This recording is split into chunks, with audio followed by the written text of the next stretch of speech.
Waiting for stream to kick up. In case it's up. Hi everybody. How are you doing?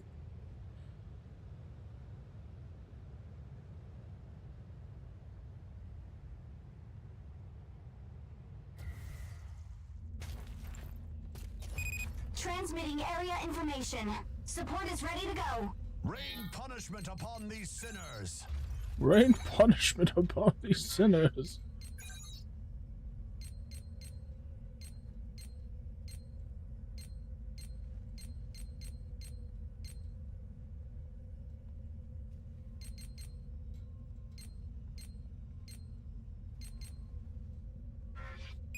Do you need to go to the bathroom? Hey, what's up, Crisps?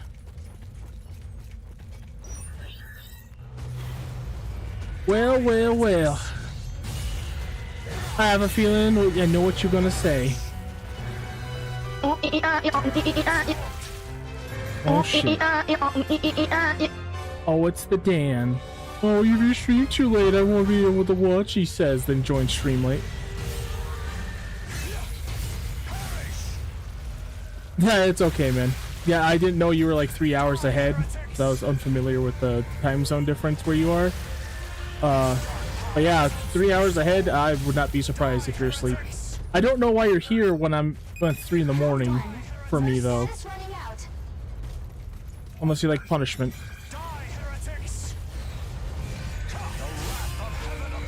Oh, that was sick. What was that? What? I'm sure you saw the announcements yesterday. Die, heretics! Die, heretics! Die, heretics!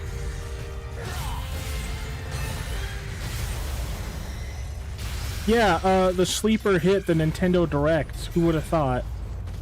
Because, like, for me, there was a lot of cool stuff announced in the other ones, but, like, 1 or 2 things per event. And then all of a sudden we get Nintendo, it's like, oh, here's like 5 different things you really like.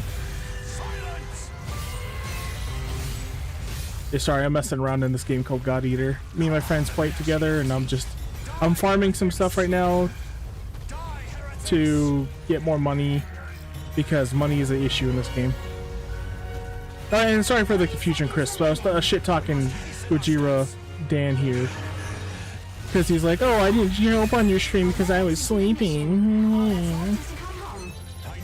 Well, for him, he's just being a little bitch. For you, I understand. The voice that guides me. The voice that guides me. It tells me to kill heretics. Die, heretics! Die, heretics!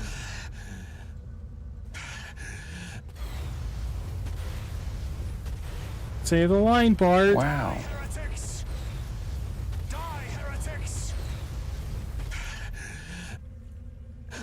Say the line, Bart. I need to get a sound sample of that.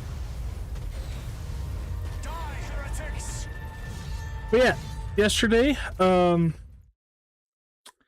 we got re-releases of Kingdom Hearts 1 through 3 in one big giant thing. We got re-releases of the first 3 Xenoblade games, or the 3 Xenoblade games. Wow. Wow. We got a new Final Fantasy game that's a remake of Brave Exvius, which I did play a little bit of back in the day, and it did have an interesting story and cool characters. So now they're making it into a single player thing, and that's really fucking cool. But as I'm sure, well, I know Dan knows, but I'm sure as you've heard, Chris, we had one big announcement yesterday, and it's that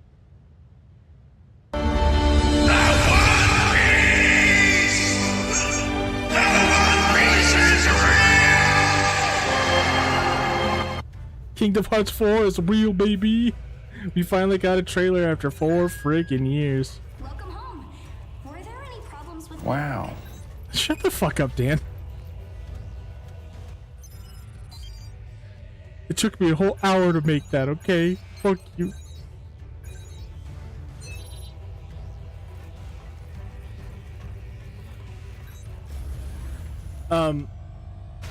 I went over some thoughts I had with the trailer and what we got. And although I am mostly excited, I have problems. Because it seems like the mood of these this new story is going to be like the mobile games, and I thought the mobile games were pretty boring looking. And feeling.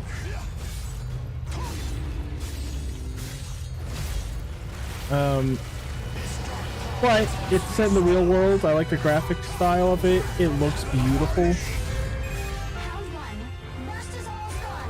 Oh shit. Double shit.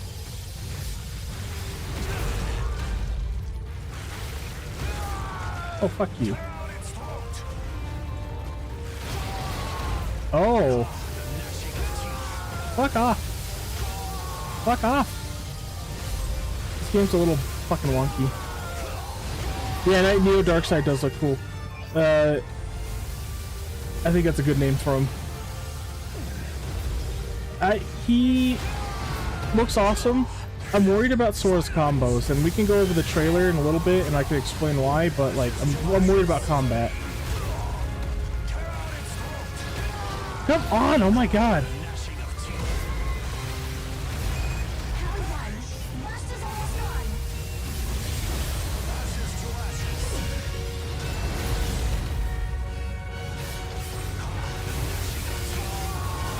Jesus Christ, this is terrible.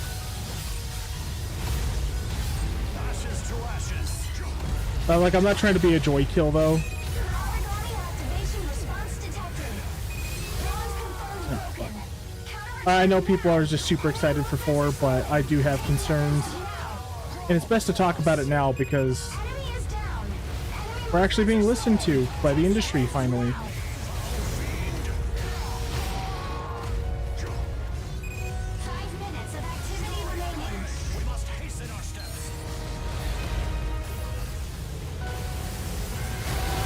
Oh my god. Oh my god. Oh my god.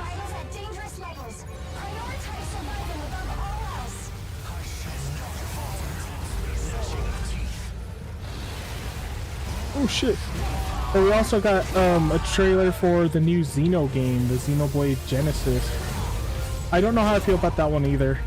I have questions.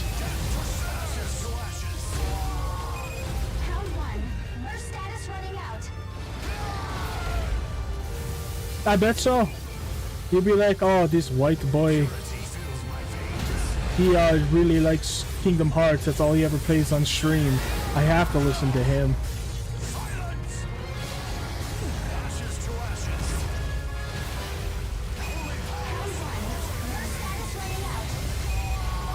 I don't think I'm gonna be able to beat this because they keep fucking stun locking me.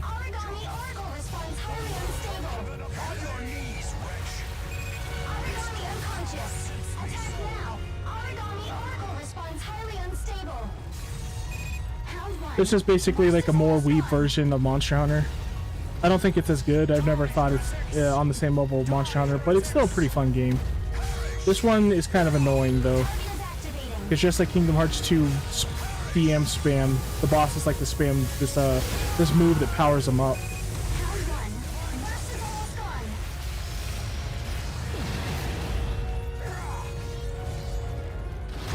Oh, come on.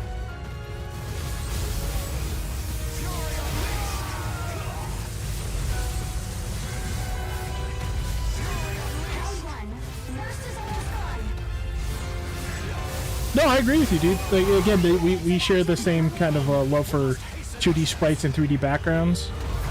I think it looks awesome. It's a remake of Brave Exvius, though, and I'm not down with them summoning characters the Cydia style from other Final Fantasies. Well, I guess we'll see, right?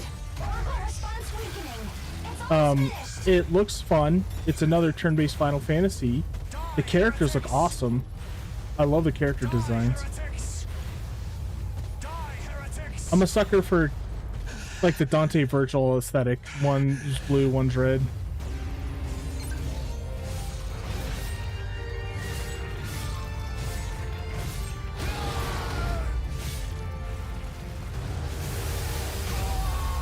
Oh, you were so fucking annoying.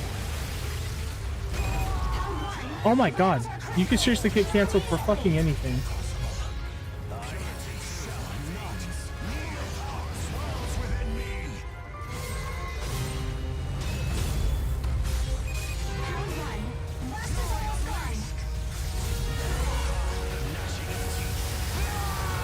Serious?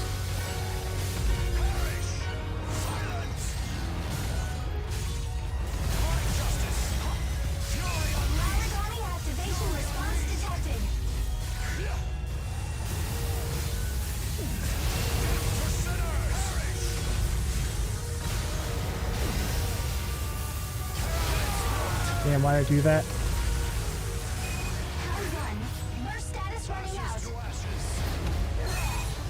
Got his ass. I'm surprised I was able to do that. Stained in sin shall be purged. Through suffering we find our way to that promised land. Bro, my character won't shut the fuck up. Let's move to the next mission.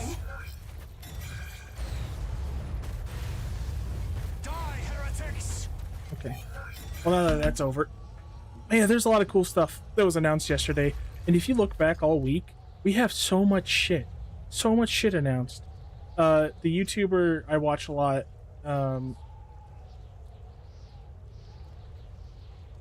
Night Sky Prince. Hey, hold on. No, this isn't no millennial garbage. We ain't talking about millennials right now. You put that back. You put that back right now, Dan.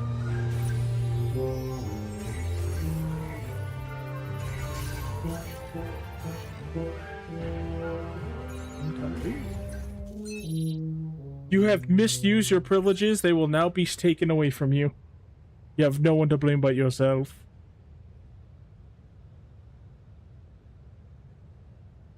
Wait, oh, isn't that the Shadow of the Colossus guy? Or am I thinking of someone else? Welcome home. Don't stay up too late tonight. You need to rest. What I was saying a second ago. The YouTuber I watched, Night Sky Prince, he said it best, where next year, 2027, is the age of the JRPG. There's so many JRPGs coming out. We have Final Fantasy XIV Evercold, Final Fantasy VII Revelation, Persona 4 Remake, Persona 6, Kingdom Hearts, potentially Kingdom Hearts 4. We have Xenoblade, Xenoblade Genesis, Final Fantasy Resonance, Dragon's Dogma 2 Dark Arisen getting fucking shadow dropped was crazy.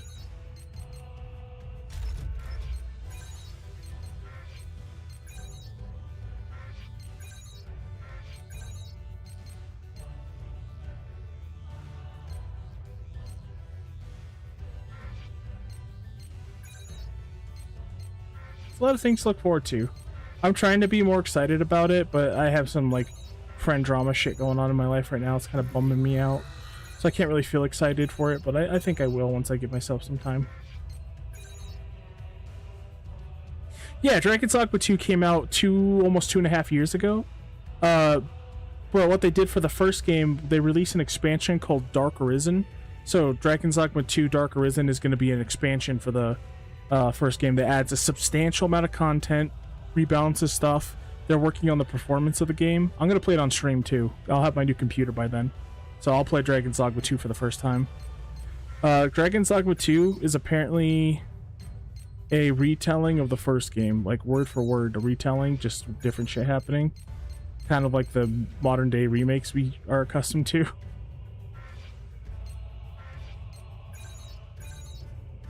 When we talk about like Final Fantasy VII Remake and stuff. I think that's cool. But again, I'm the type of person who doesn't like the one-for-one remakes.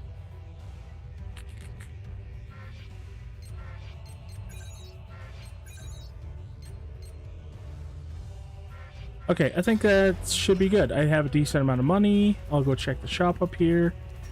But we gotta beat Kingdom Hearts 2, and I also have to finish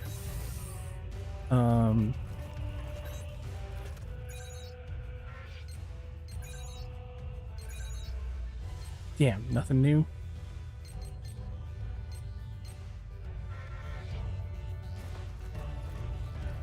I gotta finish the new PNG avatar.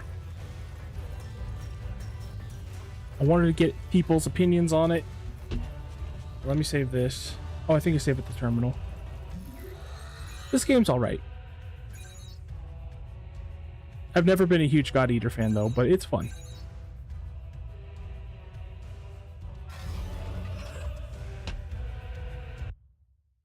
Okay.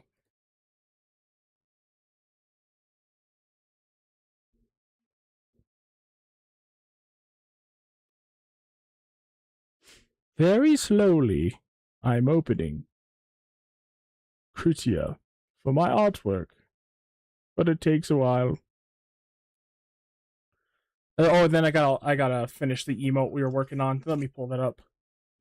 I'm putting too much time into it.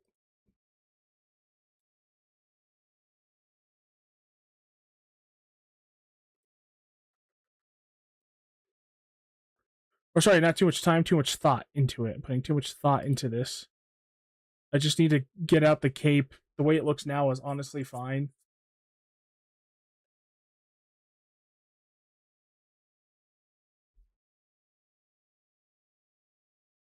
Okay, so let's go down to...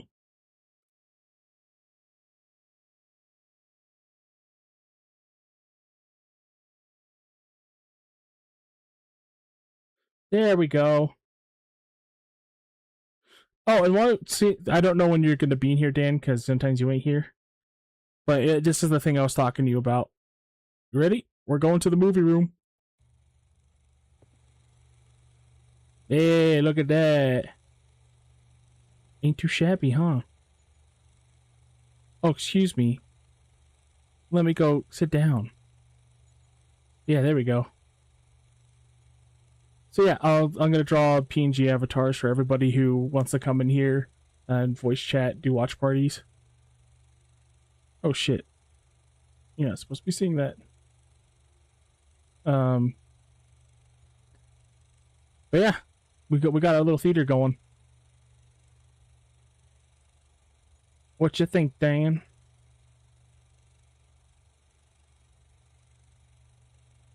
Sorry, I was far away. Let me ask you closer up. What you think, Dan?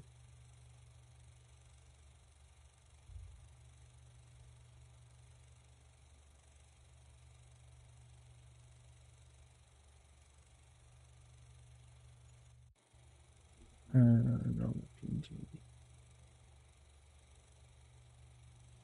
Whoops.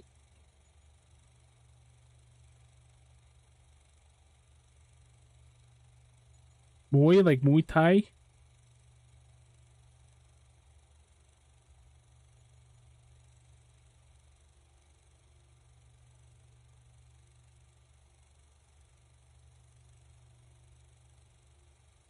Sorry, you guys didn't see any of that. Anyway, yeah, there's this. Look at that. Uh-oh. You know, I liked it the other way. I like this better. And then after the movie, got a little area to sit here and chat about it. Or a movie or a show or whatever. We're definitely watching Advent Children on here. I'm gonna have to not stream it on YouTube, but we're gonna watch Advent Children before Part 3 comes out of the remake. Yeah. As for... Oh, whoops. I didn't need to do that. It already picked it up. As for the PNG stream, tube thing, man. So I did a couple redraws of it. And I'm experimenting with some things. But...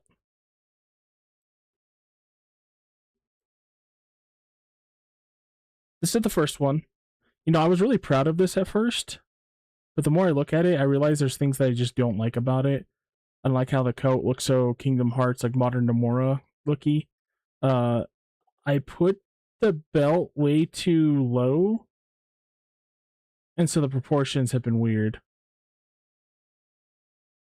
So I tried doing it again, and I didn't want him to look like Cloud, because I don't like his... I like it, but it doesn't feel original. So I did this one. Now, it looks a little funny in the face because it was just supposed to be a speed draw. I added combat boots. I added armbands. Changed his hair to how I've been drawing it for the last couple of years. And I'm like, yeah, I don't know. I still don't feel this one either. What if I combine the two, which led me to this one, which so far is coming out really good. I don't know why, but my brain only understands like pencil art lines. So when I draw with the pencil, I draw much more like my real life art style. Now this one's coming along, but I realized that the belt is just way, way too low on him, even on the other picture that I adjusted it. Because like here would be his pecs, then his just between his pecs and his abdomen, and then his abdomen's right here, and then the groin. Because in the other ones, it's like way down here, and before it was like way down here. Do you see the problem?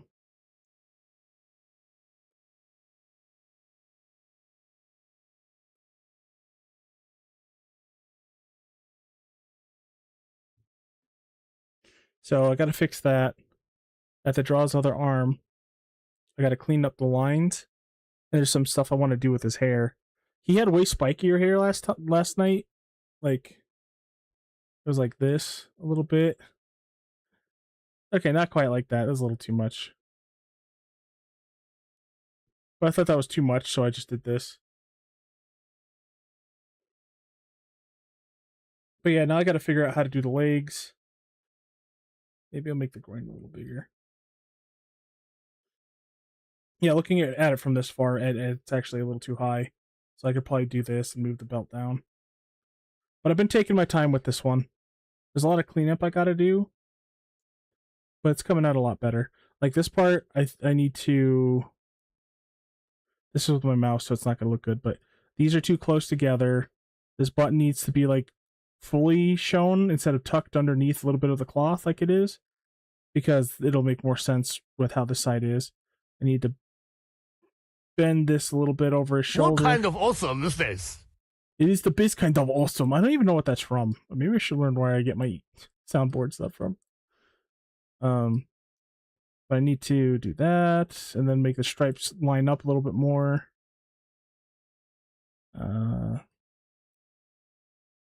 Stuff like that. Just little things. Then once I clean up the lines, I think this is the finale, the final draft. Then I'll properly ink it and stuff. Because as much as I like the way it looks right now, my problem with my current PNG avatar you see, I got hasty, I didn't layer it, and I colored on the base. So now no matter what I do, I can't get rid of the color without getting rid of the background or whatever. So with this, I'm going to separate the hair into a layer, the clothes, and the body. And then I'm going to make emotes for him. First I got to make the mouth open, eyes open. Sorry, mouth closed, eyes open, mouth closed, eyes closed, then mouth open, eyes open, mouth open, eyes closed. To do the blinking and stuff that you see right now. I also want to make emotes of him like moving his arms and stuff, but yeah, this is what we're working towards right now.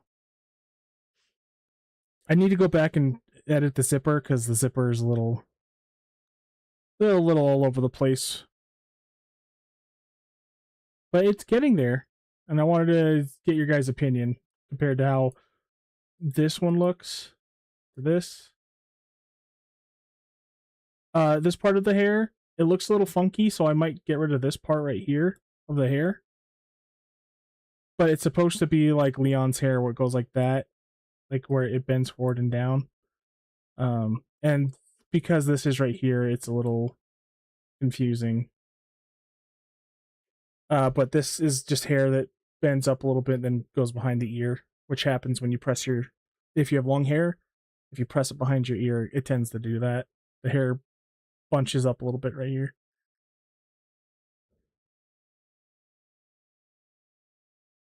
And I think I need to fix the jaw. I think it's a little too wide.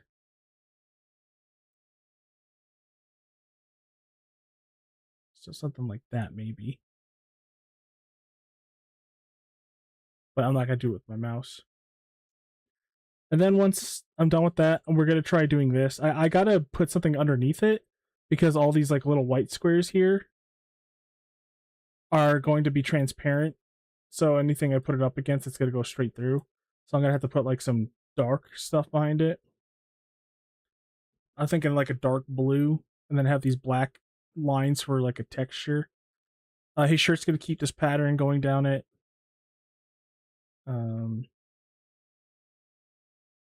Oh, I got to draw the necklace. I keep forgetting the necklace. Fuck.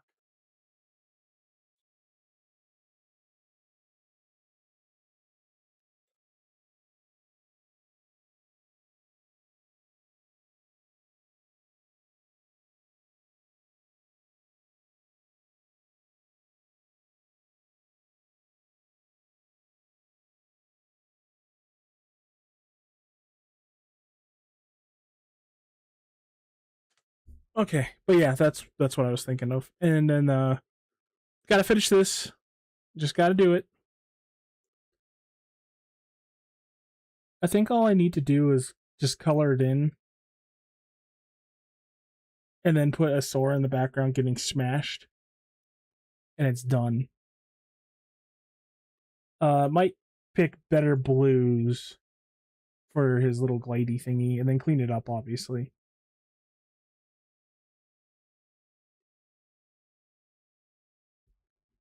Any opinions on the new avatar? Any thoughts? Anybody got anything to say? I'm not super sensitive. I like hearing criticism, things I could do better. Or if you think there's a better idea for it, I don't mind hearing it. Except from you, Dan. Use a bitch.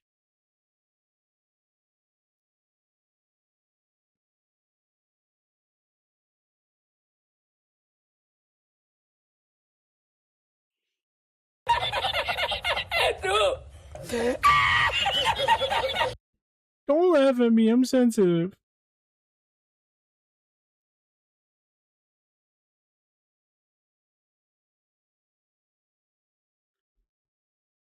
Well, there's all that. I don't know if we're gonna do art tonight. We might.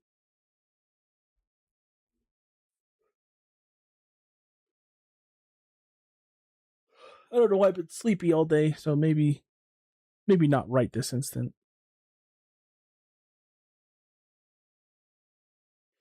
But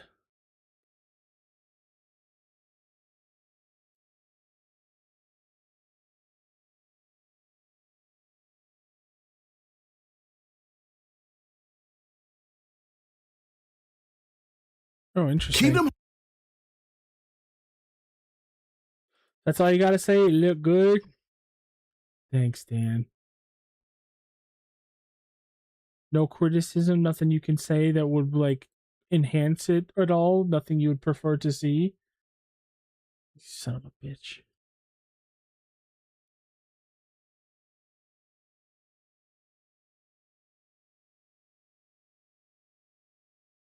Let's see.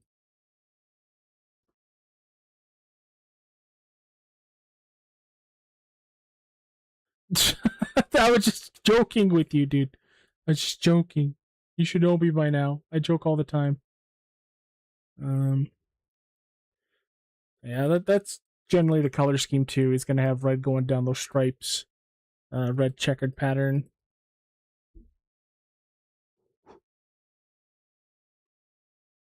I think I'm gonna color with a colored pencil too.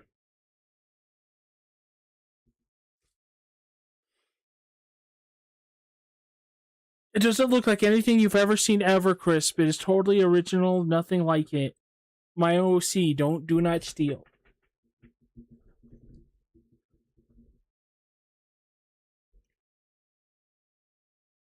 Again, my art style is very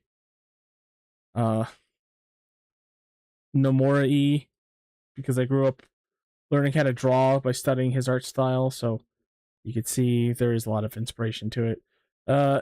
Kinda looks a little bit of a Noctisy now that I think about it. But that's okay. Because it's my style.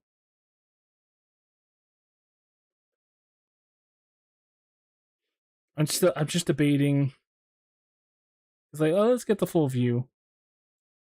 I mean, that does. I mean, I think I can make the groin a little longer, but like that doesn't look bad with the legs, right? That looks proportioned still. Right now, he kind of looks like he's slouching over and has like monkey long arms. So I think I will lower the belts, the belts, plural, a little bit. But I think that's pretty good.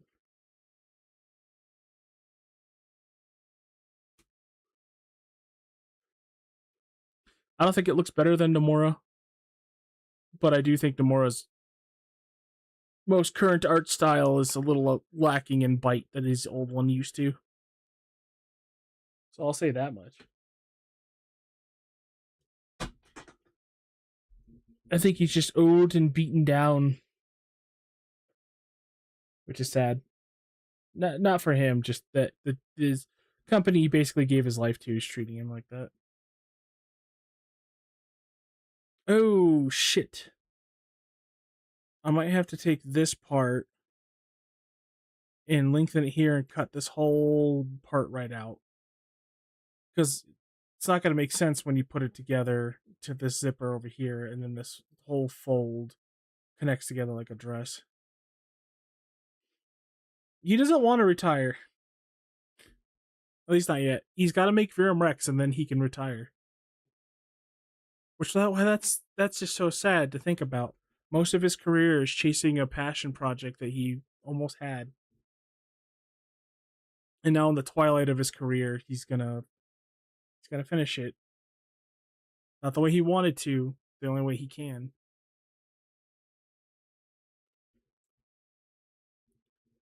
Here, before we get into art, I want to go here. Oh, let me get rid of that line there. That looks bad. There's a video I want to check out real quick because I just saw it. I'm interested to see what this guy has to say. But then I want to go over Kingdom Hearts 4's trailer since you weren't here. Neither of you were here for it yesterday. But again, I'm just no matter what I have to say about Kingdom Hearts 4 right now, I'm just happy.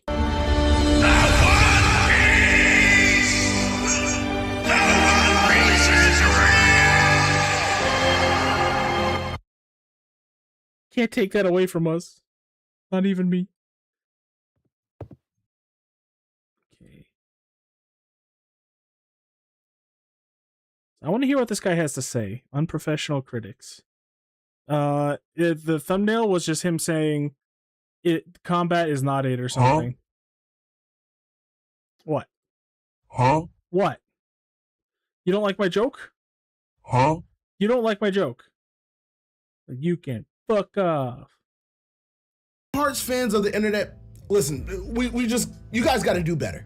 Here I am at work yesterday, and then I get a notification that Nintendo at their presentation just released the gameplay trailer of Kingdom Hearts 4. Then I just pull out my phone and I start looking at the reactions on TikTok. You know, I go through the YouTube and I see all the excited thumbnails. So I'm thinking, okay, this is big. Like, we're gonna get a release date. They're gonna tell us all the areas, all the new maps, all the new worlds we're gonna be able to explore. And after I watched it, all I could think of, did I click on a wrong video? Is this what everybody's excited for?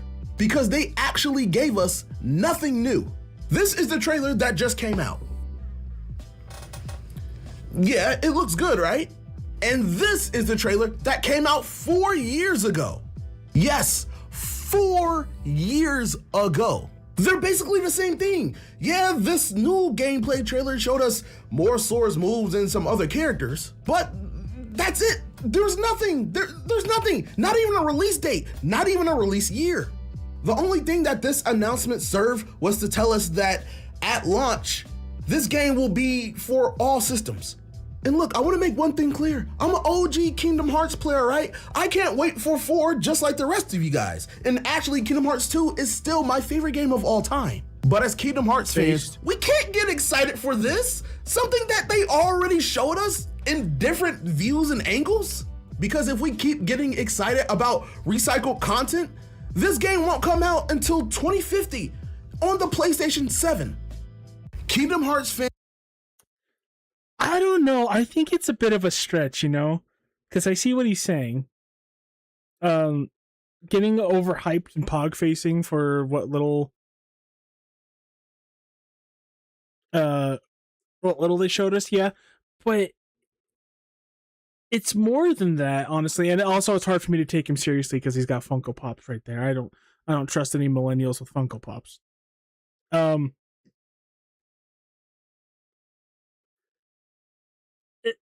They couldn't show a whole lot because Final Fantasy Revelations, their big game, probably send off for a lot of the people who made Square Enix into a company in the first place, into what it is now. They're going to give that room to breathe before they go into Kingdom Hearts 4. But I have a feeling as soon as that's over next year, they're going to start giving us more and more stuff, which sucks. But you have to look at the big picture. That is their big game. And it's its last chance for it to shine, you know. So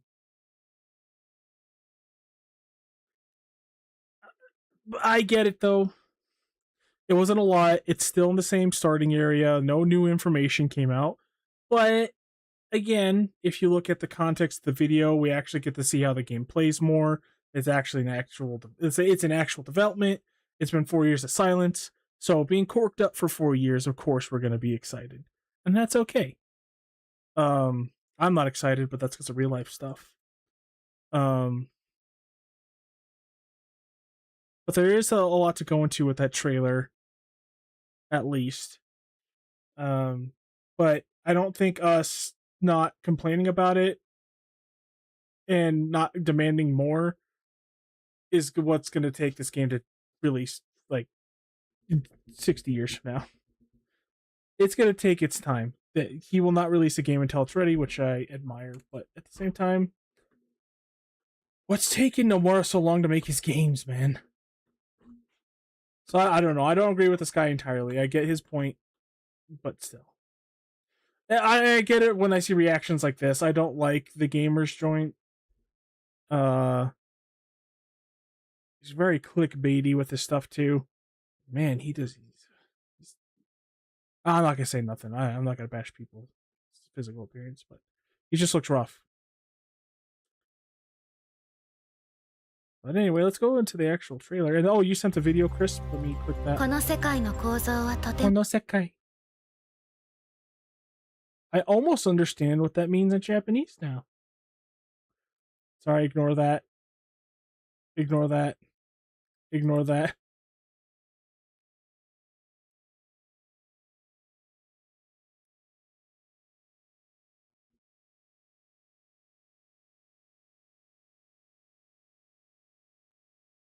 Oh, this guy. Oh, jeez. Oh.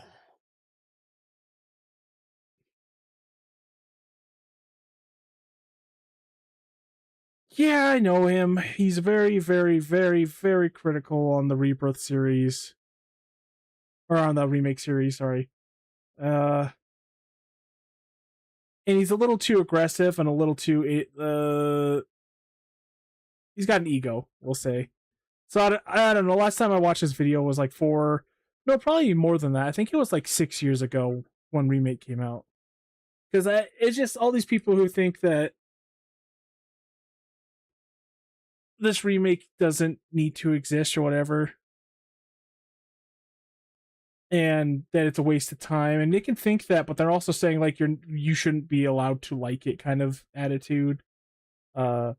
That it takes away from the original when it doesn't. The original is always there. It made gamer history. It's been around for 30 years. It's never going away. And it's not trying, the new game is not trying to replace it either.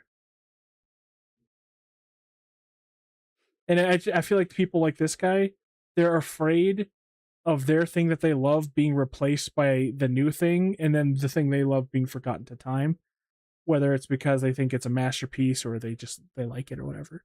But this guy, he's kind of like that reviewer. He's a little disingenuous with some things. He goes a little too far and stretches things a little too far to make his points. But it's been like 6 years or whatever since I watched him. So I don't know. Maybe that changed. You know they absolutely butchered in FF7 Rebirth? The Sephiroth flashback. In the original FF7, when you have that fight with... Okay, I think I've seen this video. Also, he's using Legend of Dragoon menu music. W. Sephiroth's with you. Cloud does 14 damage per hit, and it's absolutely pitiful. Sephiroth, on the other hand, does 3,000 damage per hit. He always crits. Then a huge dragon literally bites him in the face, and he takes 0 damage. He doesn't even have a flinch animation. And all this happens to his eerie, iconic theme with the church bells and the heartbeats.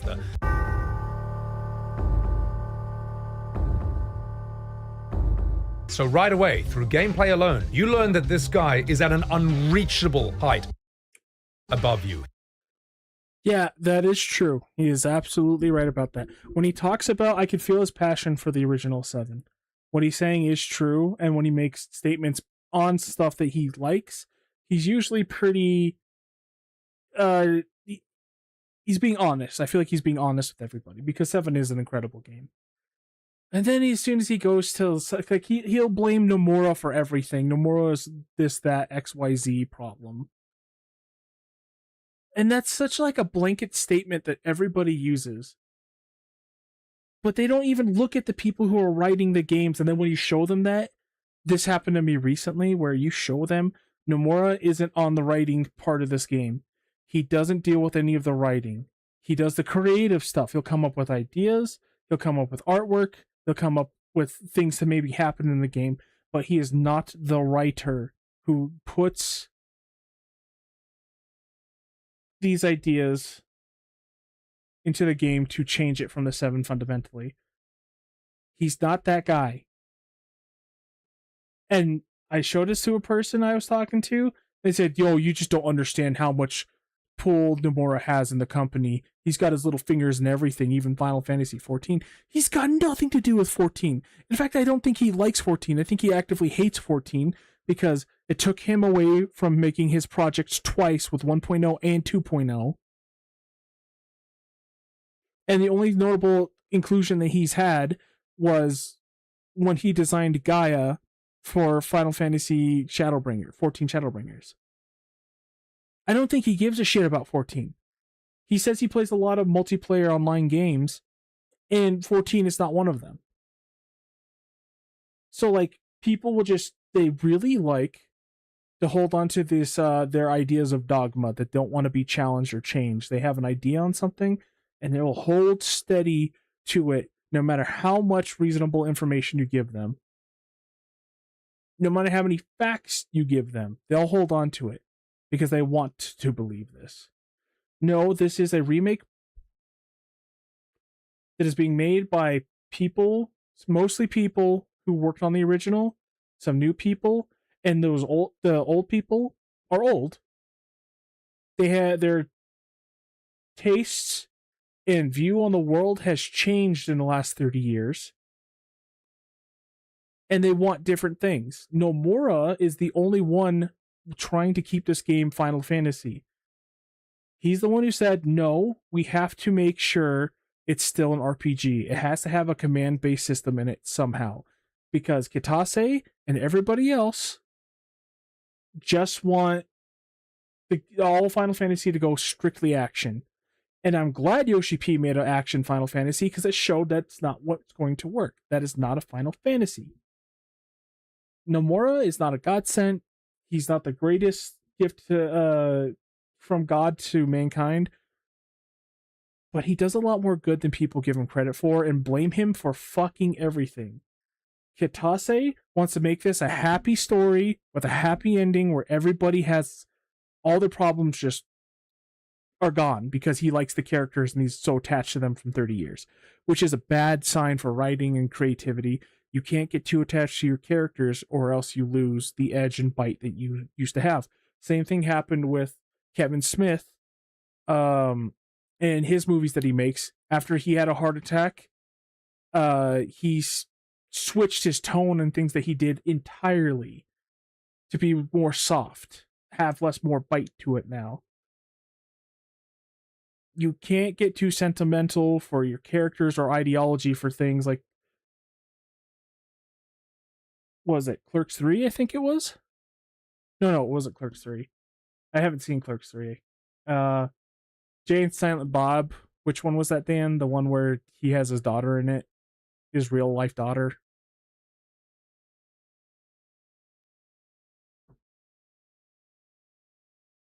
Didn't Dante die like 2 or 3 times in that movie, from what I heard in Clerks 3?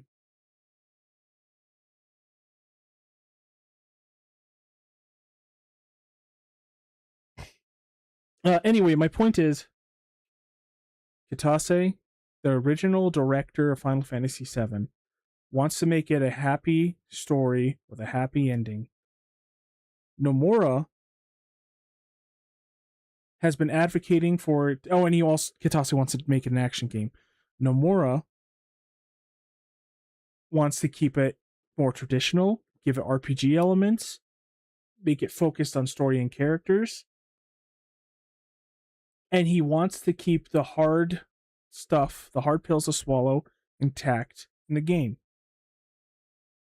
And now, because of ESRB and because of the higher graphical fidelity, they have to change and censor things for the game to keep the same rating and everything. And it's just fundamentally a different game, and it's never going to be the same. There's never going to be a remake of Final Fantasy VII that can live up to that expectation of what the original was. And so they sought to make a game that retells that story, but does new things, and it's a completely new journey, and it's a sequel. And sure, we might get a happier ending, but there's still going to be difficult stuff. Like, Aerith still dies in it. All the trauma and turmoil that the characters go through, they still have to process and deal with. And that's mostly because of Nomura. And then guys like this guy, they just like to slander Nomura and throw him under the bus when he's the only one keeping Square afloat right now. Because even Yoshi P gave in too much on what people wanted, what the corporate wanted, and 14 started to suffer for it instead of making the game he wanted to. Sorry, I have a lot to say about this. Let's watch the rest of the video. Again, professional yapper, I know. He is unbelievably strong. In Rebirth, however, they seem to forget all this. He does the... See? Every time. What do you think he's implying with this edit? He keeps showing Nomura's face over and over again. They seem to forget it. It's all Nomura's fault. It's all of his fault. Nomura didn't even work on the second game. He was a creative director. The real director is Hamaguchi, and the writer is Nojima. He's just the creative director. He's not all the problems wrong with everything ever. It's such weak criticism to just blame one person for this. If you had to dislike He does the same damage as Cloud, he takes damage, and he has a stagger animation, so he looks weak and underpowered. They replaced the giant dragon with 2 medium-sized frogs and a soundtrack that is so generic that you can't remember it off the top of your head, even if you try. Every single element of this scene... See, again, he's just getting worked up. And he's being completely disingenuous with this statement. Yes, I was upset with that too. Yes, I think Sephiroth should have been like he was in the original, where he was able to basically one-shot a dragon, be super strong. But that's not the story they're trying to tell now with the sequel. They are trying to show a side of Sephiroth and camaraderie that we never got before. The point of him in the original game is different from the point they're trying to make with the sequel series. In the original, he hardly showed up, and when he did, he was a god among men, to contrast him and Cloud, and what Cloud thought of himself all this time, what he wanted for himself in his life, and the actual real deal, whereas Cloud didn't even ever get into Soldier in the first place. He never made it into the military besides being a grunt. But despite all that, he makes it through Final Fantasy VII into the end, through the connections with the people he made, his own willpower, and learning that he, as he is enough, and overcoming his childhood hero, the idol that he looked up to all of his life. That's why Sephiroth never showed up in the original, because he was supposed to be disconnected from the party. He was supposed to be disconnected from Cloud, except for on a conceptual level. Now, 30 years of hindsight, we have seen Sephiroth in dozens of pieces of media, between all the 7 compilation, between all the collabs that he's been in different games, everybody knows Sephiroth. He's one of the greatest icons in gaming history. So you can't just retell the same story as if it'll be the same. So they're going for a more personal side of his story. They're trying to show you his backstory, which is actually pretty compelling, except for the Masamune stuff. How he gets the Masamune is pretty stupid. But his original story in First Soldier is pretty good. And it really sets up for why Sephiroth was the way he was. Because a weak point of Original 7 was Sephiroth just goes crazy because he learns he's an experiment. Sure, I understand it's because he learns that he's something he's not, and then goes crazy, again to contrast Cloud, who learns, oh shit, I'm actually not a soldier, I'm not what I thought I was, but then rises above it. I know that's the reason why and everything, but his reasoning was still weak. He's just like, oh, I'm different from everybody. I'm going to go batshit insane and burn down a village now. I always thought that was so strange, even as a kid playing that game. And as an adult, I question it more and more. In this, they built up to it and explain his thought process, what happened to him in the past, and they're like, wow, okay, I get it now. I understand. They're trying to show the more human side of Sephiroth so that you can have a more impactful finale with him, just like with Kefka. Kefka was everywhere in Final Fantasy VI. He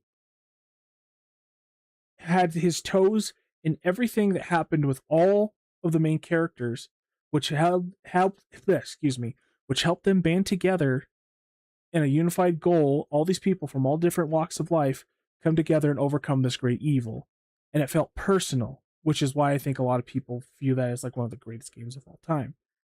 I don't for other reasons, but that is pretty powerful. And that's what they're attempting to do with Sephiroth now.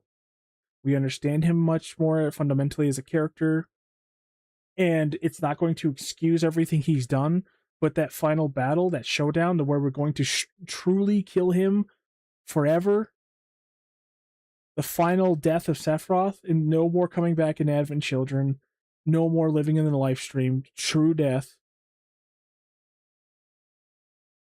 It's going to be impactful, and I think what they're setting up for in the third game could be as impactful as the original death of Aerith in the original game. These people are also judging and cherry picking a few things outside of the context of the bigger picture. And that's fine. But when they're so disingenuous like this, it drives me up the wall.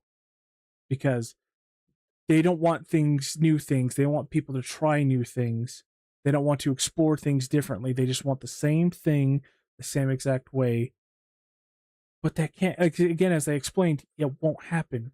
There's so much more context, real world context to Sephiroth now. He can never be portrayed the same way again. The only way he can be is by people who've never played 7 and experienced that story for the first time. For everyone else, for everybody playing this remake series, for everybody who's been in gaming for the last 30 years, they know Sephiroth to some degree now. He's no longer a mysterious entity like he once was. It's not going to work. Do I think they could have done it better? Yes. I think they could have handled this much better. But because he is on the same level of Cloud, because Zack in Crisis Core was the same strength as Sephiroth, well, not the same strength, but close to the same strength as Sephiroth before he died and got Genova power-ups. He's on the same, not the same level as Cloud, he's on the same level as Zack, which makes more sense with what they're doing with Zack in the series. And because of that, you actually get to play as Sephiroth, you get to play alongside him, you have co-op attacks, you have more dialogue between them, you will see some pretty interesting and heroic feats that Sephiroth does to show he was genuinely a good person who wanted to help people, but was struggling with his own inner demons. And that was all in the context of these new scenes that they added that he's totally skimming over because he's only comparing one scene or a couple scenes from the original game to how they redid it in Rebirth, and not taking anything else. That no context for anything else. It's just, no, this bad because different. This I do agree with him. Again, it could have been done better. Just fighting those frogs and everything, and Sephiroth. I think Sephiroth could have been stronger, and he could have been like holding back and letting Zack/Cloud take care of everything. But anyway, we'll get to it. I'm gonna start getting my computer parts. Turns out I'm gonna start getting. I'll have enough money to get parts now. So once I figure out my finances for this month, we're gonna get the computer set up, and I'm gonna replay all the Final Fantasies. Final Fantasy 1, the original. Final Fantasy 7 1, the original. The remakes part 1 and 2, compilation games like Dirge of Cerberus, Crisis Core, Ever Crisis, the anime that's now not canon, but Last Order, no, sorry, not Ever Crisis, Before Crisis. We can also watch the scenes of Sephiroth from Ever Crisis.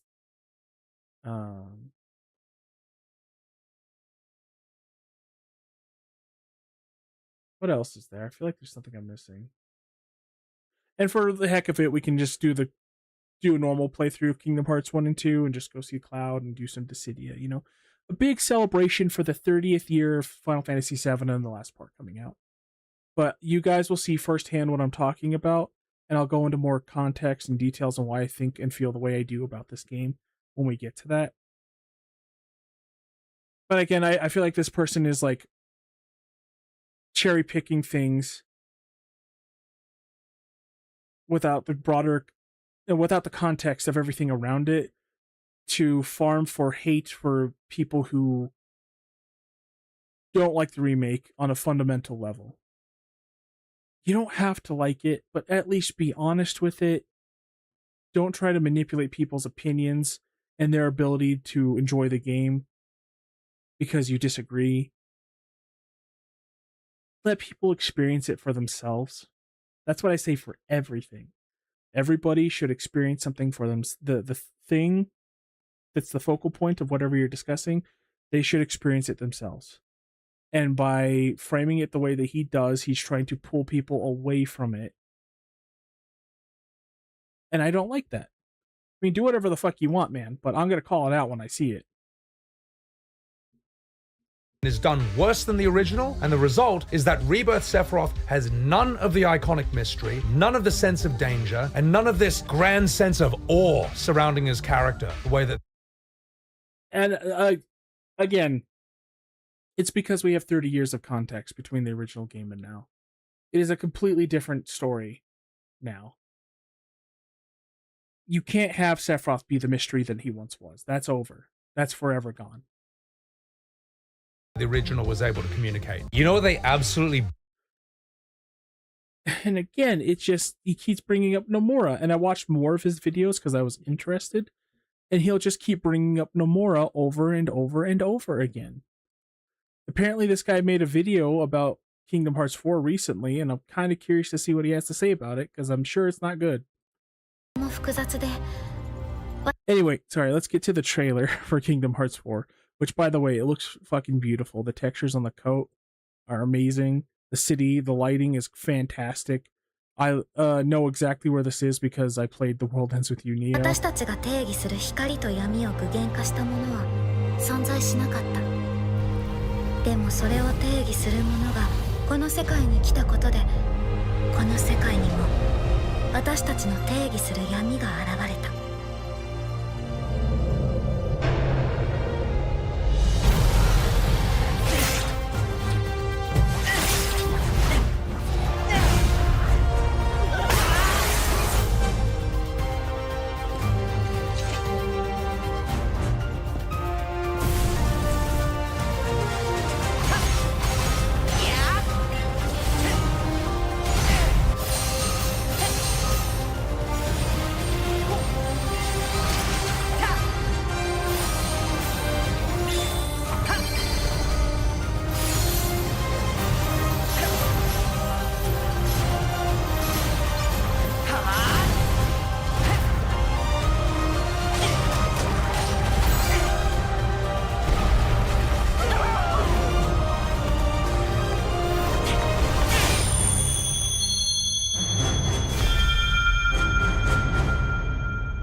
So yeah, that looks awesome. The world looks beautiful. I will say there's some aspects from the original trailer 4 years ago I liked better, but maybe it's because it was more cloudy and nighttime. I don't like how muscular and shiny this dark side is, but it could also just be the lighting. And I like to think that this is the same dark side that we've always known, but he no longer has the tentacles wrapping around his face. And that's what his face has always looked like.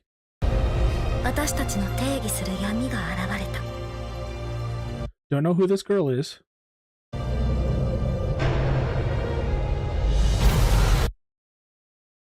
But this dark side looks really cool.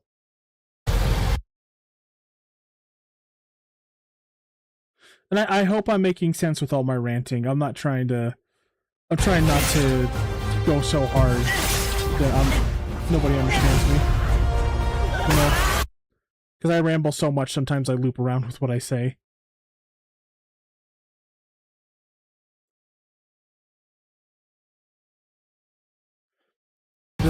This is cool. I like his, I'll say it right now. There's two things that I don't see people talking about. Well, one of them I do, one I don't. Sora is fighting more like Xehanort does. He's using his keychain as a whip like young Xehanort does, and he's surfing on keyblades like Vanitas does. Which I believe Vanitas was taught by Xehanort or something like that, right? So I think that's very interesting because I think young Xehanort is going to be kind of his guide in this place. I'm not sure. We'll see. But this is so cool. I love more realistic contemporary stuff where everybody's in the real world now. I love when things are like, just like Nomura says, I like when things are in reality, but there's just something a little bit off about it. And that's what this embodies. And this whole time with these trailers, I thought he was holding his Keyblade the reverse. Like he was holding it like normally, and then he was just pointing it up. I'm glad he's flipping it around to actually shoot the chain at things. Oh, don't worry, Crisp. We'll get into fantasies based on reality in a little bit. Just you wait. I like how he gets bitch slapped and actually interacts with the environment, and there's people around now. And this is, again, Crisp. This is a scene directly out of Versus. This is the exact fucking shot for shot one of the scenes from the Versus trailers with the, what's her name? It's not Stella, it's something else. I know she's from the mobile games. This guy looks like Sid from Final Fantasy 13. But he also looks like a young Arden.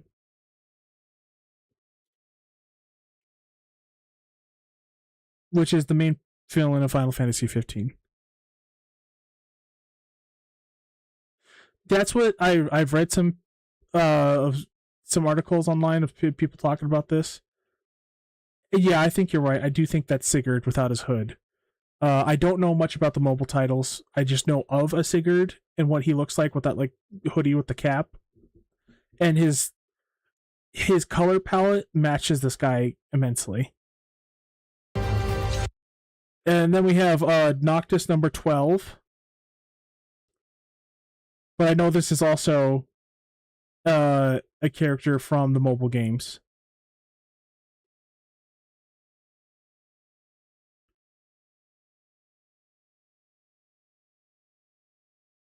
Yeah, he's from Dark Road. He's like one of Xehanort's friends. He's got a pretty interesting Keyblade.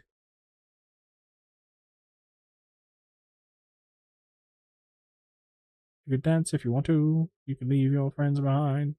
And if you don't dance, no friend of mine. We can dance. We can dance. Everybody go to dance.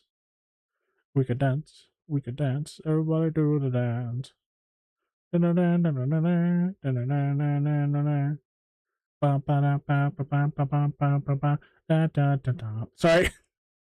Welcome back, Chris. I was trying to hold out until you got back. His keyblade looks awesome. I like the katana handle that he has. That looks like a clock in the center, kind of like how Xehanort has his keyblade. And finally, they make a keyblade that doesn't have the whole handguard stretching to the bottom, but it still has the same kind of silhouette. That's really cool. And this is just straight up the fucking versus 13 pose that Noctis does. I know it's not Noctis, but it's just another Noctis.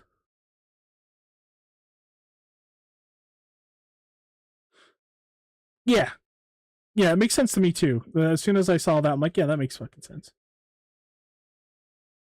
And it makes sense that he's wearing a mask because a lot of people in Japan wear masks. He looks like he has a dumbed down outfit compared to Sora, like it's the same kind of outfit Sora's wearing. I don't know what it is with Nomura having those flaps, those shirt flaps on everything now, and the collars bent down like that. But he does that on everything now, and then he has like patterns on the inside of the outfits. I don't know why he does that for everything. I'm one to talk though, right? And then, oh boy, Luxord. Becoming a real human, becoming a real boy was not kind to him. He looks like he's aged 20 years. That being said, he still looks awesome. It's just, he doesn't really look like the same character anymore. I think it's the beard. I think he needs to get rid of the mustache.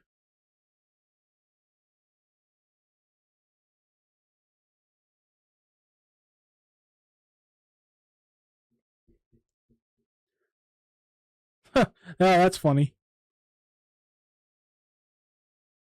Looks like your uncle.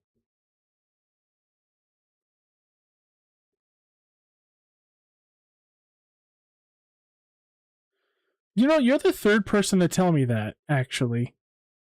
And now I'm thinking about it, he kind of reminds me of my Uncle Robert. I don't know if you remember him, Dan, but he kind of does. Because my Uncle Robert would have a goatee like this. He liked earrings because he was into punk and metal and stuff. And but he had the short frosted tips from the early 2000s for the longest time. He needs to lose the mustache. I think if he loses the mustache, he'll look more like Core. He'll look cooler. But I guess this guy just looks like everybody's fucking uncle. And then probably the Master of Masters, and we see a bunch of black feathers falling, which could mean a lot of things, but I think of Sephiroth. We have Donald and Goofy going to the Olympus Coliseum to talk to Hades, which those CG fire, it looks very cartoony but real, and I love it. What? What? Sorry, I'm childish. Oh, break it down, Donald.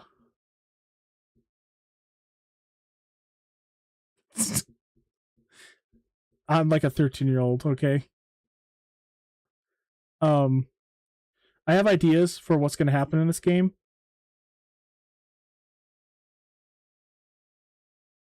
Oh, whoops, not that yet.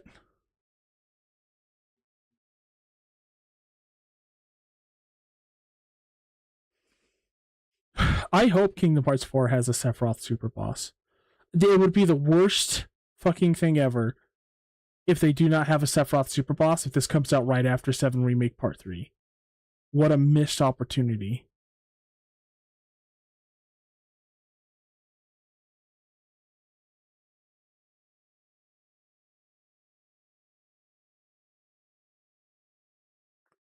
Sorry, I'm having too much fun with this. But Quadratum is apparently going to be a hub world, and it's going to unlock all the different places you're going to be going to.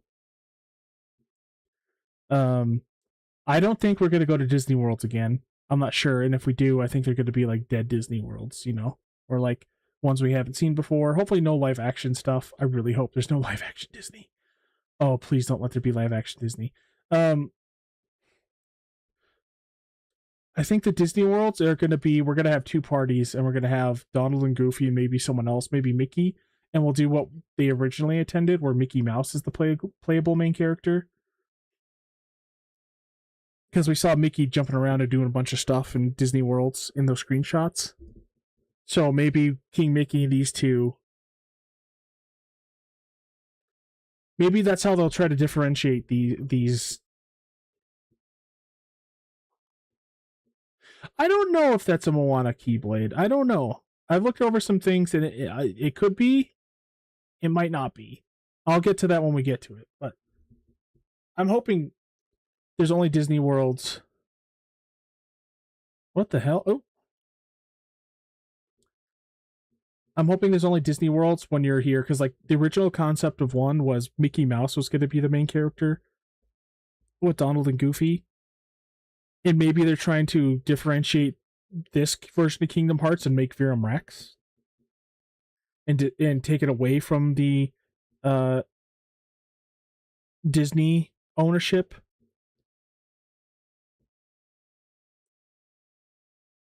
And this is copium. But they'll have Mickey, Donald, and Goofy go around Disney worlds or in Pixar worlds and stuff. And they can continue the Disney story with Mickey as the main character. And then they'll have Sora in Viram Rex, or at least have Yuzora in Viram Rex, no longer connected to Disney. Yeah, that's what I'm saying. Like, I don't know how they would do that, because it's the land of the dead, so it's got to be like, what if it's things that Disney wants you to forget, like the racist crows that they used to have in I forgot what that's called, but it was like a really racist black crows that they keep trying to make people forget. Maybe you go to that world because it's a dead world. But I think it's got to be thematically accurate. I'm feeling like we're going to be staying in Shibuya and going to different places that are Kingdom Hearts unique. And Mickey, Donald, Goofy are going to go on Disney World adventures to try to find Sora. That's what I feel. I'm not sure. It's just my gut, my instincts, but I don't know. I really don't want it connected to Disney anymore. I haven't. So for me, I love the original Kingdom Hearts involved Disney movies. I love everything Disney did for their animations up until 2009 with Princess and the Frog. And then everything after that I do not care for. I don't care for the live action movies. I do not care for the CG stuff. I don't care for Pixar besides the first like 2 Toy Stories and some of their other movies. I just don't care. And so Kingdom Hearts 1 and 2, like that's what cements Kingdom Hearts 2 forever being my favorite. Not only does it play the best, not only does it have things that I find more interesting, more edgy, dark things in it because of the time period it came out. It's got more Final Fantasy characters in it, yada, yada, yada. But that was the era of where Disney, although they're an evil giant corporation, they were able to, they found a formula to get art made and make it through just being another product that's forgotten. They had made actual art with those movies. Like The Hunchback of Notre Dame is such a beautiful movie. You take those fucking talking gargoyles out of it, it is a wonderful movie. Beauty and the Beast, fantastic movie. The sing-alongs is, I'm not a big fan of them, but they're still pretty good. And then all their stuff in the 90s was just like fun or really good, like The Lion King. And now they're just remaking the same slop, trying to capture the original, but adds a lot of fluff to it that nobody asks for or cares for. and they only make CG movies for animation now. So no matter what this game does, it's not, for me, it's not going to appeal to me. I don't care for CG movies. And I barely care for Pixar. So the only thing I could see is that they're going to go to more realistic worlds and stuff. It's going to be less goofy than other Kingdom Hearts because Nomura said he wants to change things up. So I don't know. I don't know what's going to happen. I could be very well be wrong, but I just this is what I'm hoping. I hope Disney Worlds are starting to take a backseat. Then here we have confirmation that those all those fan arts that Nomura's been doing are for not for nothing. We got young Xehanort, and I think he's going to be teaching Sora. The context of the scene, I don't know. Maybe Sora is learning that he's dead and the real weight of what happened to him, what he did, and Xehanort just pops in at the right time. Now, here's where shit gets interesting. I will say that Keyblade looks kind of dope if it's always glowing like that. Right? Even when he dies, he doesn't really die. And, you know, I did watch The Dark Road, and it does give more context. I'm sure you know this, because it sounds like you watched it too, but Dark Road does give a lot of context to the ending of 3, which made me like the ending of 3 better, but at the same time, it's still a stupid ending. Xehanort should not have got off the hook. Oh, okay, alright, well maybe we'll watch that before 4 comes out. Because there's a nice little video someone made that goes over all the story.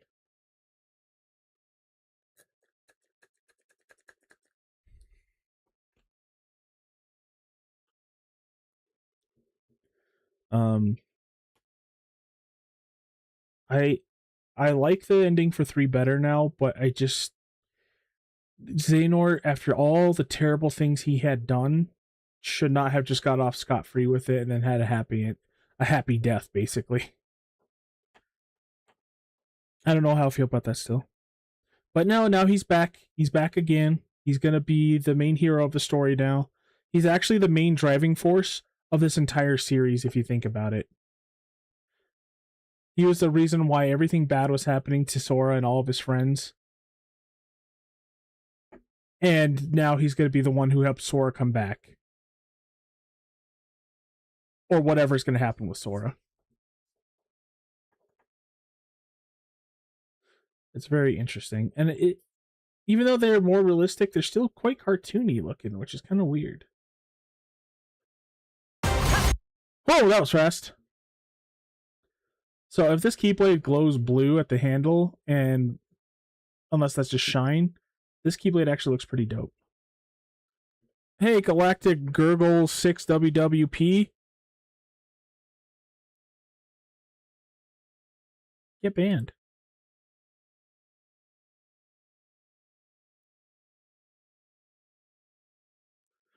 Okay, so there's a lot to go over here, and unfortunately, I don't know. Oh, fine, Dan. Fine, go to sleep then.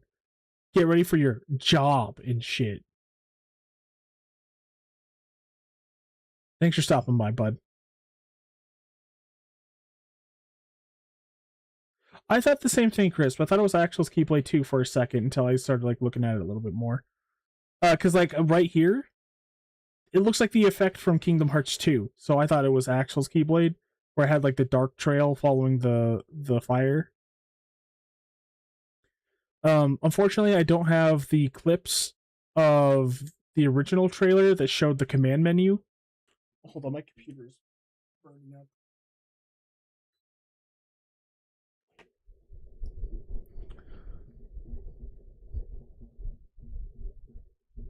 Daniel, there's a soundboard redeem you could do for that exact thing.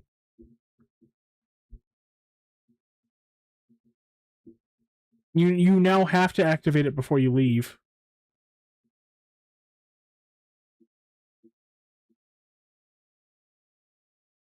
Should be at the top. It says Kiryu in it. Oh, brother, this guy stinks! Not that one! It says Kiryu.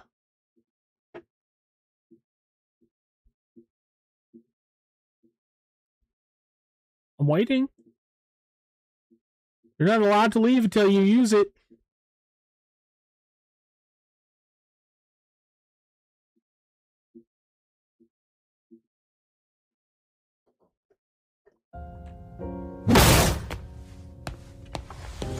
There you go.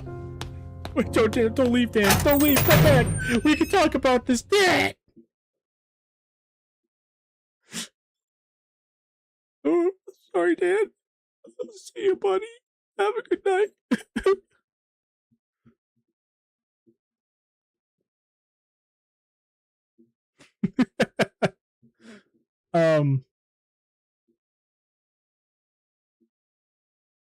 But yeah, like, okay, I see what you're saying. I only saw Moana once. Really dark time in my life too. So I was really not focused on it, and I also hate CG Disney movies. But I could see that these look like Hawaiian designs, like Hawaiian tattoo designs. I'll probably be streaming the same time tomorrow, Dan. Because I hang out with my friends tonight, and I'm going to hang out with them tomorrow because Tuesday was a little fucked up.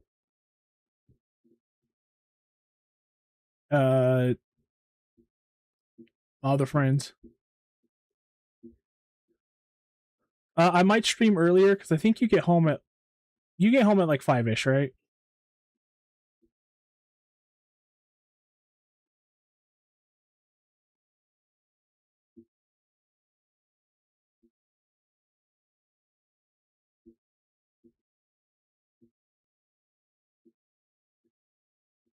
That's a little concerning right there. Oh, about round 3? Okay, I could start streaming around 3 for a couple hours.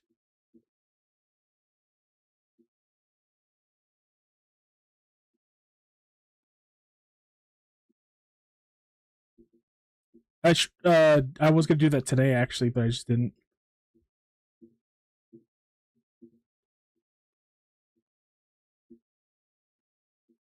So that's concerning. So it looks like he's in the air. I don't know if it's from a jump or not, but he hits attack, and then Sora just kind of fucking floats and flies over. And look at that. It looks like he's jumping midair and he's going whoosh. So my analysis of this trailer, the TLDR. Later, Dan. Have a good night, bud. I'll see you tomorrow, probably.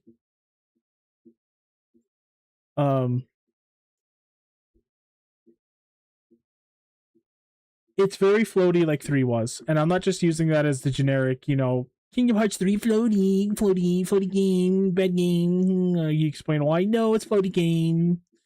Because, like, I could feel that it was floaty, but after having a greater understanding of Kingdom Hearts 2's combat now, and how much I've improved as a gamer since I beat Yozora, I understand these combat systems pretty well. And the problem I have with Kingdom Hearts 2 and 3, 2, there's some annoying things like the landing animation holds you. I complain about that a lot. You have no options in the air, but that's it really. When your inputs stop, Sora's actions stop in Kingdom Hearts 2. When you're floating and like you're descending from a fall, if you stop moving the stick, Sora stops moving. If you stop your input, besides final form, if you stop your attack input, Sora stops. The animations are short.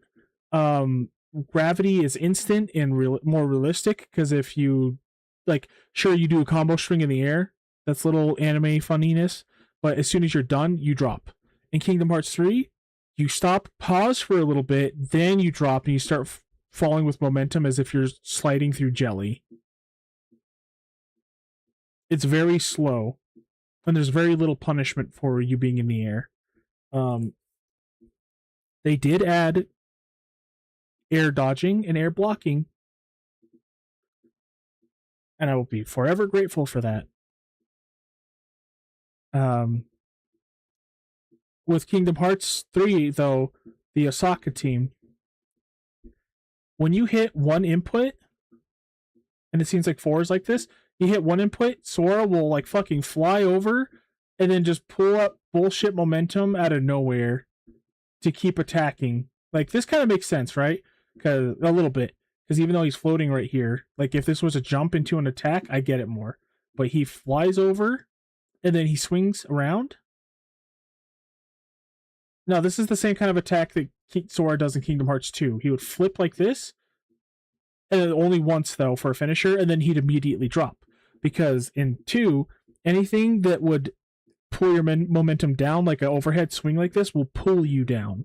It makes sense. It may be anime bullshit, but there's a level of logic that you can infer from it that connects with your real-world knowledge, and it makes sense to your brain. This, however, and I'll go more into this when we get to the dark side fight, but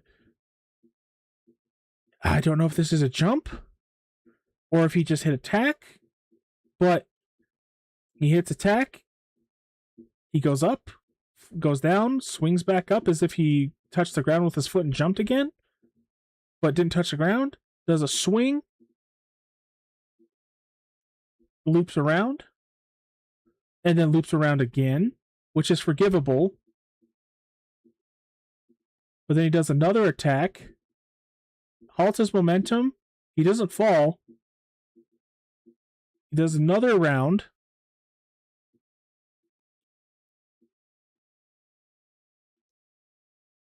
and then for his finisher, I mean, look at that. It looks like he should fall. Looks like gravity's going to take him, but then he starts floating back up in the air with no momentum. Like in Kingdom Hearts 2, if you do something that's going to throw you in the air, it's going to be you stabbing your Keyblade in the ground with that explosion, and it's going to send you and the enemy in the air. Or you're going to jump to reach him in the air. Here, he just kind of fucking floats up, and then he does a slam like this, which is pretty cool finisher. I'm not going to lie. That looks cool. And then we'll get into how this functions in a second, but then he just out of nowhere flips onto his Keyblade and propels himself. And yeah, you could say it's with magic and stuff, but when it doesn't make any sense, when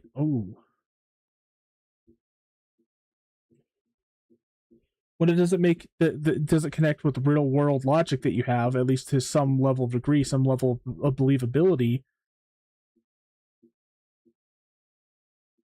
it can make the combat feel a little floaty and wonky. And that's just the start of the problems. Then we go into this.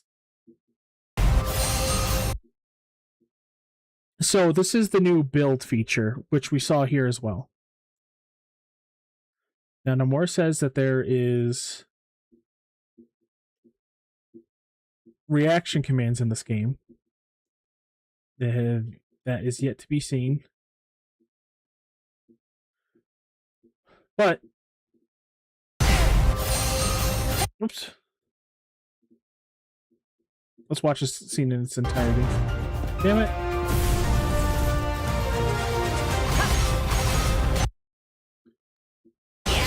You see the pillars coming out of the ground when he's swinging his Keyblade? I wish there was a better way to do this. He's like building fire pillars as he attacks. Well, that's just how this Keyblade works, it seems. But if I had the command menu, I would show you, but I can't find that version of this trailer. When he has the command menu up here, he does the finisher, which builds this rock. And then he holds L2 to open up the build menu, which pulls up 2 different actions. And when he selects one of them, he starts to flip onto his Keyblade here. And it takes some of the points away from the build menu, and he's able to fly up there. So I think the build menu is when you're building something with your Keyblade or doing something, you're going to be able to expend points you build up from attacking to do special actions.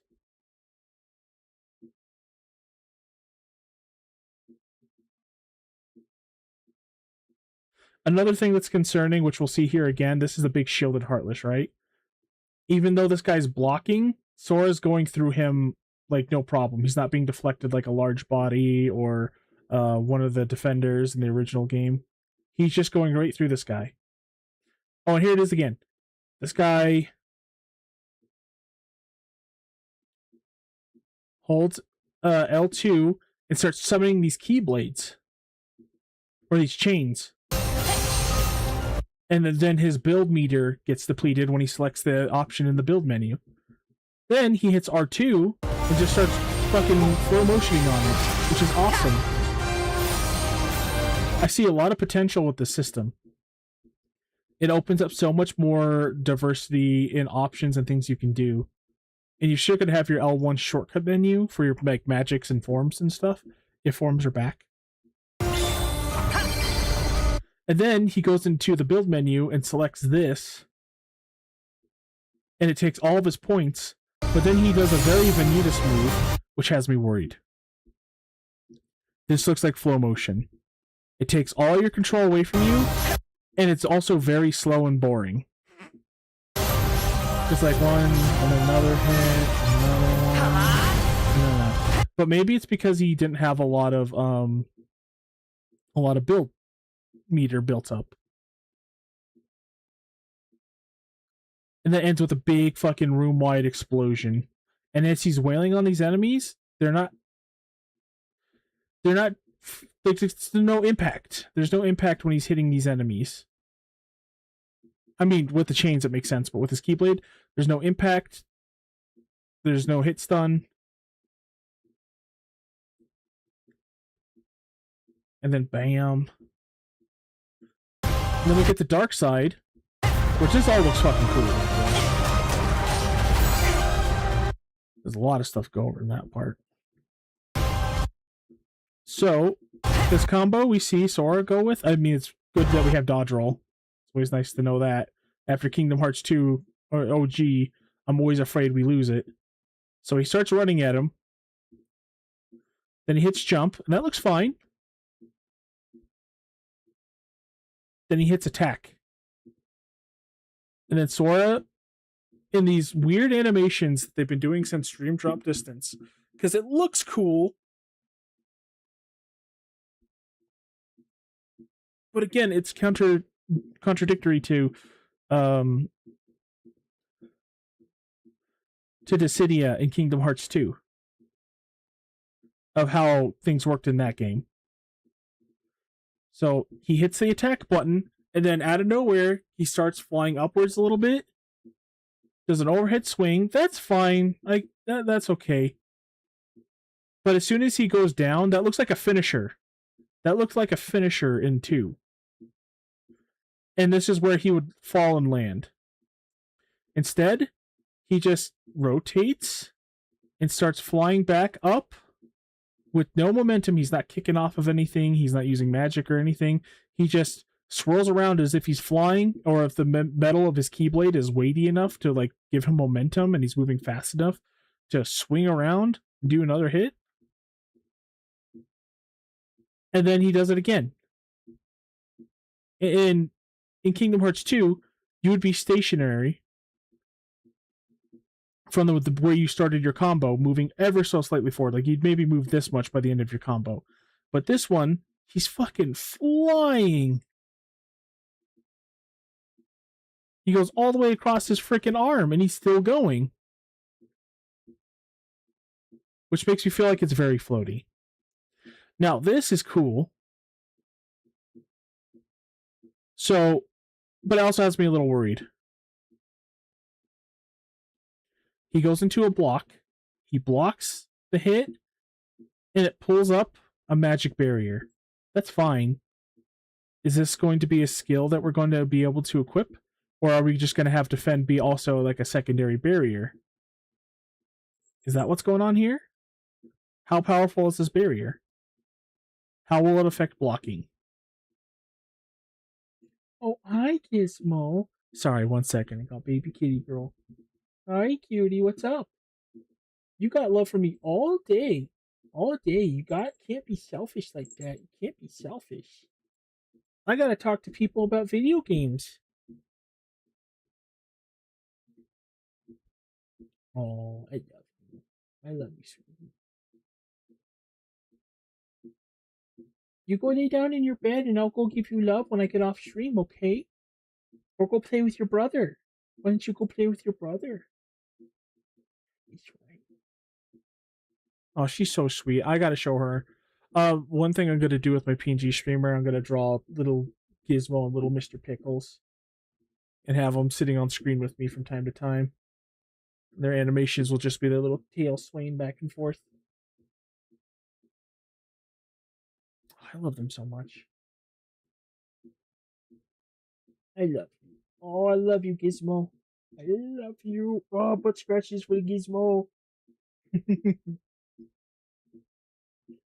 Sorry, I know baby talk is not conducive to thrilling content to watch.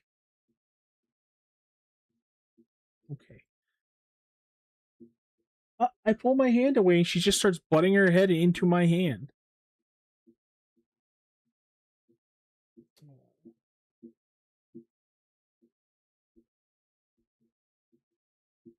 It's okay, honey. It's okay.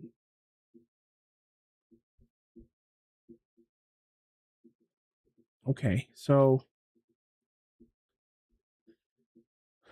it's not like a big thing, but I just want to wonder what the thought process was, because I thought this game was going to try and be more realistic, but instead we're getting like all these magic barriers floating like combos and stuff. I'm not sure how I feel about that. But yeah, those are my major concerns that I see from this trailer. Now, if we go back,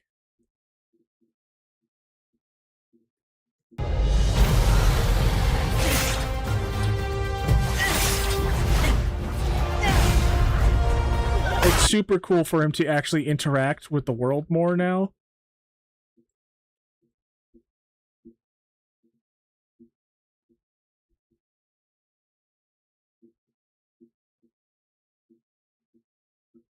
I guess it would happen instantaneously like that, though, as soon as he hits the glass, right? That just looks a little weird. But, yeah. Like, the graphics look incredible. The lighting is so good. Compared to the remake series, the lighting's always been a little iffy. But this... all the lighting, all the characters look good. And I think it's because this team that works on the Kingdom Hearts games, they had to deal with a lot of different art styles. While working on a bunch of different worlds and stuff, a lot of different graphical styles. So they really got a handle on lighting. And this still looks cool. I just hope it's not as floaty. They've shown us with Remind, especially with the Azora fight, what they're capable of. That they can make impactful combat. Oh, and this is super cool. So, you see this in the background? The 104 building, it got its logo changed to look more like the Neo The World Ends With You version of the 104 building. That's because the real life 109 building changes font, and that's the reason why it changed. But, if you look right here, you could see a billboard, and if you zoom in, which I don't know how to do off my phone, that is Neo The World Ends With You art, not like specifically any characters or things from The World Ends With You, but it is the art style of The World Ends With You in the background. Will there be 12 characters? There better be.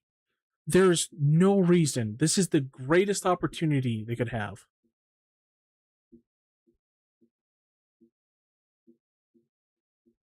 Like, if they don't have The World Ends With You characters, that's a passion project of Nomura. What is he thinking? It also has the writer, the character writer from The World Ends With You working on this game. Like, come on. They've already got the connection in Dream Drop Distance. they can fully cement the connection now. That would be so cool. I love The World Ends With You. It's such a fantastic series. I wish it got more from Square Enix. But again, this was back in the days of the old CEO who was pushing for Fortnite clones and Splatoon clones and shit. Not anything that would actually, like, if they gave it a little bit of money for advertisement, I think that game would have blown up and gone so hard because it's so well written. It's got great combat. It's so creative. The music is bumping. And again, the most important thing for me in an RPG are the characters interesting. If I don't care about the characters, I don't care about the game. What are you doing, honey? Gizmo, what are you doing? What you doing?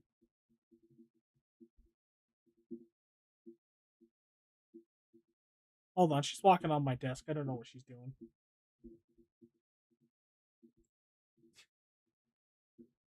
You never do that. What was that about?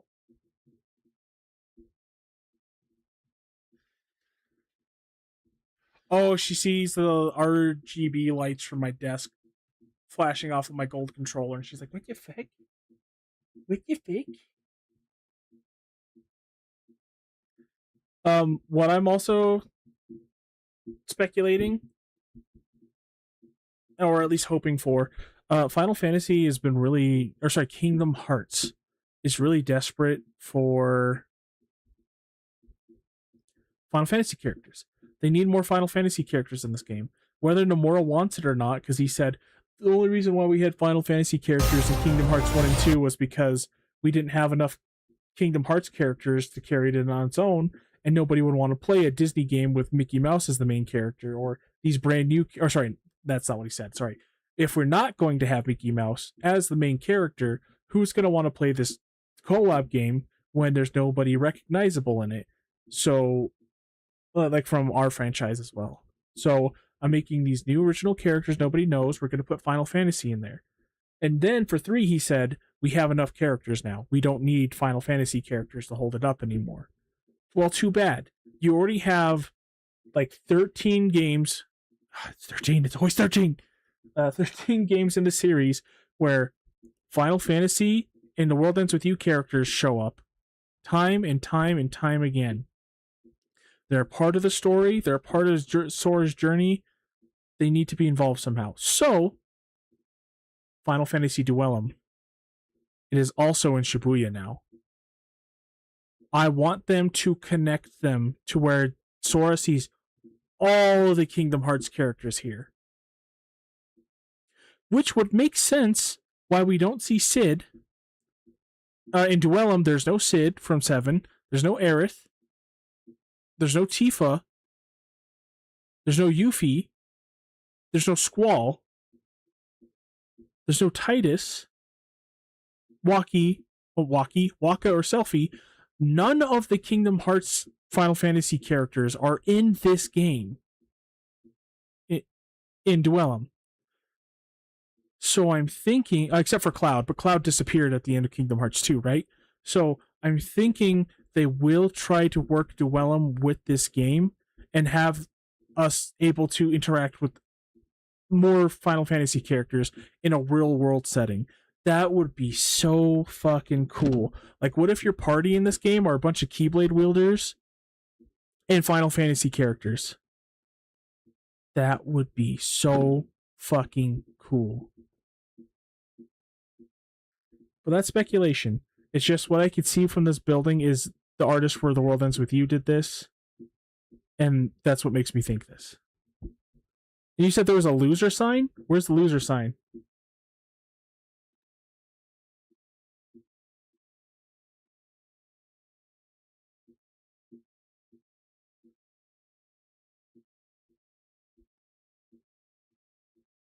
Oh, I see. S-lore. Loser. What the fuck, man? I want to see what that actually is. I played so much The World Ends With You, Neo, and The World Ends With You. I know exactly where all this is.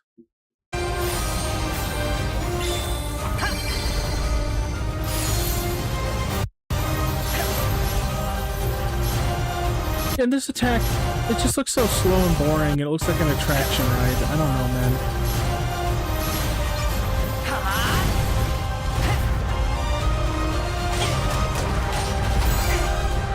The music is Versus 13 coded.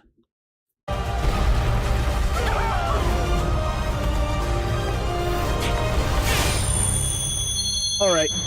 Sorry about that, but yeah, that's the whole thing for my thoughts on Kingdom Hearts 4. I am very excited. I'm glad we got news. I'm not pogging over it. The things we saw about the combat do have me worried, but graphically, the setting and the story potential, it's all there. It is all there. And they did not forget about it after Missing Link got canceled. They did not give up on it. It's still happening. Which, after the talk that they had during that concert like 3 years ago, it was really concerning because he said something happened to Kingdom Hearts that will determine the future of the series from then on. Very interesting stuff. But at the end of the day,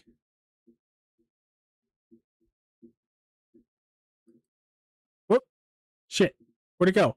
Oh, it's not on here, right, hold on. At the end of the day,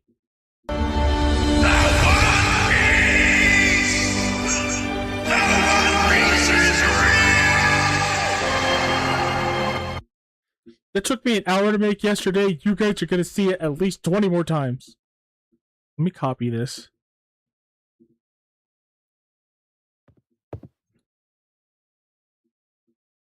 Paste. And then... yeah!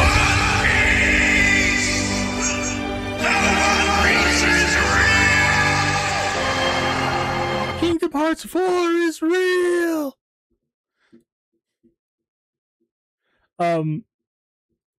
Let's see. Can't wait to not play it when it releases. I really need a better PC. Hey, that's like 1.5 years from now, potentially, or just a year. It's super easy to get computer stuff, right? Easy. Sorry, that was hard for me to just say out loud.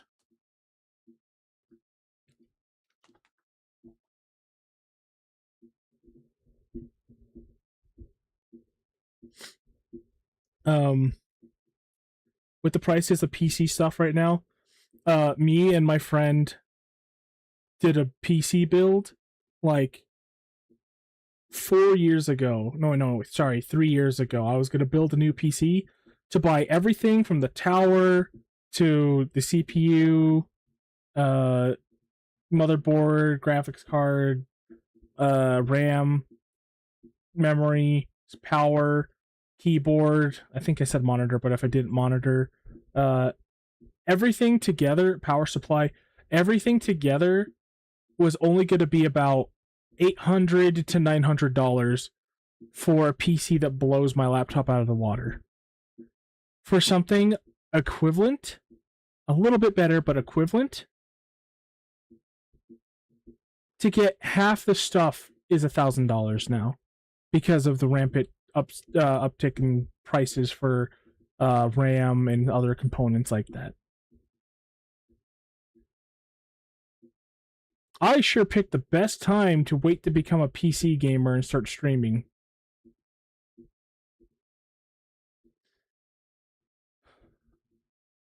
Hey, if anything, I will stream it when it comes out. And you can hang out here with me. And yeah. See, because I don't know your situation, I'm not gonna pry, but yeah, it's already hard enough to get PC parts.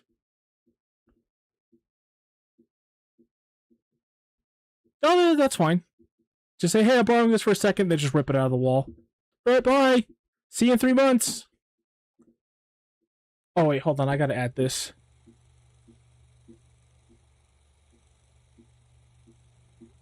I wish I could stop that video from playing right when I get into this room.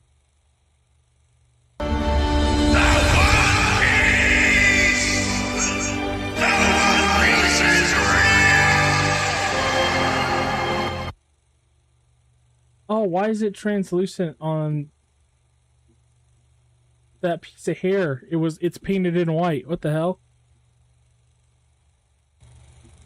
Oh, sorry, one more time.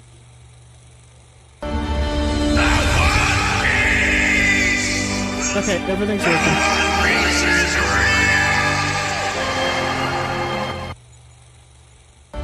No, wait, no. I'm just really proud of that. Okay. I think it's on every one of them now. Okay, so I'm excited for it. Ultimately, I'm excited for it, but we will have to see. Oh, I got people mad at me on Twitter and Blue Sky because I was saying just what I told you just now. The combat doesn't look great, or it's concerning, and people are mad.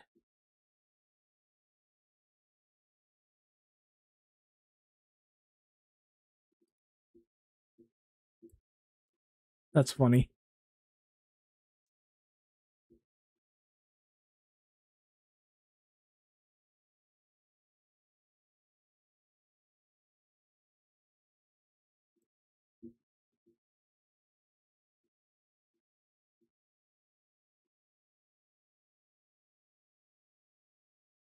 Okay, so what other things going? Oh, this will be fun. Oh my god, it's here. Holy shit, it's really happening. Is it finally time? Are you kidding me? This is impossible. Is this a miracle? OMG guy, I can't believe I got a trailer after 6 years. I'm not a skeleton anymore. Trailer from where? Nintendo Direct. What is this reality? Thank you for everything, Cloud, but I... Oh, okay. Damn, you quick, man. Oh, what the hell?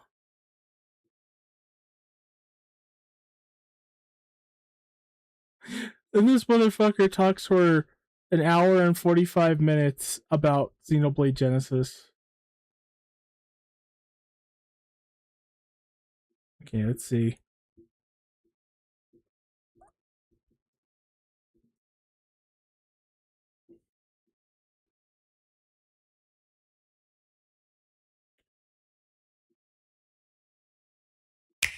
Yeah, dude, it just... There's so much shit that got announced. I can't blame you. Nobody can blame anybody for forgetting about even some of the bigger announcements. There was just so much shit announced last week. Next year's the year of the RPG. I'm gonna be eating good for the first time in forever. But yeah, we have Xenoblade, the 1, 2, 3 collection. I don't really know how that's going. I hope they sell it in one big bundle for like $50 or less, $40. Because those games are pretty great. The third one is the best. The other two are all right. They just don't hold a candle to Xenosaga storytelling or Xenogears in general. My Kingdom, Square Enix, stop being a bunch of fucks. Let Tetsuya Takahashi and Soraya Saga remake Xenogears, finish it, let it have this level of Xenoblade graphical fidelity, and play like Xenoblade Chronicles X. But it's all Xenogears story. That's all I want. I will die happy if I get that. If they don't do it, I'll make it happen. Well, like if Tetsuya Takahashi. There's a cool Discord I'm in where they are rebalancing and fixing issues with Xenogears combat for a mod for it, and I might play that on stream when I play the game. Because the combat's not bad at all in Xenogears. It's just... you could tell it's missing a few pieces because it had to be rushed. Like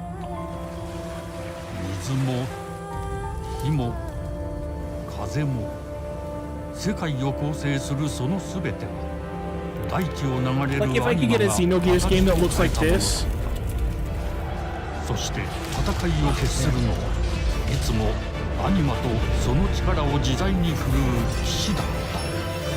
This is the thing that annoys me, is this new artist and the last artist for the last two Xenoblade games, they really like like Square Enix really likes Square Enix. What am I fucking saying? They're Monolith Soft. Nintendo really likes Western European RPGs. They also like super clean art style, super clean with very simple, symmetrical faces that I find very boring. And that's what this game looks like. It's Western RPG. It looks like Fire Emblem. And I don't know how to feel about it.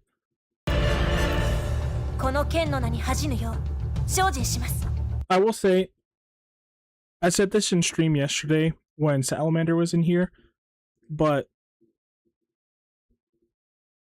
the character faces, the younger ones, they look like generic modern day anime characters, but as soon as you look at the older people or some of the other unique characters, the art is on the same level of Xenogears.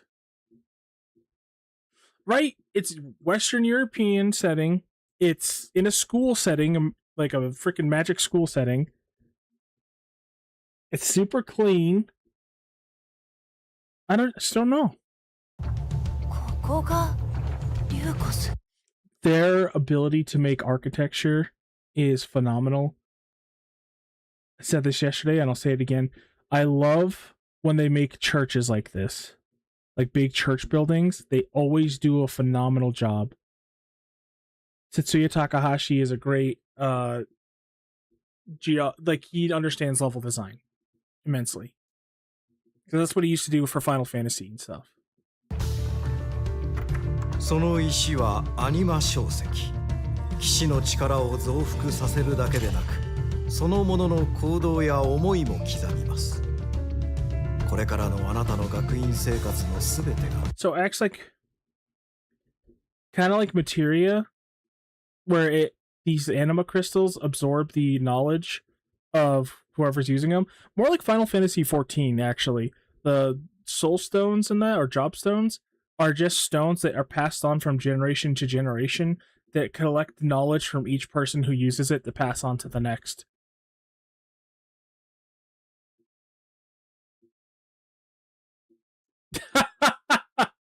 No offense, but if there's Persona social links, I'm nuking whoever's making this game. Okay. Thankfully, they're not like that. Monolith Soft or X Square developers who really put a huge emphasis on darker storytelling. They do have things called heart to hearts, where you just talk with other people and you can like grow your bonds with your main party members, but there's no like dating or anything like that. So there's that at least. And also the level design, like they still haven't showed gameplay. We don't know if this is full action or if this still is the tab target combat system from all the Xenoblade games, but their level design is phenomenal. Like, if they got Tetsuya Nomura to work on concepts and character designs, they had Tetsuya Takahashi to do the plot and character writing and level design with his wife. They had Sakaguchi to oversee it and keep their ambitions in check. They had Nobuo Uematsu,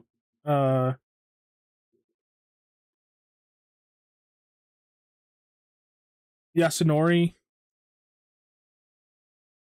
and Yoko Shimomura working on this game soundtrack, on this theoretical game soundtrack. I think they would make the greatest game that has ever been made, the greatest RPG.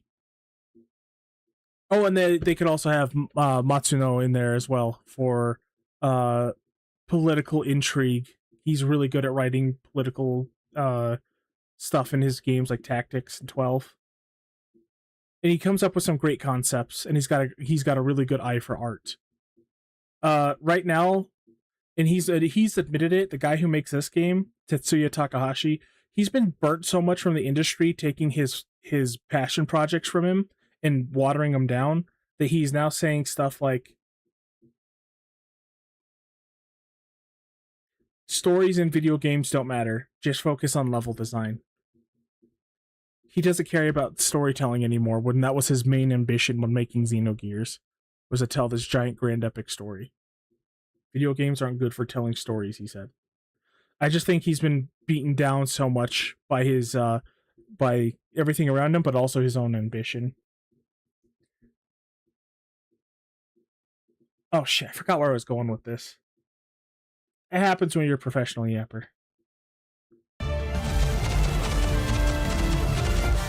力の使い方なんとなく分かった気がする。死って人殺しの職業で奪われた側はどう思うんだろうな。真実。 Oh, that's what I was gonna say. He said that his games, his Xenoblade games, would be as popular as Kingdom Hearts or any of the mainline Final Fantasy games if they had an artist as strong as Tetsuya Nomura working on it, because he's what really helped blow Final Fantasy VII into the atmosphere with his art style, making some of the most iconic characters of all time. And because of that, with he had the same artist from Xenogears to Xenoblade Chronicles X in 2015, so 17 years. That guy's art style, he has the same understanding of human biology and not biology, sorry. I mean, yes, that too, because that goes into the storytelling, but that's more Tetsuya Takahashi. Anyway, he understands the shape of the human body and the anatomy of the human body so much. It's on par with Tetsuya Nomura. His problem is, where Nomura shines, is that he really thinks about outfit designs, how you can still keep them grounded and real, but still make them fantastical and interesting. Whereas the guy who does the Xenogears to Xenoblade X stuff, he goes too far and fantastical with his ideas, and they become disconnected. That's the only thing. But his art style is still amazing, and I love his designs. Now, Monolith Soft has had trouble translating his style into 3D, but their outfits are really eye-catching like they are now. And because of that, Tetsuya Takahashi is just looking for popular artists. One was an ecchi manga artist for Xenoblade 2 and 3. This new artist is also a popular artist in this day and age. I forgot what his name is, but he's just looking for trendy, popular art styles instead of going with something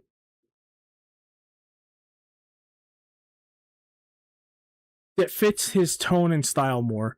Because I'll tell you right now, Xenoblade Chronicles 3, their eyes are too far apart, and it looks really awkward, and it really takes me out of some of the scenes when they're so cutesy and the scenes are so dark. Like they tackle like sewer slide and stuff like that. Really heavy topics, and they give it as much gravity and seriousness as it deserves, and write it into the story very well. But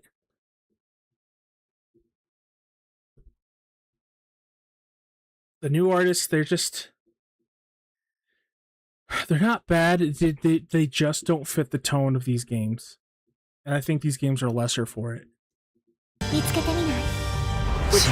I will be making YouTube videos analyzing the 3 Xenoblade games. Oh, sorry, the 4 Xenoblade games. Because I've already... Oh, fuck! I gotta write a... Me and my friends in our Discord have a game review channel, and I've wrote giant essays on the first 2 games of Saga. So I want to go in all the Xenoblade Chronicles games. So I got to finish Xenosaga, and then I'm going to make a video about Gear Saga, all that, as well as the 10th anniversary we have for 15. Sorry, I just need to stop talking for a little bit and just watch stuff. ドラゴンの炎で浄化することで罪が儚われる。田舎貴族の限界を教えてあげる。あいつ使えるぜ。小石なしで騎士の力。生と死も全てはアニマと共にある。帰るの。See, this is what I was talking about.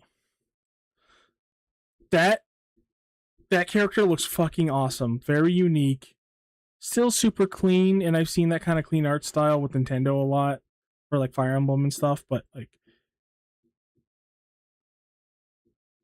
and I don't like the hair draping down from her middle forehead, but it's still much more intriguing and eye-catching. And then we go to this guy. He looks cool. He looks like a normal older man. He's got a good style, but then he's got the big bushy eyebrows. And then you get to this guy. This guy looks like a fucking Fire Emblem character. He looks like a villain that would be in Fire Emblem. But he's got cool definition to his face. He's very unique looking. It kind of looks like the old artist. I like it. And I wish they would do that for everybody. But this guy... Whew.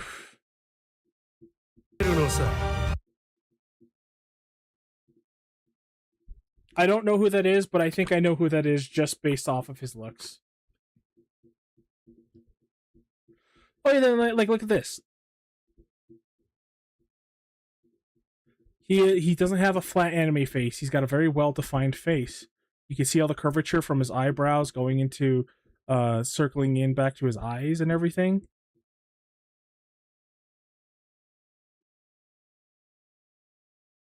And his cheeks poking out as he's turning.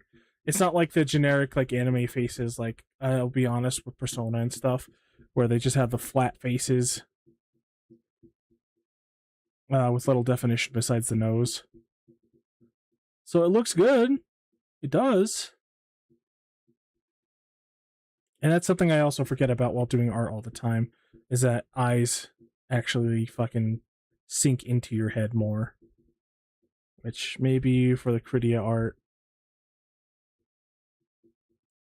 that I'm doing here for my main character, you guys can't see it right now.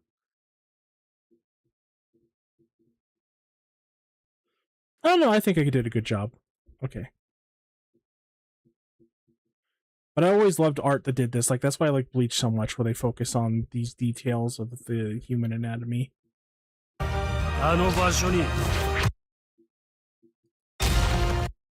Whoa!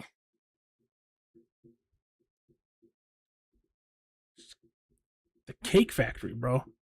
Whoa. Jesus Christ. She's supposed to be a warrior? She looks like she goes to fucking Vasa or Planet Fitness every day.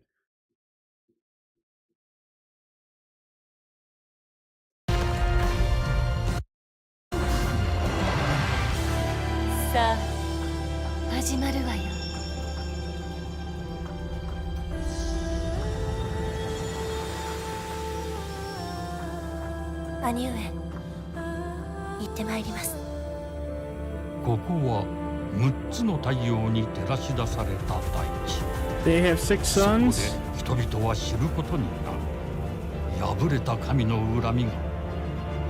And then they're in Halo.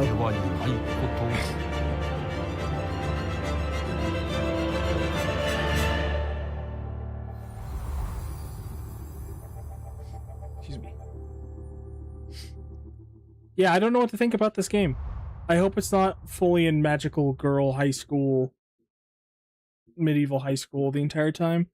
I hope it goes to more sci-fi instead of just being fantasy. What else did we get?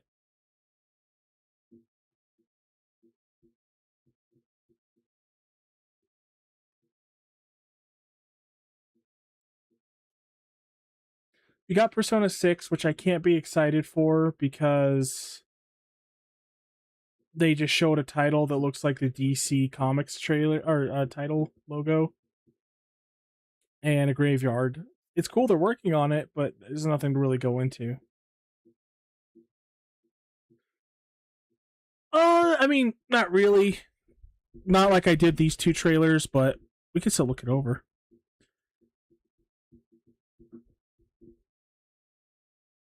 Oh.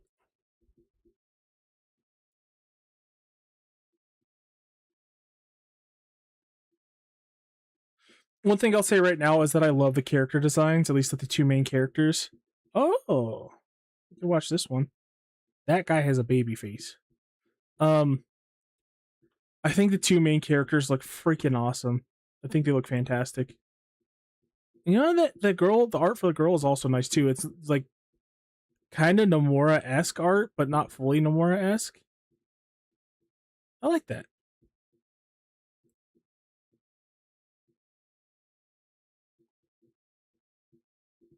In HD 2D.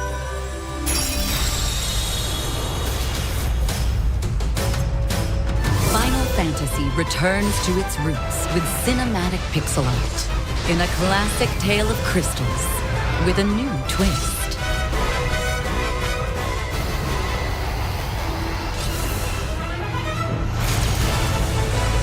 Final Fantasy Resonance.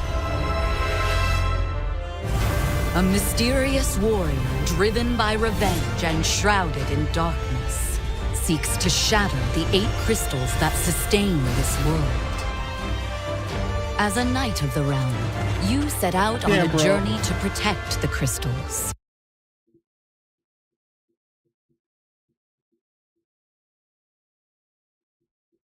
Doing this frame by frame is annoying, but I hate going 5 seconds at a time.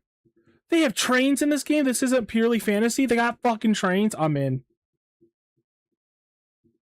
I'm glad we watched this trailer now. I love trains, and I love trains in Final Fantasy.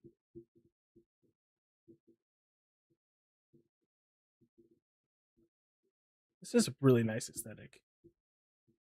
For some reason, it kind of reminds me of Saga Frontier 2. It like gives me the same vibes. Okay, but yeah, that art looks phenomenal. I don't know who the artist is for this. It kind of looks like the guy who does 14 art. It kind of looks a little bit Nomura-y in some ways. It's like a mix of a bunch of different artists for Final Fantasy, and I really like it. Plus, the main character's name is Rain. Very cool. I like that. It goes in line with Terra, Squall, which is a torrential storm.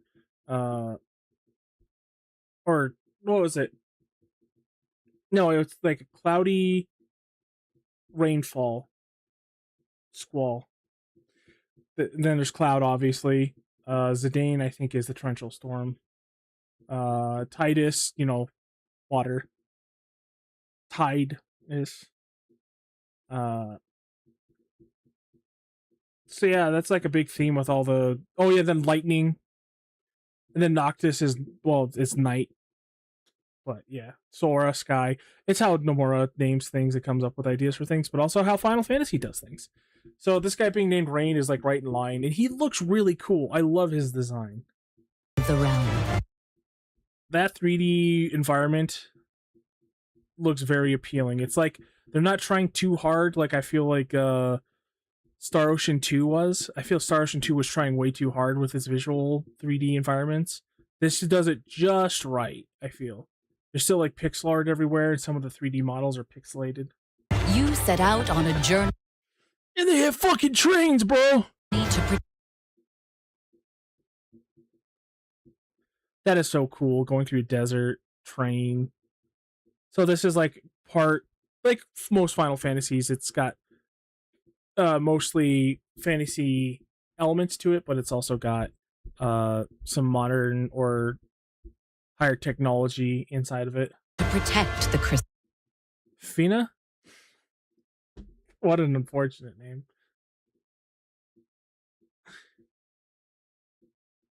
I bet the Zoomers love this character. But she looks cool. I like her design. Would like to see more of what she does. Hopefully she's not a damn stress. That Jake? That is just the normalest ass fucking name, Jake. My name is Jake. But he looks really cool. Encounter allies. I love the sprite look. And then the 3D in the background. These old background, like these CG backgrounds like this, make me think of the opening videos for the PS1 versions of the Final Fantasy remakes. I don't know how I feel about the main character's sword. It looks like it's trying too hard to be like the Monado from Xenoblade. Bound by a shared... Nicole. The artist who works on this game he's phenomenal. Holy shit. Fate. Explore fantastic lands. Whoa, I didn't even notice that. They have a crystal tower too? And overcome. So that's a bit of a problem. This might be too much like Dissidia, like Final Fantasy, because the original game, Brave Exvius, was a gacha game where you could summon people from all across the Final Fantasy universe, basically. It was very Dissidia-esque, and I heard that the story is a lot like 14, where they work old Final Fantasies into its own story, like the Crystal Tower and stuff there. So I don't know how to feel about that. I want it to be its own unique thing, but they already do have, like, we're going to summon all the Final Fantasy protagonists. Countless perils along the way. And that looks great.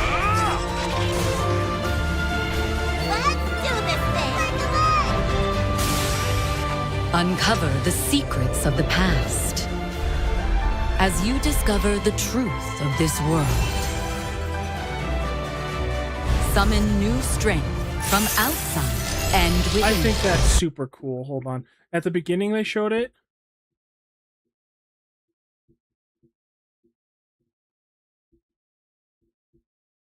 Yes, this was originally a mobile game called Brave Exvius that was gacha slop. It apparently had a really good story. I played it for like a few days. It was all right. I don't remember anything about the story, but people apparently loved it, and its battle theme is banging. So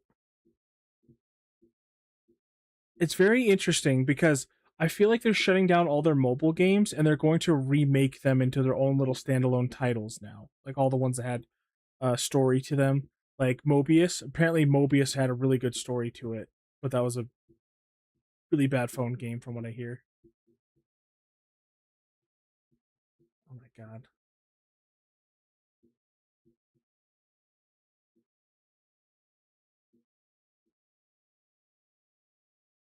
What looks incredible to me with these 3D scenes, I don't know how they're doing it.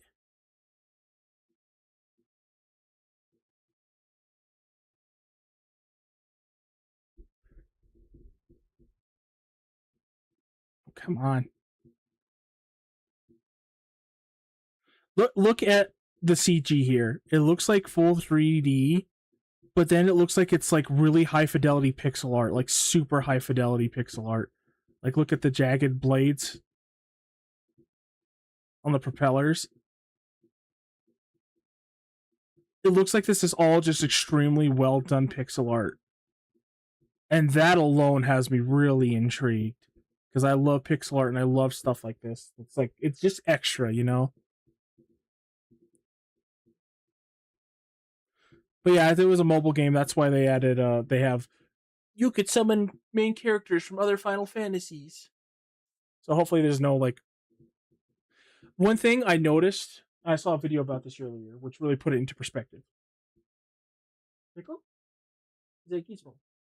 It's a pickle. Hi, son. Hi. Okay. This entire E3 season, with all the different announcements the last like 2 weeks, how many live service games were announced? How many gacha games were announced? How many pay to win slop has been announced? Almost nothing. Almost nothing. It's been these, like, this is a slap in the face to all the old gacha games that they used to make. This is like the opposite of that. It's a single player title. And they have so many of those things, like so many announcements like that this E3 season. I think gaming has finally, like, it's starting, and I'm being a little optimistic here, but I feel gaming is finally pulling itself out of the corporate hellhole that it's been stuck in stagnation for the last 16 years since video games became popular. I feel like we're starting to make games to make them fun because graphics have plateaued, gaming's becoming too expensive, people are tired of gacha slop, tired of live service bullshit. So now they're reeling things back and focusing on what's important and what people want. Unfortunately, it's never going to truly go away, all this corporatization. It's transformed a lot of these companies like Square Enix past what it'll ever be again, but it could be from its past. But maybe something new from both of these mindsets and aspects of the gaming zeitgeist can coalesce into something more beautiful than what it is right now. And that makes I'm a little optimistic and hopeful for that, because I have been so disappointed with gaming for the last 16 years. 2010s were horrible for me for video games. Horrible. Because again, Metal Gear Solid 5, Final Fantasy 15, Kingdom Hearts 3, yada yada yada, all those games that I complain about. It was just not a good time for me. The one saving grace was Dragon's Dogma 1. I love Dragon's Dogma 1. But besides that. So I think we're going to a brighter future. I hope so, at least. As for this game itself, like, even here, I think what they did was they did all this in CG. They rendered all this in real-time CG. And then they put some kind of filter on it to make it look pixelated.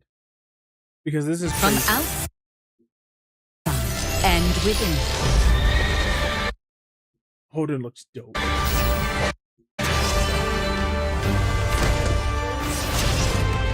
Look at these dynamic fucking scenes. This is the first game I want to make, and it's going to be a story about my character Nemo, which looks like my PNG avatar. I want it to be CG like this and have cinematic, or sorry, not CG. I want it to be 3D backgrounds with sprite characters and have cinematic camera angles like this. Not maybe to this fidelity, because this is some next level shit, but in the same vein. Final Fantasy Resonance, coming October 22nd. And that's really close too. That is really close. I'll definitely play that on stream. 2026.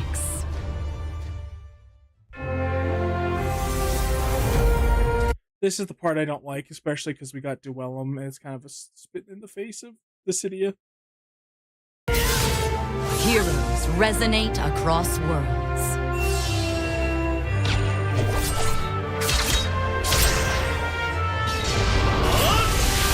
No, fuckboy Squall, please stop using this design. Please give him back his normal old shirt. Give him his poofy 90s sleeves. Give him broad shoulders. Fix his hair to not have an emo boy cut. Take away his waist cape butt. His butt fur. Give me back my Squall. Hashtag not my Squall.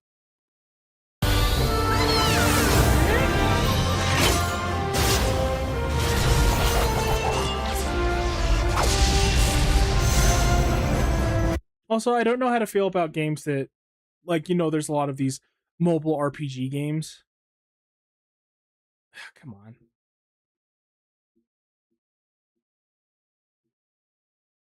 Wish my computer was not so slow.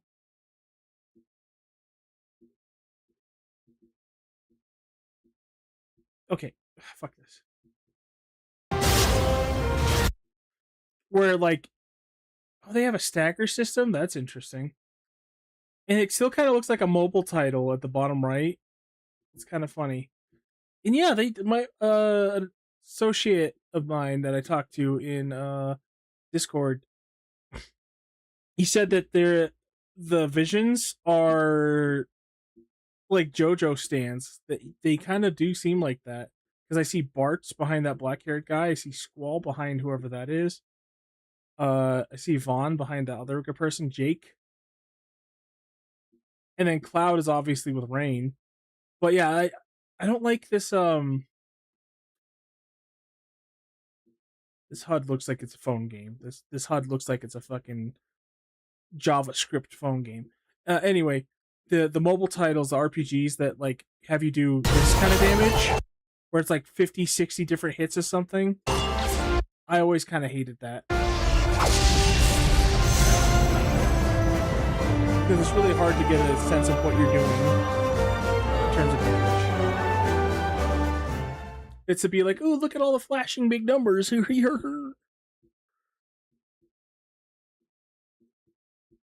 the dopamine going.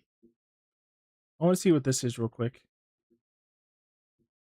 Hello everyone, I'm Keisuke Nakashima, producer of Final Fantasy Resonance. I am excited to talk to you about the very first HG. Like, look at that moving pixel art right there. That looks incredible. I am excited to talk to you about the very first HG2D Final Fantasy game. Final Fantasy Resonance is based on the first story arc of the mobile game, Final Fantasy Brave Exvius, and reworked for the console experience. But this is not a direct port of that game. In Final Fantasy Resonance, the story and gameplay have been updated and designed from the ground up for consoles. This is a tale of vengeance and lingering regrets stemming from the mystery around the crystal that keep the world in balance. In the game, your main party of heroes can recruit characters called visions to assist you in battle. These visions can be found all around the world and join you after you complete their quest or answer inquiries to measure resonance. It is crazy how much of Square Enix is just hinged all of its IPs and ideas and everything based off of what Nomura did like 15 years ago. Like, they keep inserting Dissidia stuff into a lot of different stuff. They're still focused on all the Nomura style stuff, and they wouldn't give him his own fucking game. Like, even right now, they're using his style for all the Final Fantasy characters from Dissidia for this game and many others. And compatibility with that of the character. I love seeing these classic Vision characters like Cloud, Tidus, and Warrior Bright in HD 2D style. But they are not the only Final Fantasy icons with this new look. HD 2D rarely brings out a new side to beloved FF hallmarks like airships, espers, and of course, chocobos.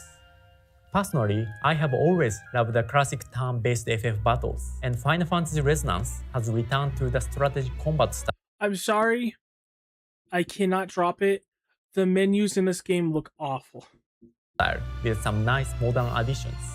Experience cinematic cutscenes and writing, dynamic camera movements, and like, other... with the artistic... Like this! All the pixel art they've done and everything. They have a good eye for design and aesthetics, shot composition, everything. But they made the menus look like a fucking mobile game. New additions that rarely bring battles to life. There is a lot more to reveal when it comes to gameplay, so we'll be diving deeper in another video soon. Until then, we hope you enjoyed the review of Final Fantasy Resonance coming October 22nd to Nintendo Switch 2, Nintendo Switch, PlayStation 5, Xbox Series X and S, and PC.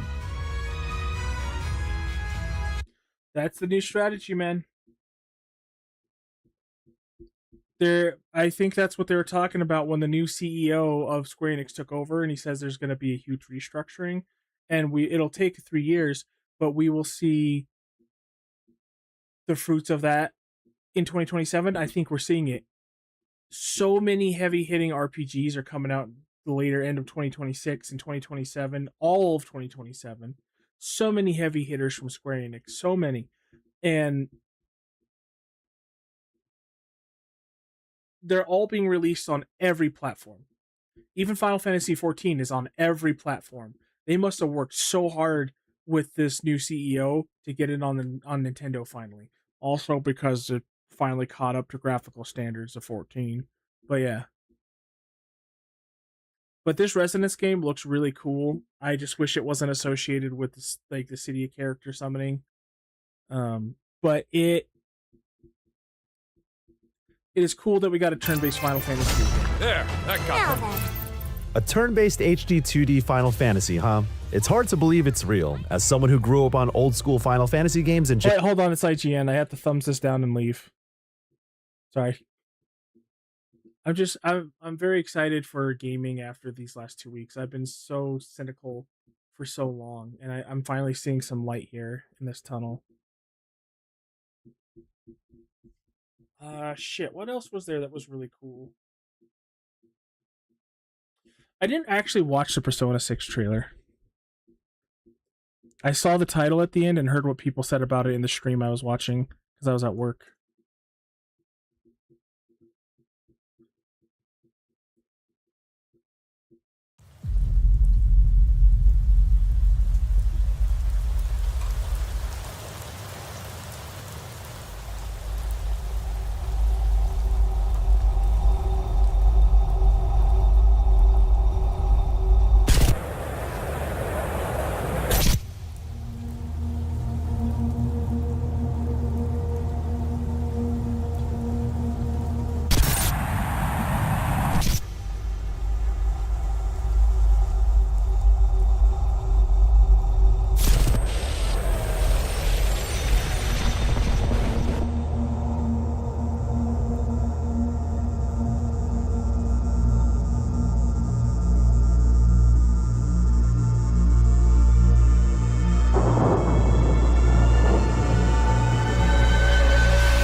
logo.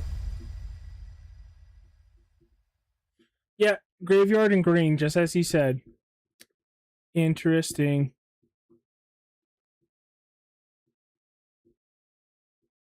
I don't know if this is a P3 sequel like this video, but yeah, anyway, that's still cool. I'm happy for people. I never played Persona 4 because I was such a fanboy of the third game, and I thought the classes on these characters looked stupid. So I never played it. So maybe I'll change that. We'll see.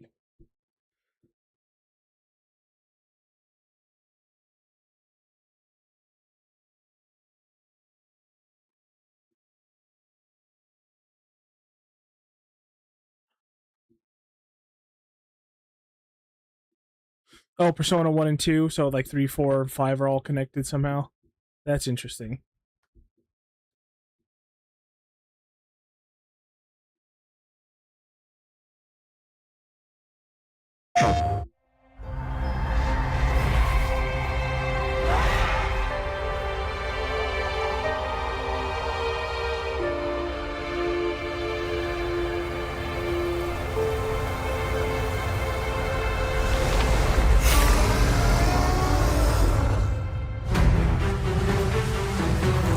Oh, interesting.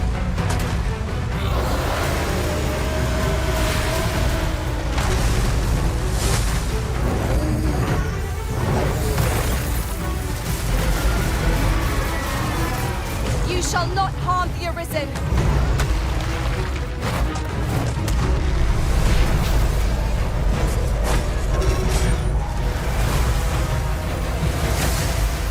I will finish this here and now.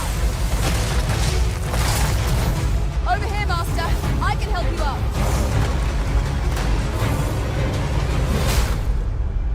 The truth behind Norgan's downfall is at hand.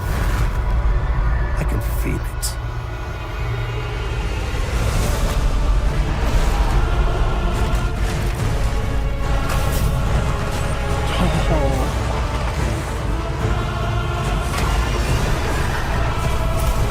Zombie dragon.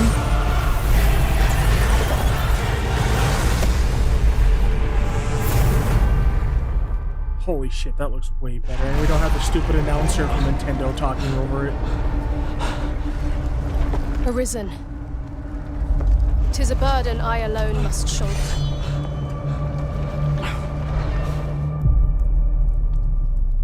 Damn, October 9th? Okay, I'll be right back. I have to use the restroom really bad.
Okay, sorry, I'm back. You know, I should really start. Oh shit! Tales of Returning. I gotta check that out. Let me see. I'm gonna go back and chat. All Persona games take place in the same world, but it's mostly connected with references, like the Nanjo group and Sebek being mentioned in P3, which are things from. Oh, okay. It's like loose references, like these things still happen, but they're not directly connected. Characters aren't connected. It's just the world is connected. That is cool.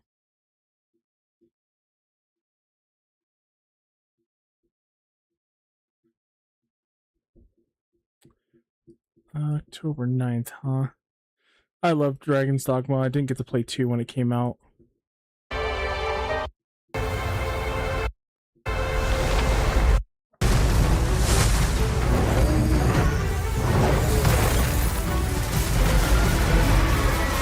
Dark Arisen, like, I love Dragon's Dogma 1, and then Dark Arisen elevated it so far above the original for me.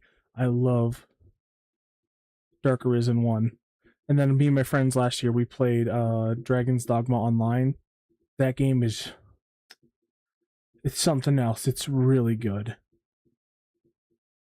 So this game, I heard that its problem was, like, how little content there was compared to other open world games and stuff.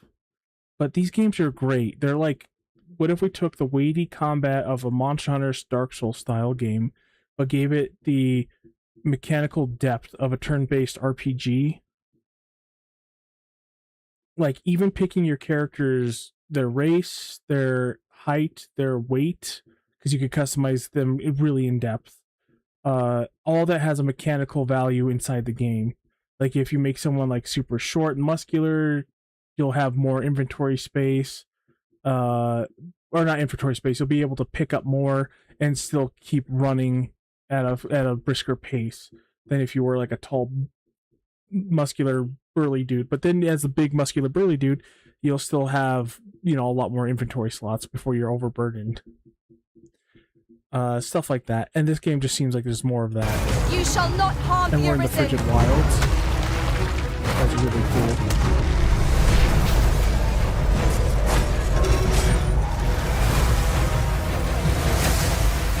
I will finish this. They just need to make this in, like, Dragon's Dogma Online 2.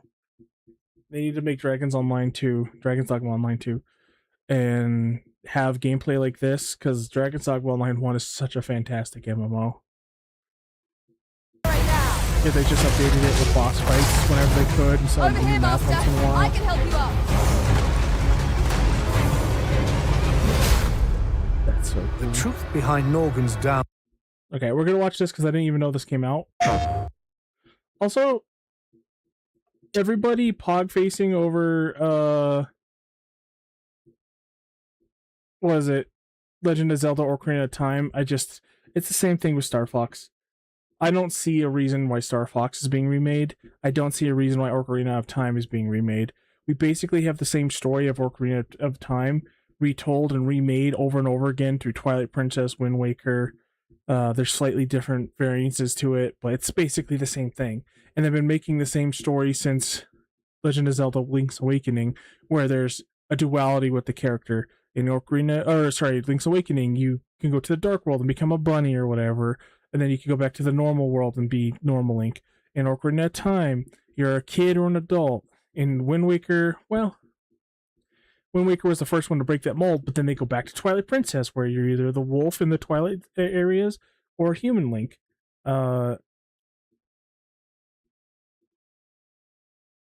Skyward Sword had the Sky Town, the Sky World, and then the world below. There's like always a duality of worlds you can go to, with Link usually taking different form in those worlds. They just keep making the same thing. I don't see why everybody's pog facing over Ocarina of Time when they just showed Link sleeping in a bed. What is it that they're doing to this remake to justify its existence? More cutscenes, more story, voice cutscenes, and that's it? same gameplay like Star Fox. Because if they do that, I'm not interested. Anyway, I love the Tales of series. And that's what we're watching now. Tales of Eternia is the third game in the series. They were originally made by Team Wolf, which were Enix developers. Oh, sorry, no, wait. That split off to have one section of them become Enix developers because Namco screwed over the original writer of Tales of Fantasia, the first one. And they split off into these two different groups to make Star Ocean and the Tales of series. The Tales of series has so many entries that rivals Final Fantasy, even more so. Some of their games, like what the Tales of series does so well, is they will take established anime, video game tropes, characters, and everything, and then add depth to those characters. So, like, you're immediately watching it, like Tales of Symphonia, you're like, I've seen this before. I've seen this 1,000 times. These are boring cookie-cutter characters. But then as the game goes along, they bloom into their own characters. They give depth and reason to why they are the way they are. And the characters grow over the course of the game where you understand them better. The Tales of games are phenomenal at doing that. And the third one, I was like really into the Tales of series a couple years ago. Like I think it was 10 years ago, I was trying to play every single Tales of game. Because they have action combat systems, even all the way back on the Super Nintendo. But it was more like a fighting game back then, but it's evolved to be so much more than that now. So I'm really interested in Eternia, because Eternia is it's one of the building blocks for what modern Tales of is. And that was a sprite game that had Here I am. 3D backgrounds.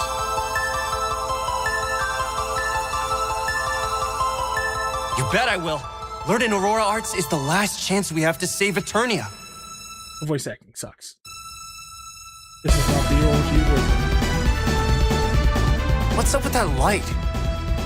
What does she mean by Fibril? After all, nothing ventured, nothing gained. It'll be easy breezy.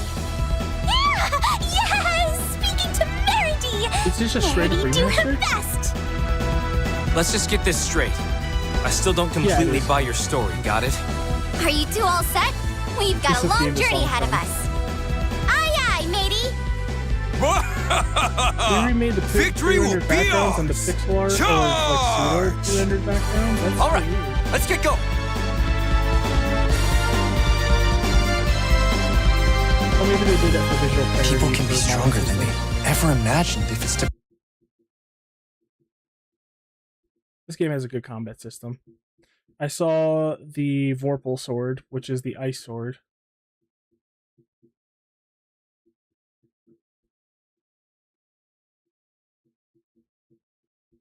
Oh my god, frame by frame is so annoying.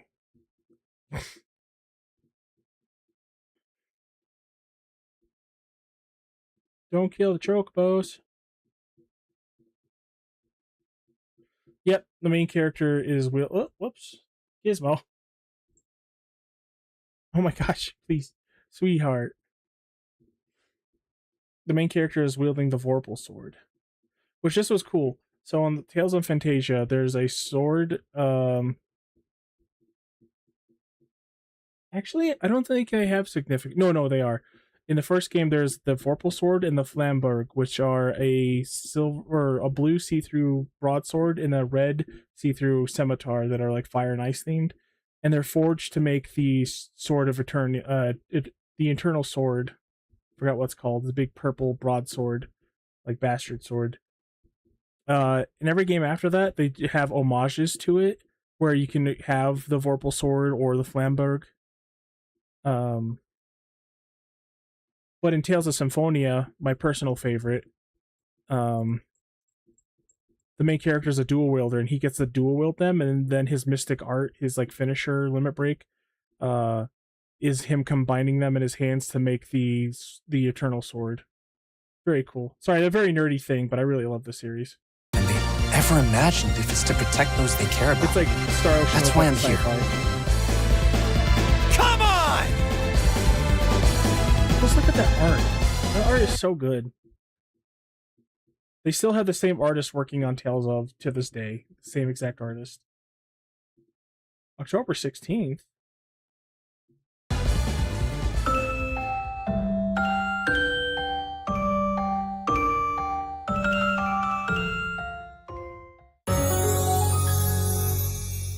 That is very cool.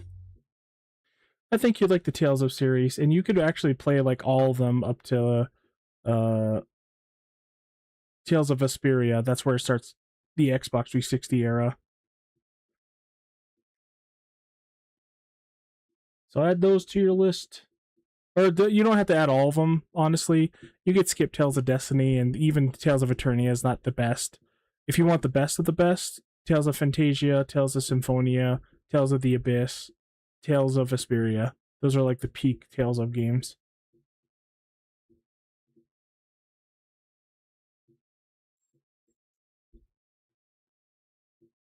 Yeah, I'm not seeing anything else to watch here. Yeah, just add them to your list, and maybe in like 15 years you play them. But first you gotta get through Final Fantasy. How's 2 going? Where's the time? Oh god, another remaster of 10. Please don't tell me they changed the faces again. A little history for this. For some reason, they did the Squall treatment with the Final Fantasy VIII remaster. When they remastered these games, they changed the main character's face, and they also keep progressively making Titus more and more white.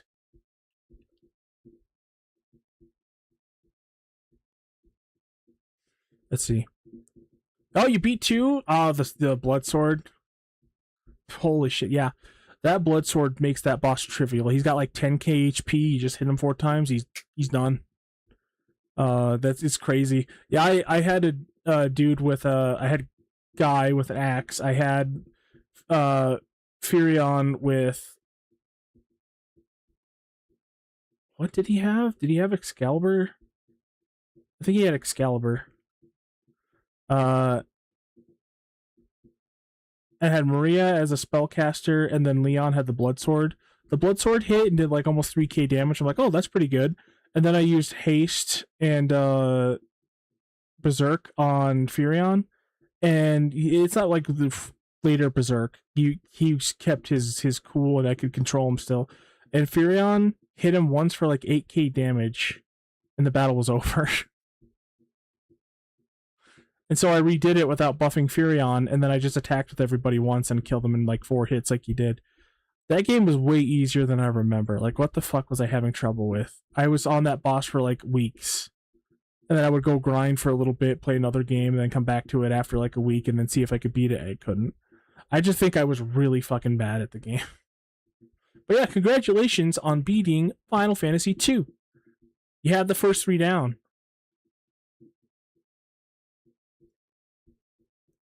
Did you start 4 yet? If you did, which version are you playing? I'm curious.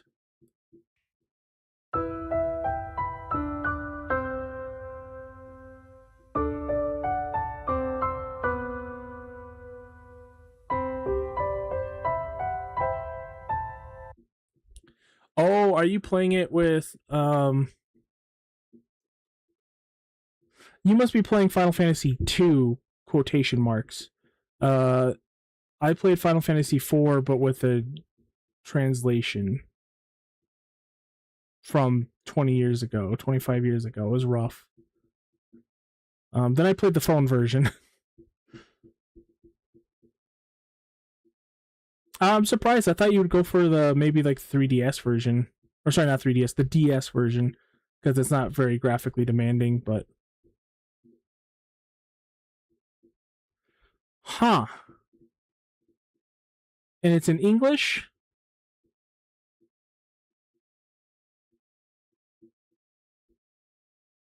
Huh.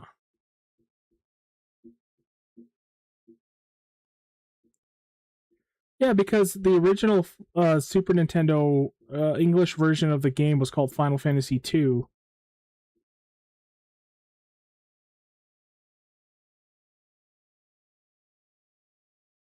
And I believe Final Fantasy II was Final Fantasy I. and Final Fantasy VI was Final Fantasy III. And then they released 7, and then they fixed it all. That's interesting. I'm curious to know what like ROM that you have. Is it one with like a pre-patch translation to it?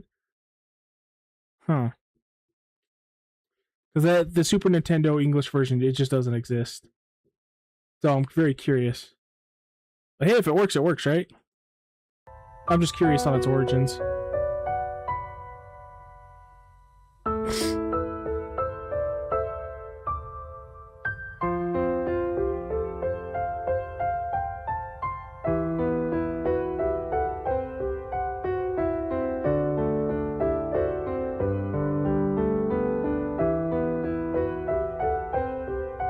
Okay, they didn't remake the faces. They're still the same faces from the last remaster, but for some reason when they remake this, they keep making him more baby-faced, lighter toned skin, less muscular. When he looks cool being a muscular dude with it, and he's got a tan because he's a fucking sports player on the beach. That's something they could have done. Look at my boy. This is a big pivotal cutscene, and he has like default face. They didn't model his face to be like fully polygonal like Titus's face is. My boy just gets pushed. All iron is so fucking cool, man.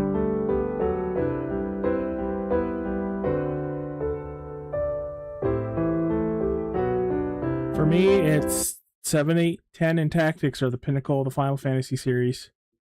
They've never been able to get over that. Man, I love this game. It's the boy who beats up Sora on the starter island of 1.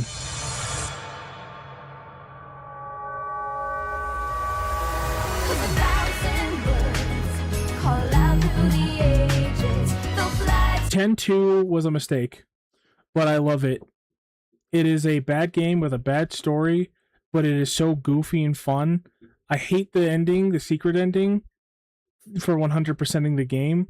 It ruins the first game, but the battle system is fantastic. The dress spheres are fantastic. I love the character designs. It's just a lot of fun.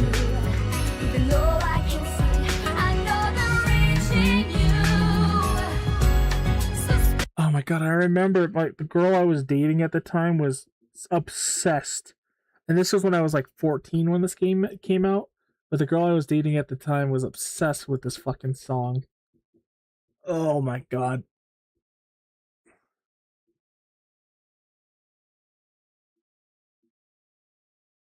I will try to not spoil it to answer your question what happens in 10-2. Because it is very dependent on knowing the ending of the original 10. Shit goes down in Final Fantasy X.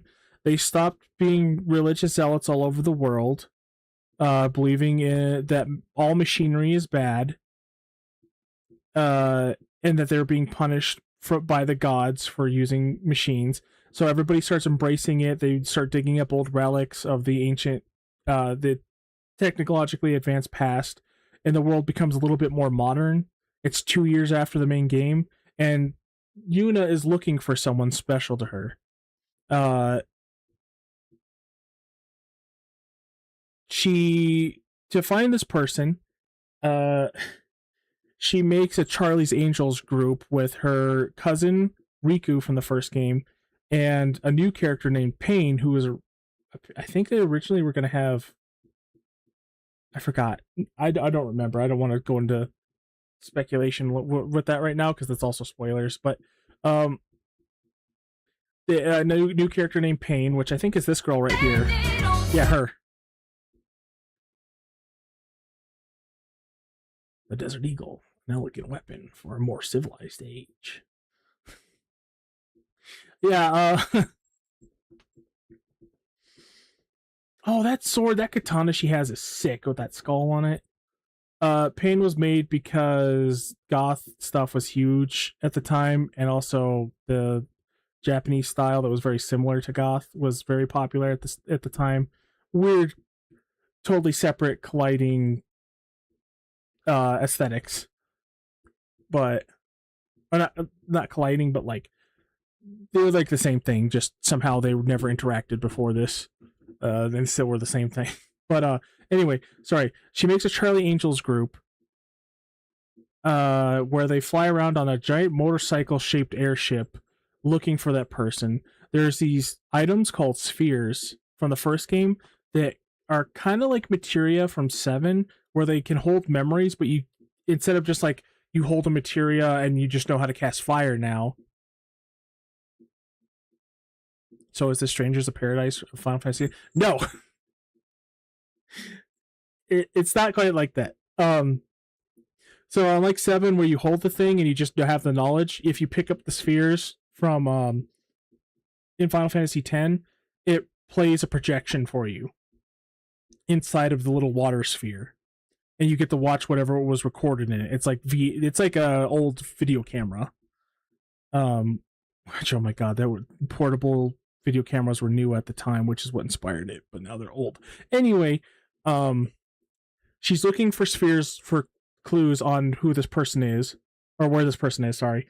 And she, in her Charlie's Angels group, there's a pilot and then a little kid named Shinra, but a kid named Shinra who develops a new technology that magically changes their outfits in a magical girl transformation and opens up the job system from Final Fantasy III and V, but in the Final Fantasy X battle system. Now, the battle system is insane. It's fantastic. The Dark Knight outfits are my favorite. It is one of the best gameplay Final Fantasies. But then the story turns into... It's interesting at first. Like, what is this world? What happens with this world when you force... kind of force a new ideology, a way of living on people because you reveal their religion to be fake. How will they react to that? And how will people take the new technology? And there's still an active group of the old Yevons, which is the religion then, in the first game, that are still fighting back on the new way of life. And that's all interesting, but then it turns into a look-alike of the person she's looking for that puts her in a wild goose chase is actually a person who died like 1,000 years ago, and his ghost is trying to resurrect a giant elephant piano that's going to destroy the world.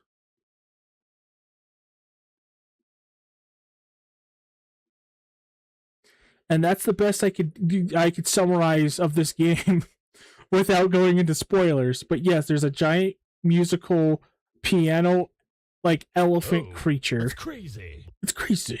Oh, that's crazy.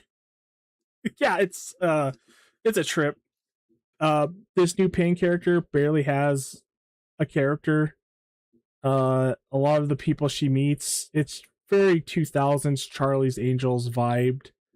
But it's still a fun game. It's a lot of fun, and I have a lot of fun memories of it. It's just you 100% the game, and your reward is making the first game worse. It's just so, I don't know. But it also has really good tunes, and it's really fun. And they were experimenting. This is the game they made directly after Sakaguchi left the studio. He resigned because of The Spirits Within. It was such a failure of a movie, which we're going to watch. I think we're going to watch that soon. I want to see Spirits Within for the first time in 26 years, and see what was so bad about it. Because I remember watching it like, oh, this is stupid because it's so not Final Fantasy. But I want to see if it actually is a good movie or not, or just a bad Final Fantasy movie. Oh, sorry. I kind of did, but not directly. So, the job system with the sphere thing, that's one of her new jobs, is a dual-wielding gunner. It's basically gunner. It's a gunner job. And that's why she has the gun. And that's the aesthetic job that they wanted to go with for this game. Why she chose a gun? I don't know. She can't summon anymore because of the events of the first game.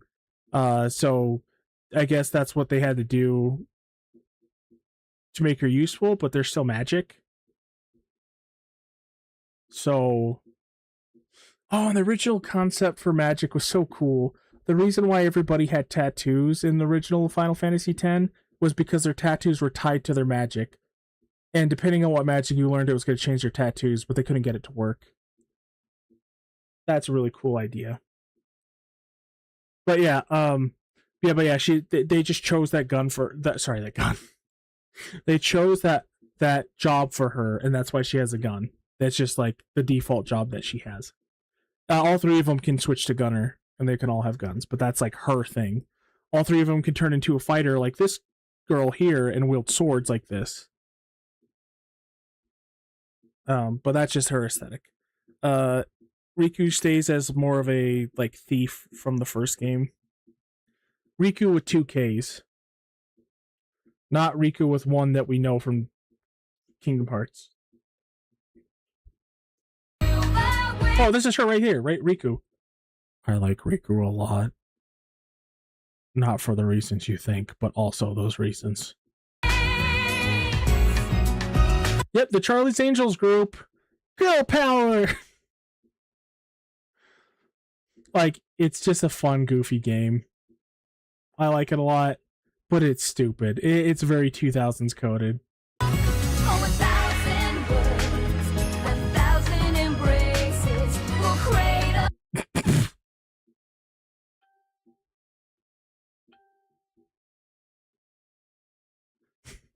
Drop your weapon. No, you drop it. I'm not afraid to die. Hey, hold on. This could take a second for a stupid joke that would be much funnier if I told it right now, but...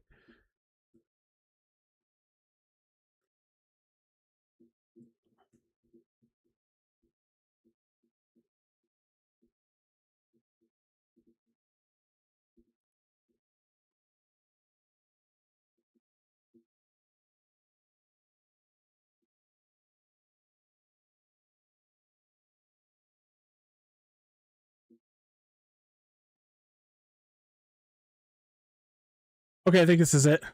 Fuck you, fatty foop. Okay, I didn't think that clip would start with that. Okay.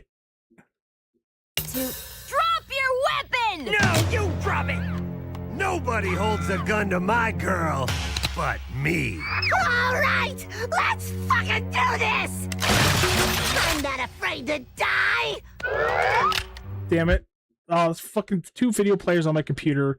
It did not let me do the joke. What a fucking strange show.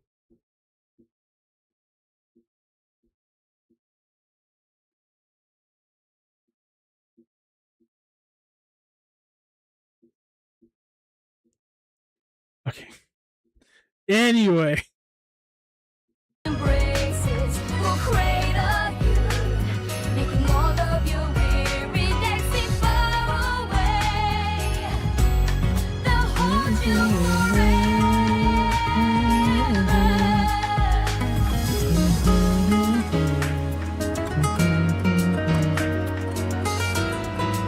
HD Remaster 2, I would say, because they already did this. It's been 10 years since this HD Master came out, and then 15 years since the original game.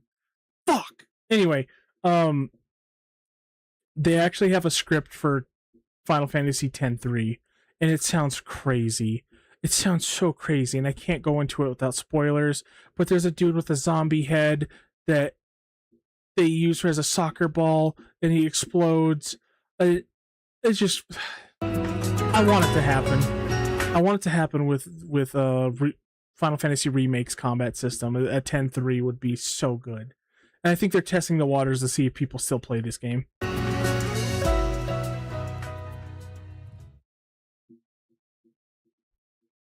Drop your weapon. Oh, you drop it. I'm not afraid to die. Anything else that I missed? Apparently I missed some announcements. The Dragon Quest game, the 12, I don't like how it went from a much darker game into a more traditional Dragon Quest game, and also the main character looks like ass. I do not like the design of the main character for the new Dragon Quest. Let's see.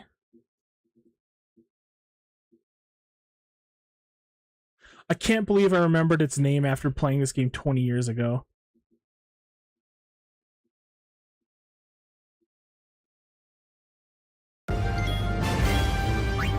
Now, Vegnagon, fire! Giant, evil, magical piano mammoth.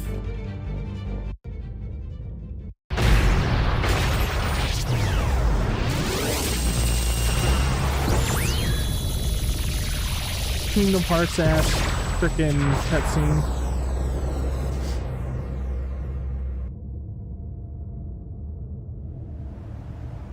I don't remember this happening. What is this? The Calmlands.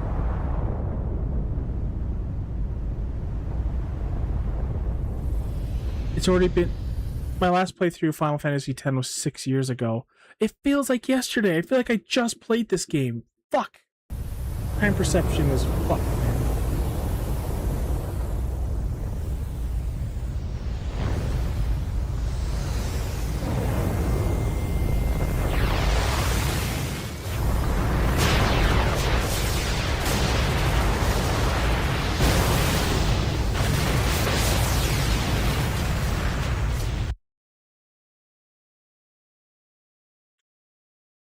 I don't have to answer your question. I don't have to answer either of your important questions. I'm not going to give the satisfaction of that answer. We both know what the answer is.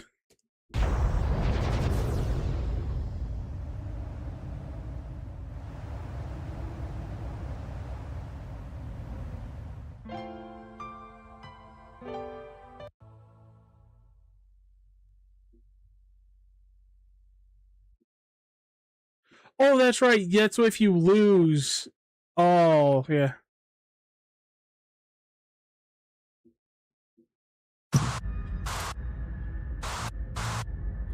Look, this game had a cool premise and cool ideas, and artistically it's very cool. Everything about it's fucking cool. Nomura was involved, but he wasn't a story writer. He came up with concepts and ideas, but there was another story writer. He did the designs, obviously.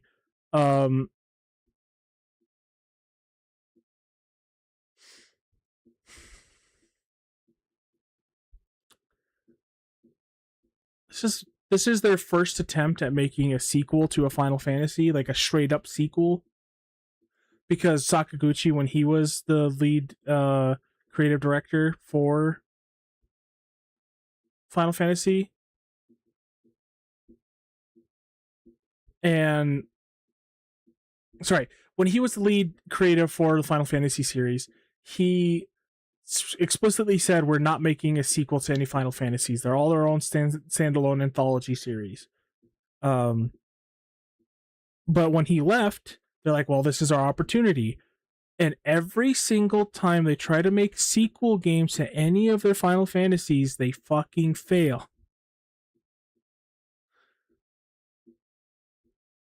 10-2 was a huge commercial flop.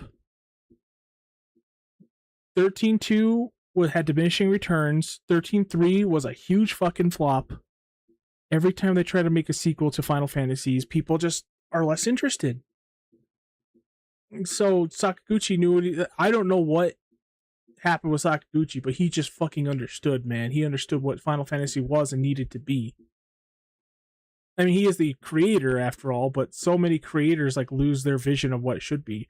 I think if he stayed with Square Enix or came back to Square Enix, he could help him solve a lot of fucking problems if he can get through the bureaucracy of what they are now. So he said yes to all this, and I'm thankful for it. Yeah, it's very interesting. I will say this is a very fun game. As flawed as it is so fun. I love this stupid game. Magical death piano. Power, my ancient mammoth. Human skeleton robot. Because I'm sad about my ex-girlfriend dying.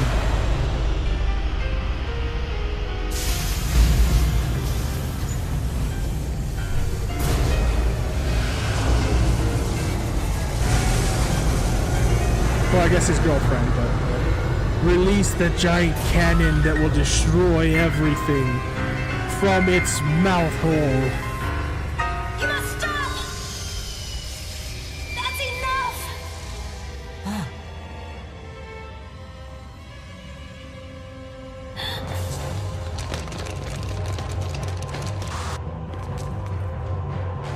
It's a very like Romeo and Juliet style thing. I mean, look at that! Look at that fucker! Look at Magnagun. He's got like a human skull, and he's got these mammoth tusks, and he's powered by a fucking magical keyboard piano.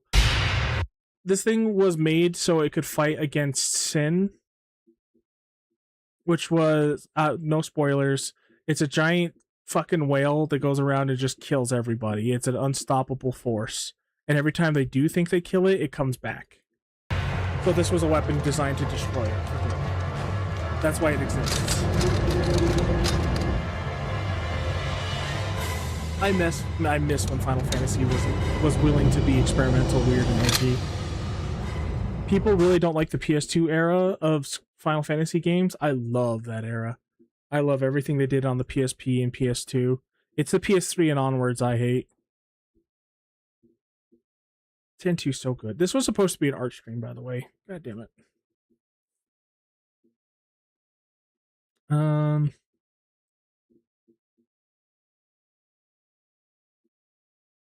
Yes, 10 is heavily considered to be one of the best Final Fantasies. In Japan, it is the most popular Final Fantasy. I think it's being beaten out by 13, but that's because of nostalgia, because now people who played 13 as kids or whatever are getting into Square Enix now as adults. Fuck Final Fantasy 13. Wonderful graphics, wonderful music, interesting characters and story. The worst fucking gameplay of all time. I mean, the combat itself was great, but everything else are outside of combat or the amount of bottlenecking for your leveling and choosing everything you could do at that game. The level design is all fucking terrible. Anyway.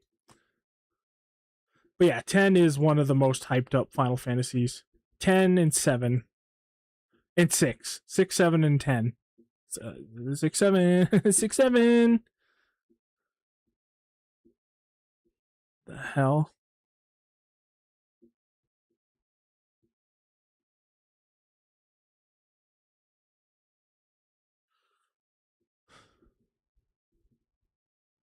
Oh my god, AI is stupid. Final Fantasy 12 would have been the new 10. Like Final Fantasy 7 or 10 level of game, but then Matsuno had to leave because of the bureaucracy at Square Enix drove him to not want to make games anymore. He was going to get the baton of Final Fantasy lead creative director passed down to him, and he'd control the Final Fantasy series from Sakaguchi. But that didn't happen. He was talent scouted by Sakaguchi for that purpose.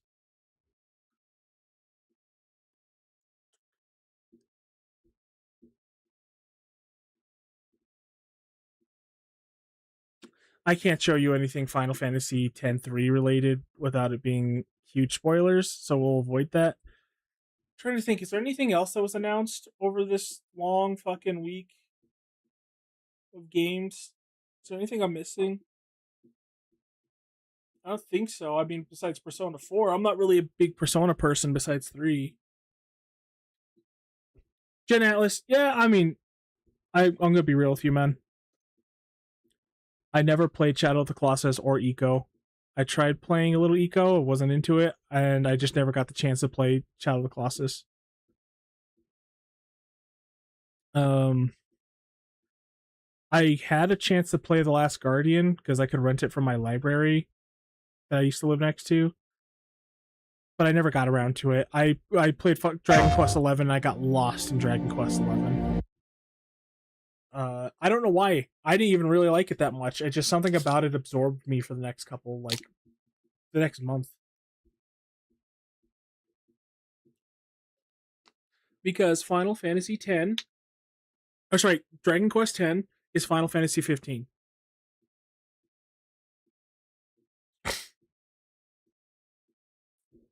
And what I mean by that is it has the same basic plot. The main character is the chosen king of kings who is destined to banish evil for forever, which is pretty generic, but it goes through very similar story beats as what we got in 15. It's the same deal. It's way better, obviously, but it's the same deal. I liked Dragon Quest VIII better. Dragon Quest VIII was really interesting because for the main game, as far as you know, you're nobody, no name, shit fuck little normie, and you meet a bunch of people, random normal people, and overcome this jester who got unlimited power and curse the kingdom that he used to work for to eventually overcome that great evil. It's not until you beat the story and unlock the bonus game story where you learn that the main character, the reason why he wasn't affected by the curse, because he was a soldier in that castle, was because he's a dragon. Like, he's dragonborn, basically. And so he was not affected by magic or curses. And that's... That game's so cool. It's also just... That's when they started doing the limit breaks, or the power-ups are just Super Saiyan. Like, there's a character who looks like Trunks, looks like Super Saiyan Trunks when he goes into his super form. The main character looks like a slimmer, younger Goku, looks like Super Saiyan when he goes into his super form. It's very interesting. Anyway, sorry, I lost track again. I'm all over the place tonight. I have faith in it because I love Shadow of the Colossus and Ico. Ico? I don't know how to pronounce it. I never got to play The Last Guardian. Well, I heard mixed things about The Last Guardian, but people who like the first two games really like it. I've seen two of my friends completely play through Shadow of the Colossus. That game looks incredible, and I really want to play it, which is why I like Dragon's Dogma. Dragon's Dogma is like, what if we take that concept of climbing monsters as like a puzzle and obstacle to defeat giant enemies and put it in an open world RPG where you get to make your character and play as classes? That's what I love about Dragon's Dogma. I don't know if you ever played it, but so I get the vibe of it, and it's awesome. The music, the atmosphere, the designs of everything, the story's interesting, even though there's not a lot of it. But I just never played it myself. And Ico, I just couldn't get into Ico. I don't know why. I think I hate games where you have to like escort someone or protect someone, which is a me problem, you know. So I'm interested in this game because he's doing sci-fi. It's something I noticed with a lot of people, though, is that if they're doing like heavy fantasy stuff or like down to earth stuff, they'll pivot to to sci-fi, or if they're doing a lot of sci-fi, they'll pivot to fantasy later in their career. So I hope it's not what I think it is, but from what we see from the trailer,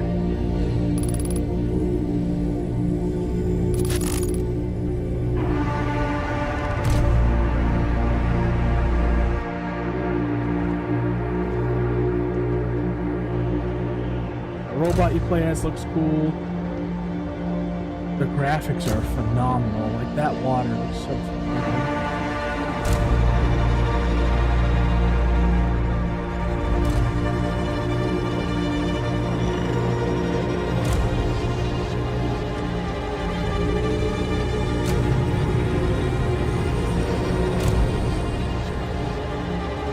Giant robot head. I think that's very cool looking.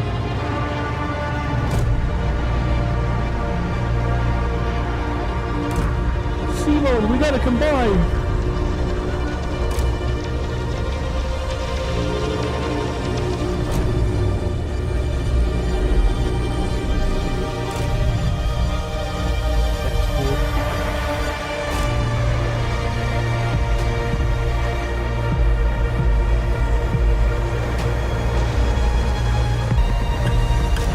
Giant robot fight.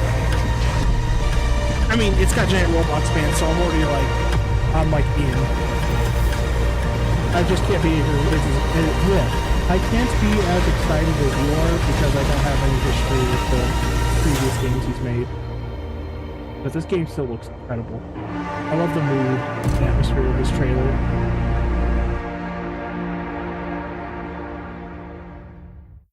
PlayStation. Guild Wars 3 got announced, but didn't have anything cool to show for it. Resident Evil Veronica, cool, another Resident Evil game.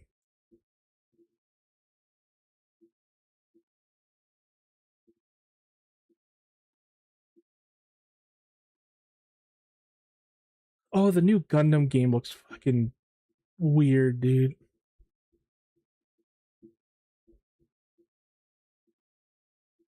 Freaking Gundam Monster Hunter.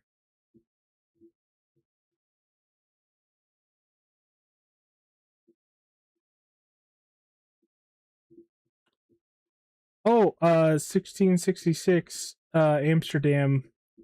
That game looks interesting, made by the guy who made Assassin's Creed, like invented that series. He's been working on it for 16 years or some shit. Echoes of Uncred. Oh, that's the fucking Sword Art Online game. I don't care. Pal World going into 1.0. That's cool. I like Pal World. haven't even played it, but I like it because it's saying fuck you to Pokemon. I think that's the game me and my friends are going to play next. Oh, we can watch Monster Hunter Wilds Heaven's Ward. But yeah, Gen Atlas, that game does look pretty cool. I like the giant mechs, and the graphics are insane looking. But that's because they don't go for like giant open world, has everything, can do everything. They just make a very artistic, focused game where the gameplay and the main gimmick are the focus of the entire thing. And so they don't have to like make a shit ton of people and a bunch of useless little things that bog down the game performance. So that's very cool. I very much want to see what a modern day artistic big budget game like that can do. And maybe by then I'll have played Shadow of the Colossus finally. I don't know why. I even have it on my PlayStation and I just have not played it.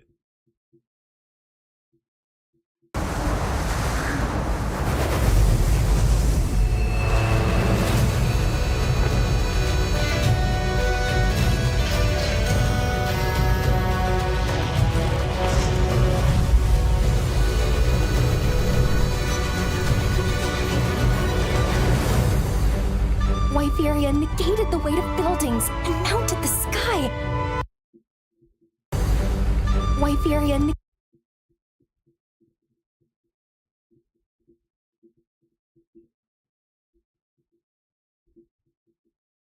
I like her new haircut. She has good haircut. That's a good haircut. Nothing else. Just haircut.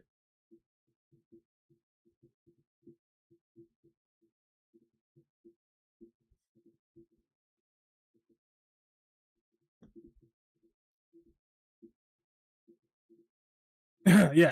Things and mounted the sky. I kid, but no, I really do like her haircut. In Current Wild, she has like she's got like this big poofy hair that's like very Zoomer-esque. It looks very childish. I don't like it. This looks much better. I love this design for her. Things.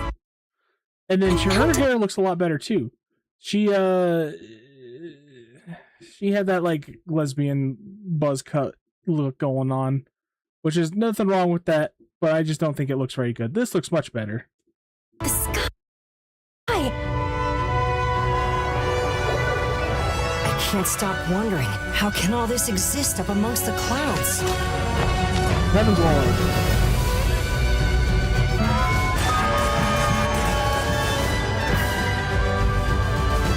The joke is, Final Fantasy XIV had an award-winning, critically acclaimed expansion called Heaven's Ward. And in Heaven's Ward, you could fly, and there was castles and shit in the sky. So this is just Monster Hunter Heaven's Ward.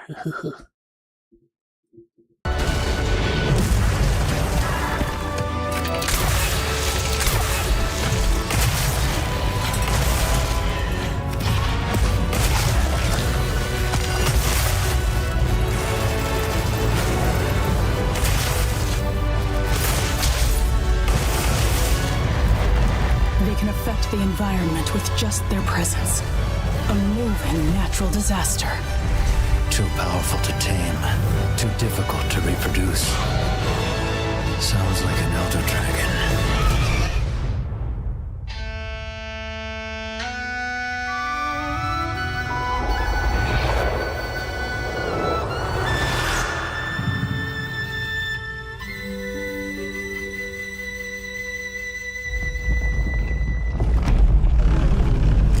My boy Lao Shenlong is back.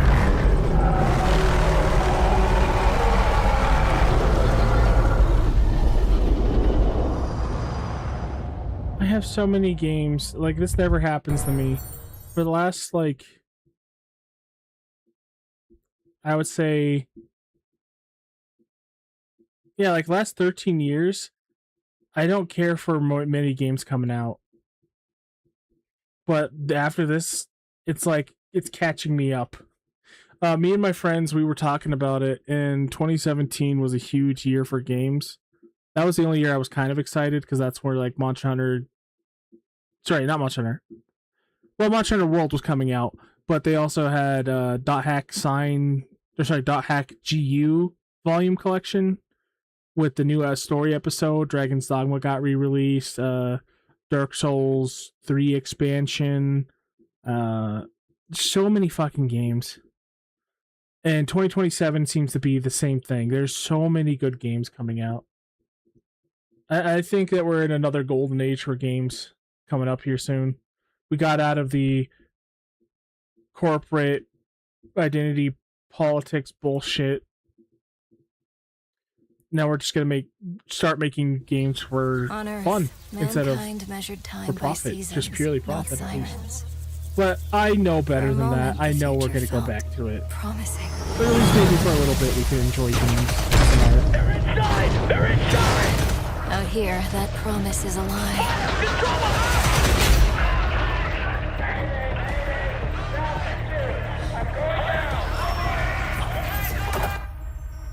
Is it just me, or does she kind of look like Maria from Final Fantasy II?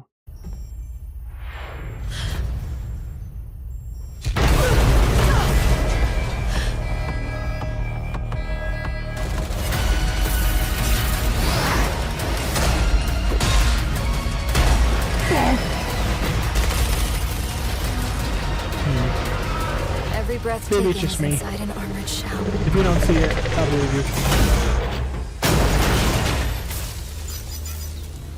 It might just be because they have mid-length purple hair.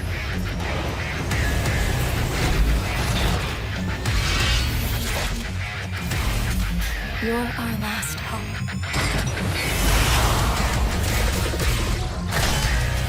The darkness coming for us. It remembers one man. The pilot.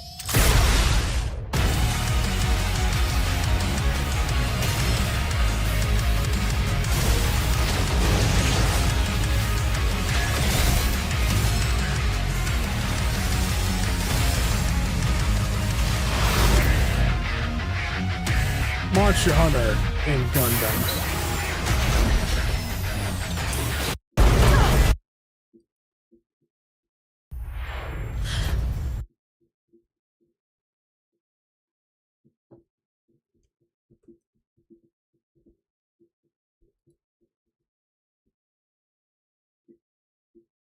Where's the one I was thinking of? Oh yeah, by the way, this is apparently Maria. What site did this take me to?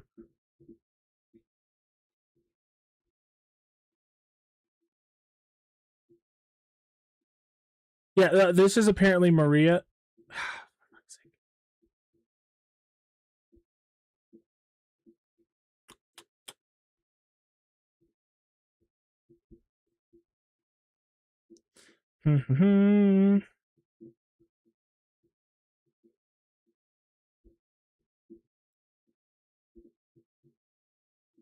The fuck is going on?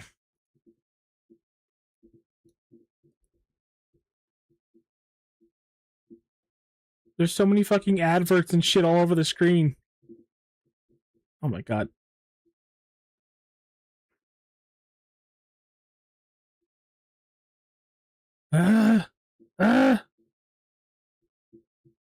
What? Oh my god, please.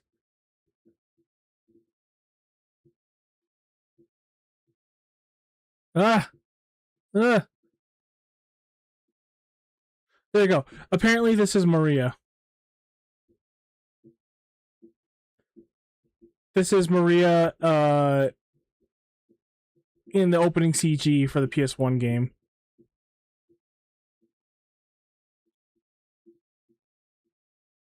Which is totally different from this. What the hell?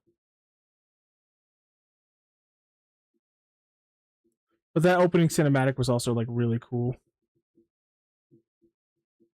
There's you got a nice shirt.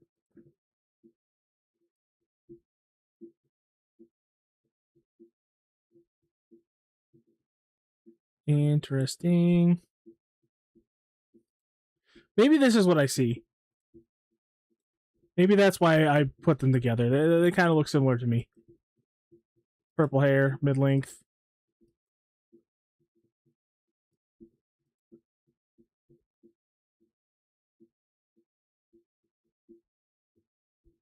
Is there a better shot of her face? Oh, wait. Ooh.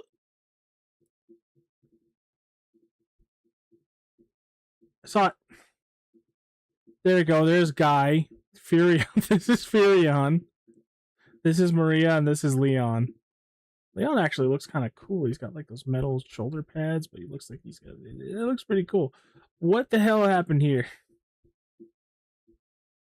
I mean, that guy is wearing pants, not my guy.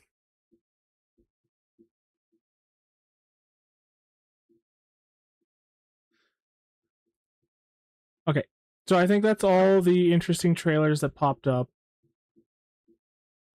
Unless you have something you can think of or something that you want to show off. I have an idea of what to watch now, though. But after this, I'm gonna do art for a little bit, at least for a little bit, while I have energy. But next time I stream, we're definitely gonna do more Kingdom Hearts. We gotta get it done.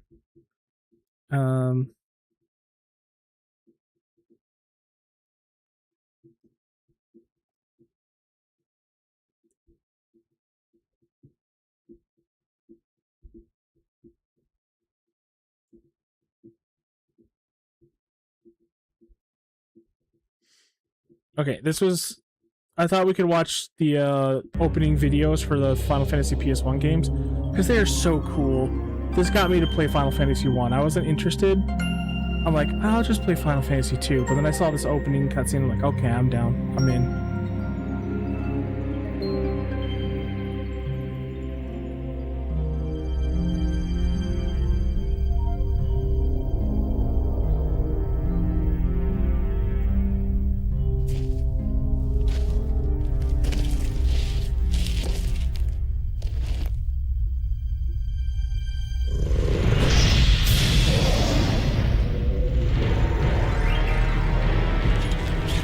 I just really like the visual of a knight in this very weird oriental armor, ornament armor. I don't know why I said oriental. Fighting a big, scaly red dragon like that. That's why I like the Safi Jiva fight in Monster World so much.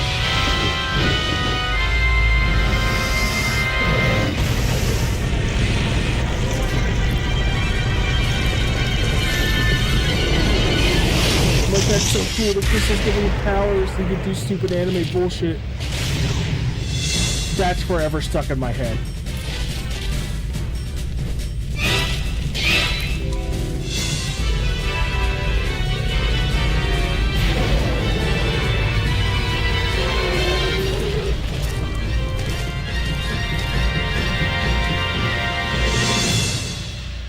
I don't even think you fight a dragon in Final Fantasy 1, do you? They should have had him fighting a behemoth.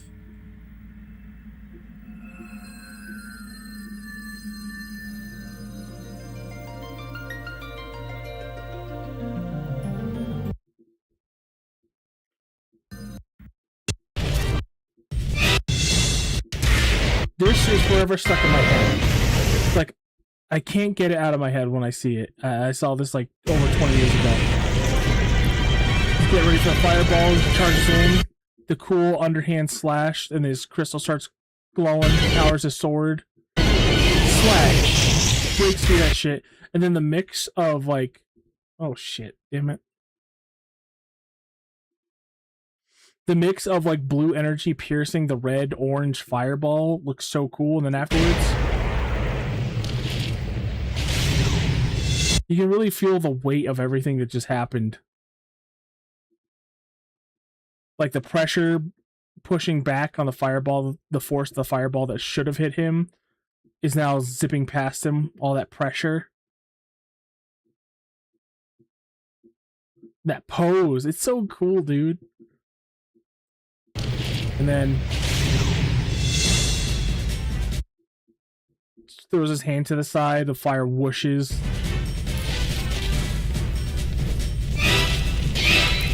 Maybe I'm a simp. I don't know why they all look like... They look like boy band members, really. Like all these cutscenes you'll see. Where's his shield? I don't know. He forged it into spikes and put it on his armor. Yes. I feel like these people didn't understand Amano's art style. And so they just did like, oh yeah, he likes putting random spikes on armor and stuff. Let's do that. My headcanon, he lost his shield. Oh, sorry, no, he broke his helmet, so he took his shield, broke it, and made it into a head ornament. It doesn't cover all of his hair anymore, but yeah, this is the remainder of his shield. Then we got the Final Fantasy II. I haven't seen this one in forever. They put a lot of effort into these games. Why does he look like a sexy, like, Japanese boy band member as well? Like, he doesn't look like an evil emperor. He looks like... I'm gonna bust out into song and dance in a moment. That's the Emperor.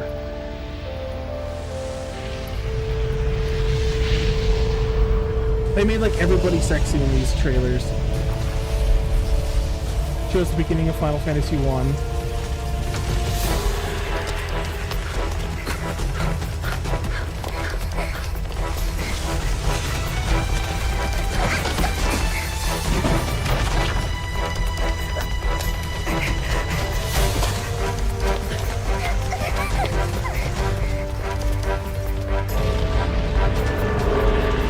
I was so confused because a lot of this imagery is similar to the opening of Legend of Dragoon. Like the church bell, the town on fire. It all looks like shot for shot. Some of it's the same thing. So I thought they were made by the same people for a little bit. And I was so confused. But then I learned that it was made by... Legend of Dragoon was made by Sony and was dubbed the Final Fantasy Killer.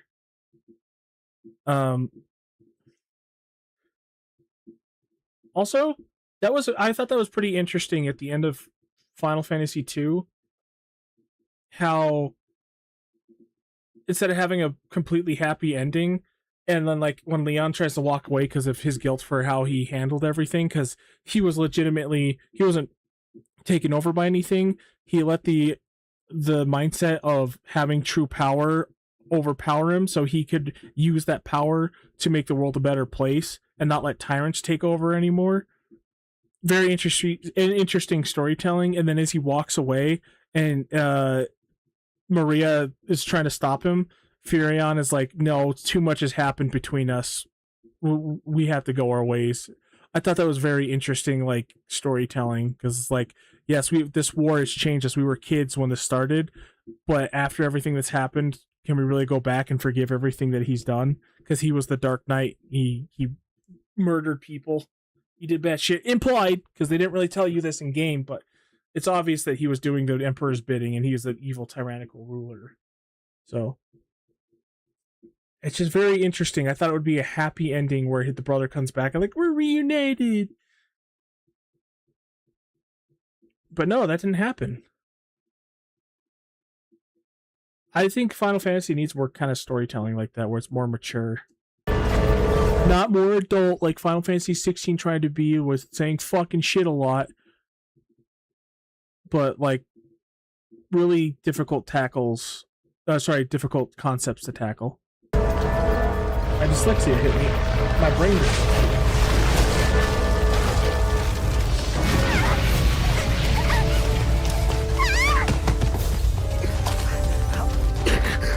Oh no, Maria! I talked to Beaver. Save Maria.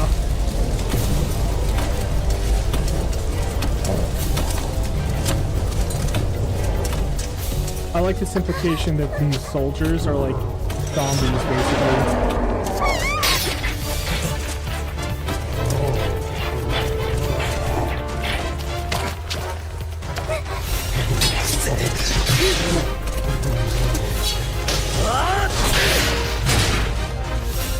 I love these cutscenes though, because you can just, I don't know, is this visual works? Because you can just feel the weight of what's happening in these scenes. Like when he's running over to him and he's like, he's not just doing the anime dashes at him slash kind of bullshit. He's actually like stutter stepping over to him to build momentum for his swing.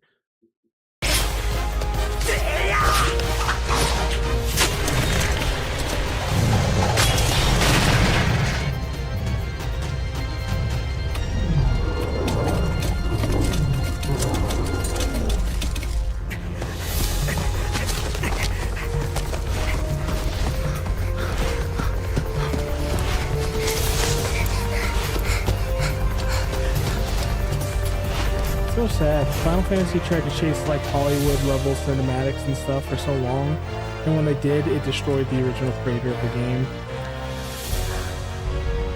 And now movies aren't even really a thing anymore, like the way that they were when this came out. I can't emote because we don't know how to do that with this technology yet. So I'm going to imply that I'm sad. Oh shit, look what happened.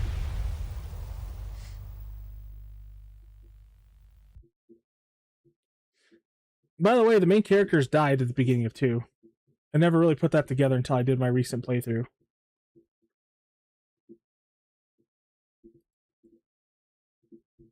Oops. Now, I never saw this myself because I never owned Final Fantasy IV on the PS1 or Chrono Trigger. Those were the ones I was missing because that was the bundle, 2 bundle games. But I've seen this. Because I think they reused this, the cinematic for the phone game re-release.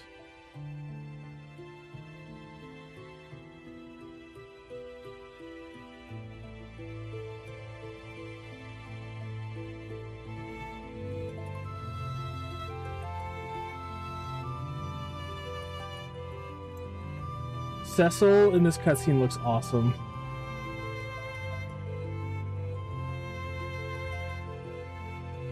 Oh, for this one they get the models right. For this one they get the models right. Why is she wearing just underwear, bro? I'm Batman.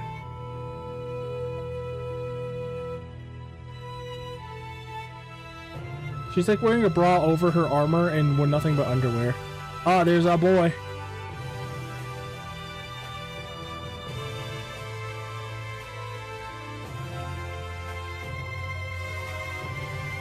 I feel like they put a lot more care into this than the Final Fantasy 1 and 2 opening cinematic.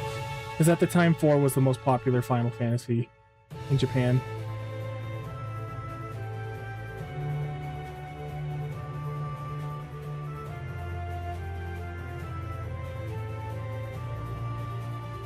Oh, God.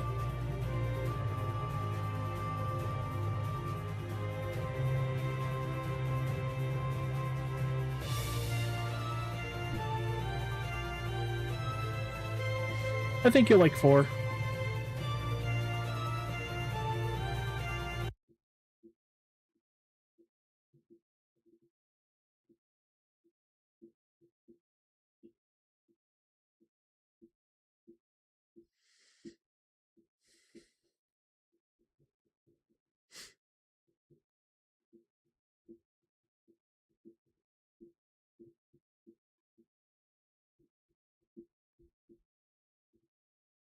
Welcome back. Let's see, I think I paused it at the right time. Yeah, I wish I could just disable ads, man.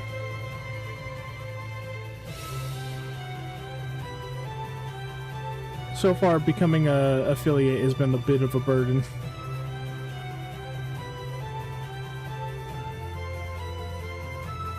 I think you'll like Final Fantasy IV.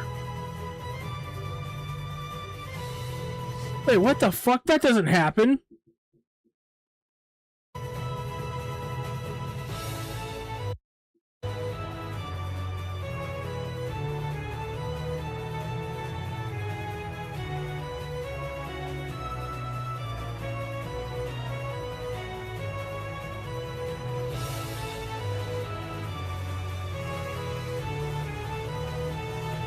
Yeah, I feel like a lot more love and attention went into this one. Also, Visual Works probably were more used to the software they were using. Ah, Golbez. The best character in this game.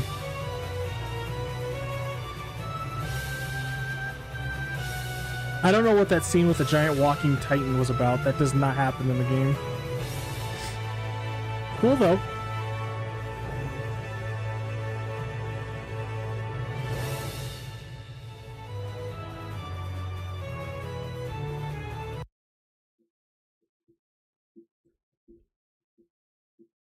Wait, what?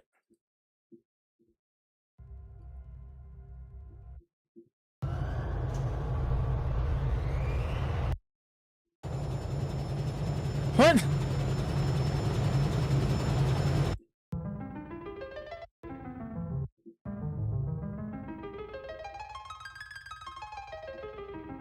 That is not the PS1 version. Yeah, it was pretty good. Yeah, I think they got a much better handle on the software by that point. How to work with 3D models. That was made by Visual Works, which is still a thing to this day, apparently.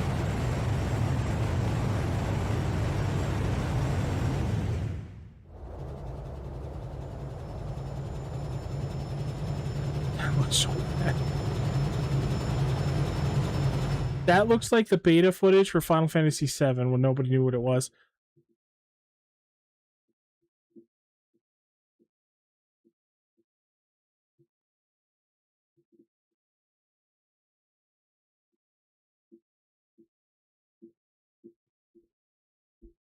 There's no way.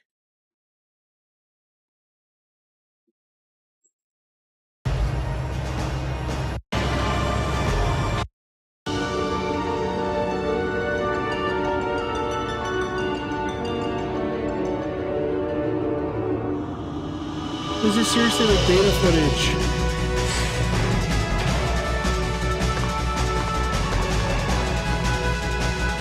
For Final Fantasy VII. Is this the first one they worked on? Was the other one I was looking at? Is that why the other one was good? Because that was made for the either the DS game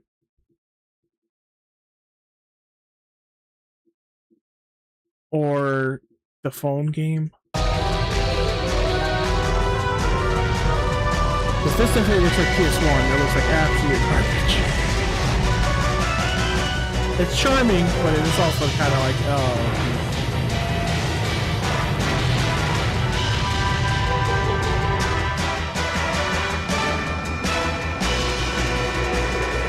And that's why the character models are so on point.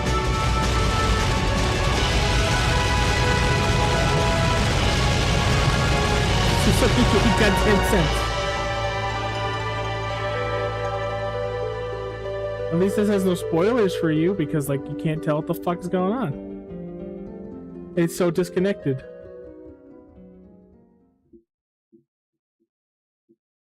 There's chocobos in Final Fantasy III, right? There has to be, because they were in 2.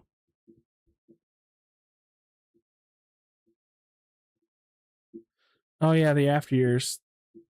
The PS... Oh, that's what I played. I didn't play the mobile game. I played the PSP version of Final Fantasy IV. Not the one with 3D graphics. It was this one where they added bonus story called The After Years, which is about the main character's son.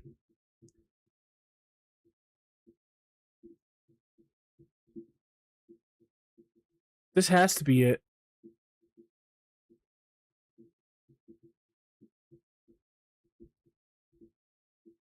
Unless I didn't give a shit about 4 because it was bundled with Chrono Trigger, and Chrono Trigger was cool because they did a bunch of anime cutscenes made by Toei Animation themselves for the game, which is I still gotta play those. If you replay Chrono Trigger, don't play any modern ports. Play the Super Nintendo version.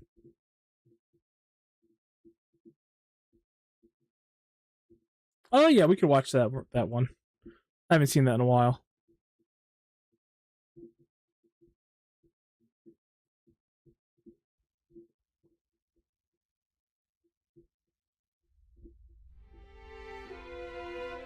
But there's also Final Fantasy 5 and 6 that have opening videos.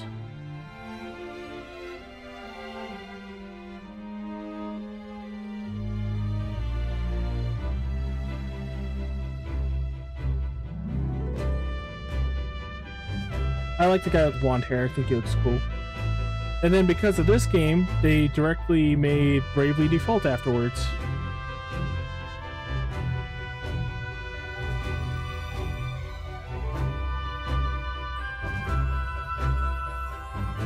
Wait, hold on. Is this the theme for Final Fantasy III?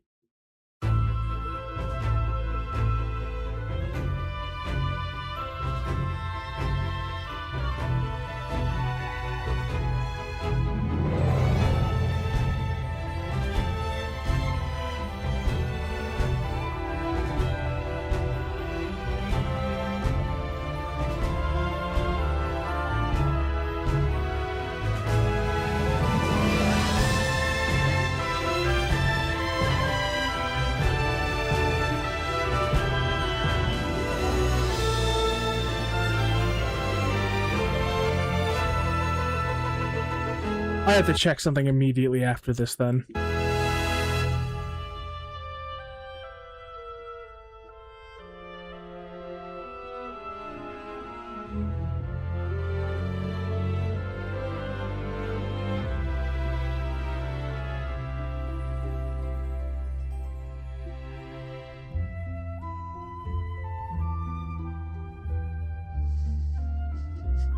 I do love the Final Fantasy job system. Oh.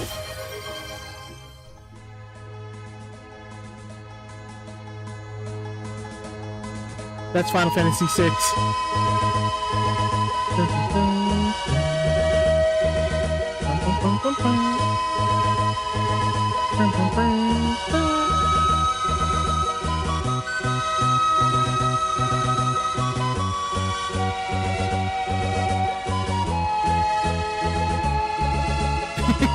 Yeah, people get confused all the time because Final Fantasy VI was Final Fantasy III in the West when it first released.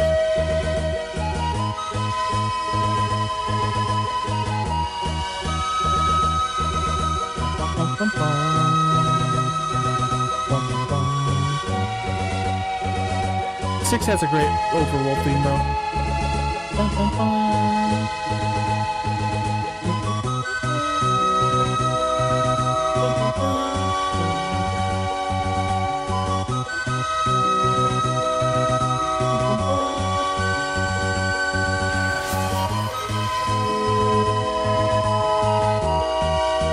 Are the two videos playing at the same time now?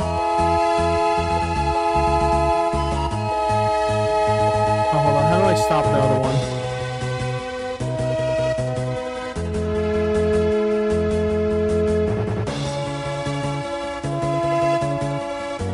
I don't know if I can.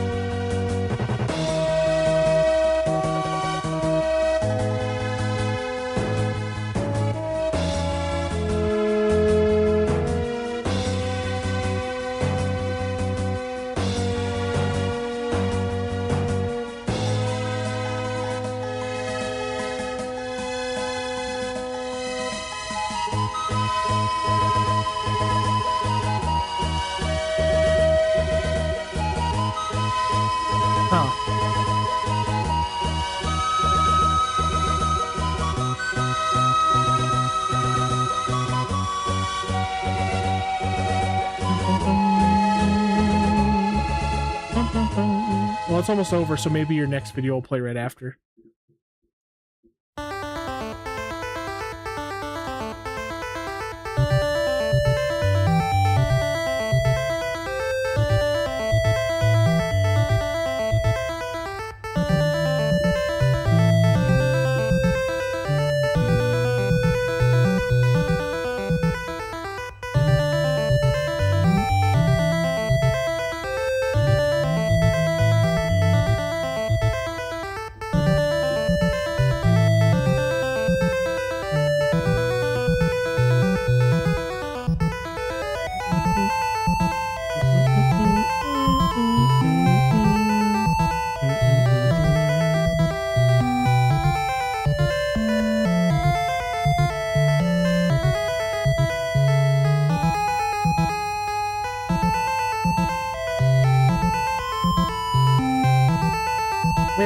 graphics are pretty good for the Famicom.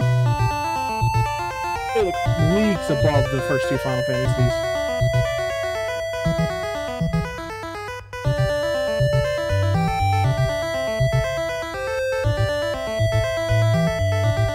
I really wish that they remade Final Fantasy III on the PS1, because I would like a sprite version of that game to play. I don't feel like playing the new pixel remaster one. I think if I play that game, I'm gonna play the I'll play it on stream. I'll play 3 for the first time on stream, and we'll do the 3DS one. Basically, prototype for Bravely Default.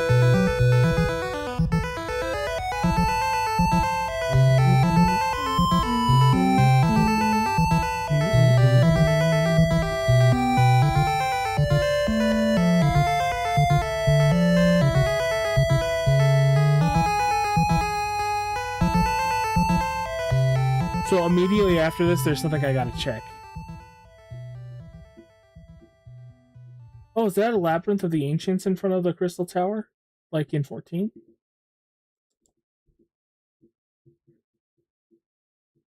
Oh, whoops. Let's go back.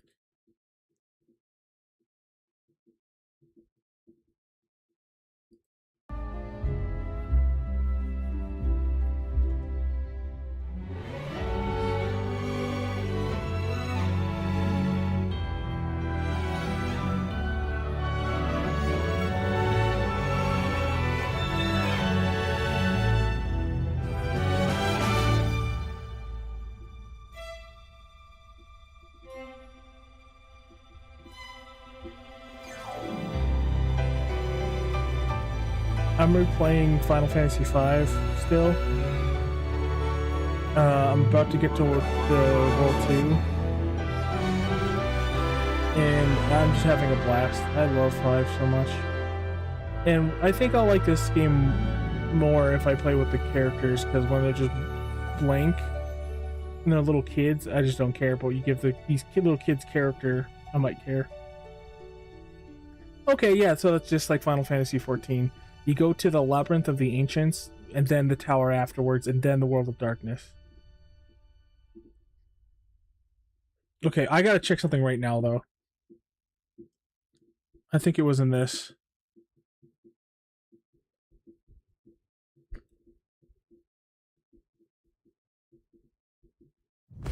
It might be in the other trailer. This was from the expansion before this current expansion.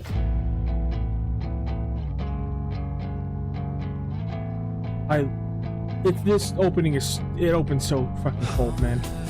So good. A cold ass opening.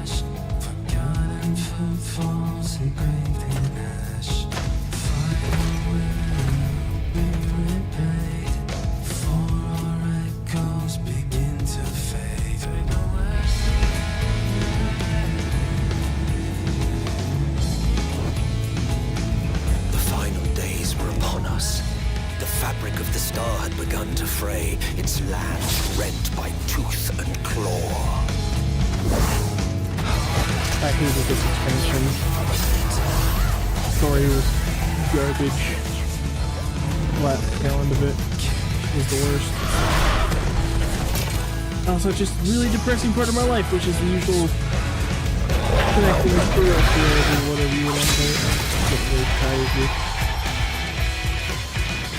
Usual relationship, my old girlfriend, shitty job, like you do. What this expansion makes me think of. Alize! Are you alright? I can look after myself, you know. And I've had enough of this rot. Come on!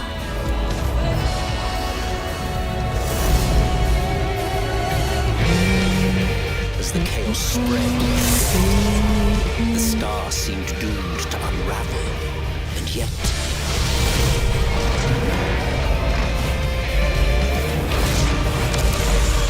there were those who stood in defiance of that fate.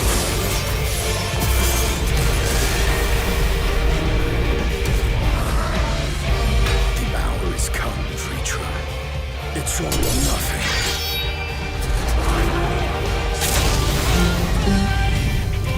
This is the best part of the song.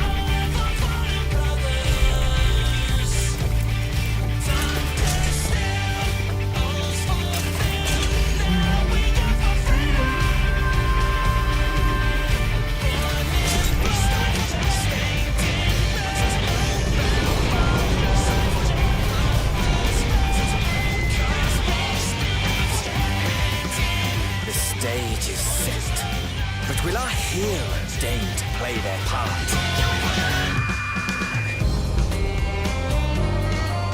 You took your time. 'Tis as we feared. The respite afforded this land was but fleeting. The end draweth nigh.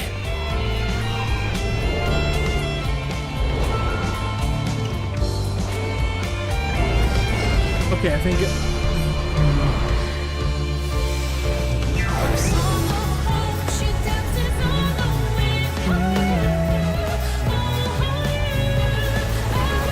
was the expansion before this.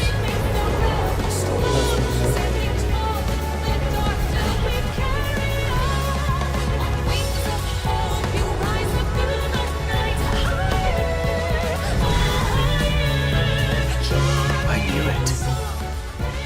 This star still has secrets to tell. Take care, my friend.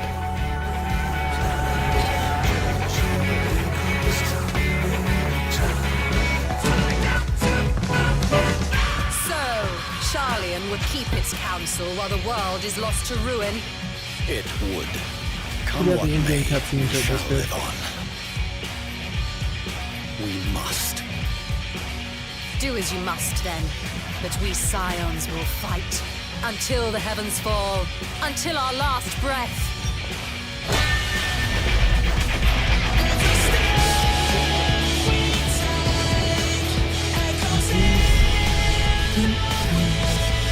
I can't reach that note while trying to be as quiet as I am because I really should.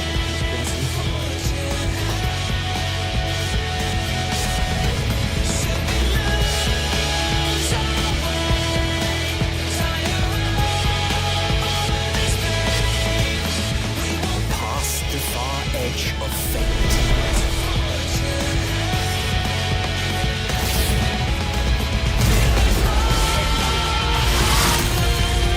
Green blades dark and light.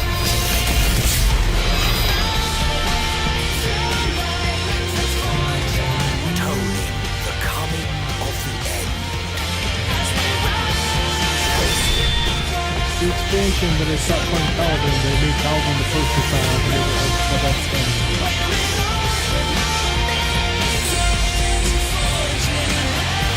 Okay, so it's definitely this one. I'm pretty sure I've heard that theme song, and I think it's in this. The world theme from 3. This is also one of the best. This opening's great, and this expansion story was phenomenal. I would put this story in one of the best Final Fantasy stories from this expansion specifically.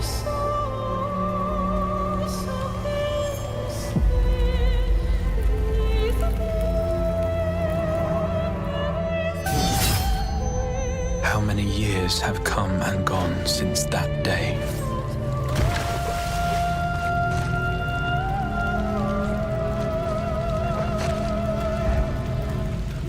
How many years have I waited for this moment?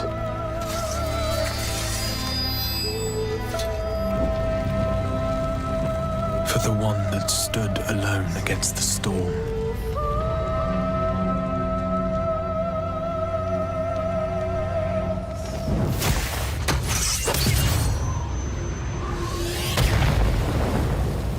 For the one they called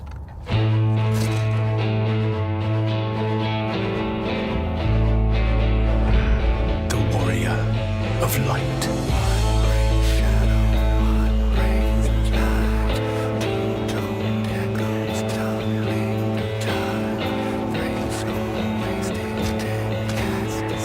The first expansion where you don't have Nobuo Metsu Kind of sad, but this theme goes hard.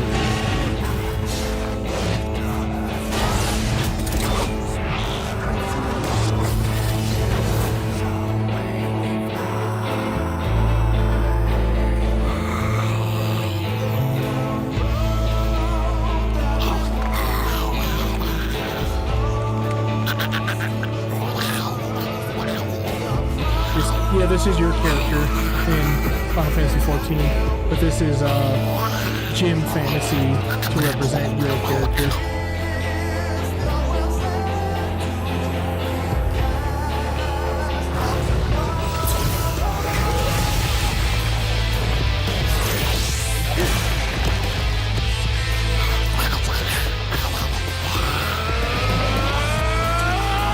You go through all the expansion main jobs that were advertised. It's so cool. In 1.0, there's travesty of Final Fantasy XIV's existence. Beginning of it. He was an archer, then became a warrior, dragoon, samurai monk. We may accept this fate or defy it, but we cannot deny it. Deny? I am not wont to run from my troubles.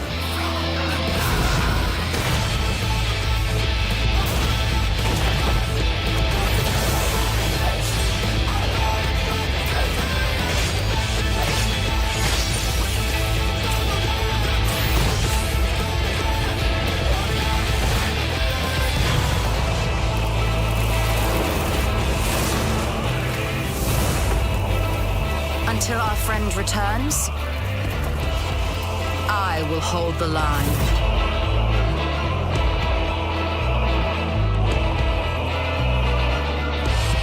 You know, keep in mind the Final Fantasy III overworld thing. I think it's in here.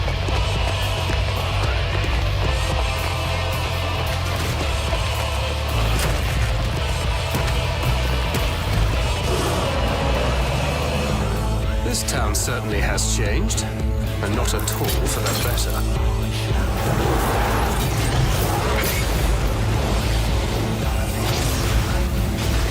This is when they introduced Gunbreaker in my class.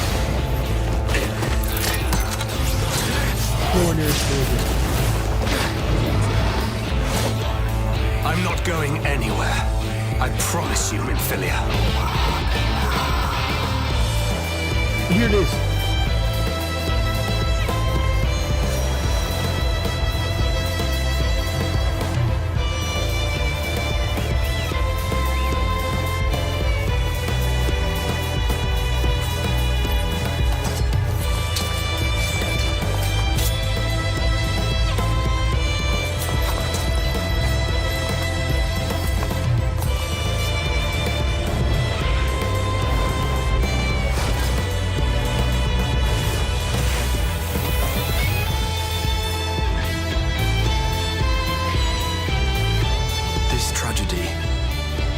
Even than the seventh umbral calamity must be undone.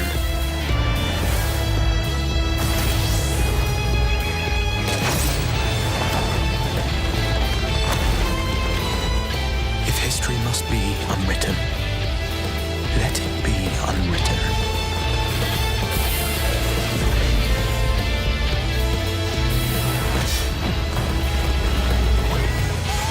Become what you must.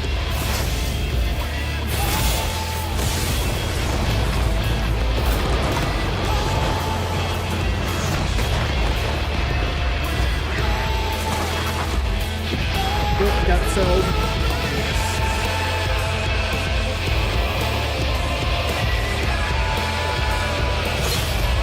Become the warrior of darkness.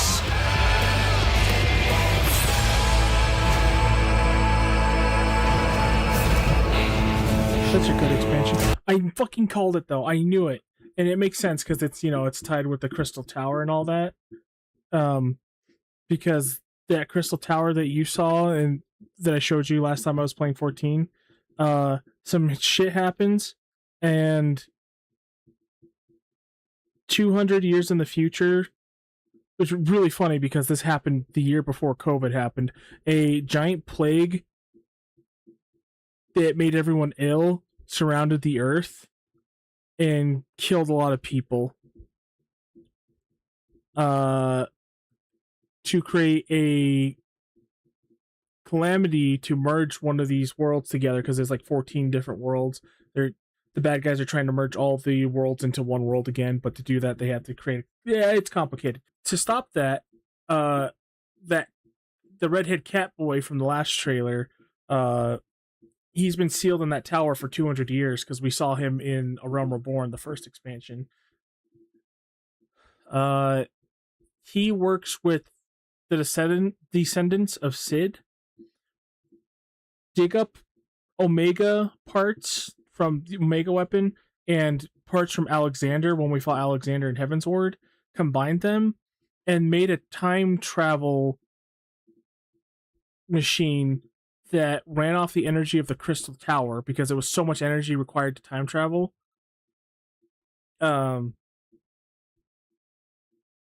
They needed the power of that tower, which was collecting sunlight for thousands and thousands of years. And then he teleports to the first shard, the first planet that's a mirror image of the original planet, because he fucks up the space. He got the time right, but he fucked up the space. And then like 100 years go by in his world, because time flows differently there. But yeah, that crystal tower basically warped to another shard, and now there's 2 crystal towers. It's really not as complicated as they make it seem, but since it's so heavily involved with the crystal tower, that's why they probably used a little motif from Final Fantasy III in there, because the writer of Shadowbringers loves Final Fantasy III. She fucking loves Final Fantasy III. She wrote the crystal tower stuff. She wrote the main villain for the next expansion, who was the skeleton guy Amon, which we saw him in the last trailer. He was the guy with the hood and the black hair who was walking up to the guy with the scythe and in his chair. That was the reincarnated version of Amon, the skeleton guy from Final Fantasy III. She just really loves Final Fantasy III. I promise you, Minfilia.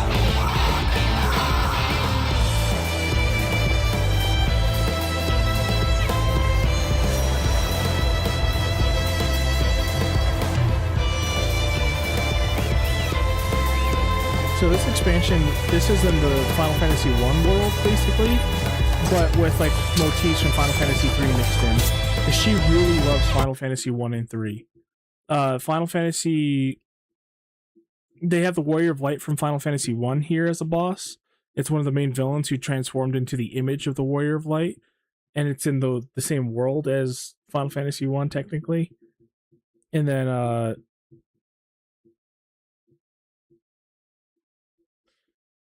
the Final Fantasy III tower got teleported here.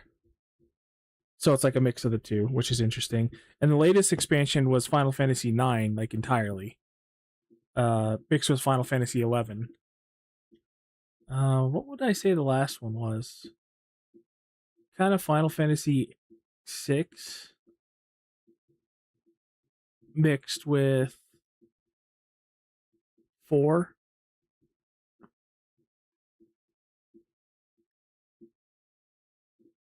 And 3 had elements of 5. Oh, sorry.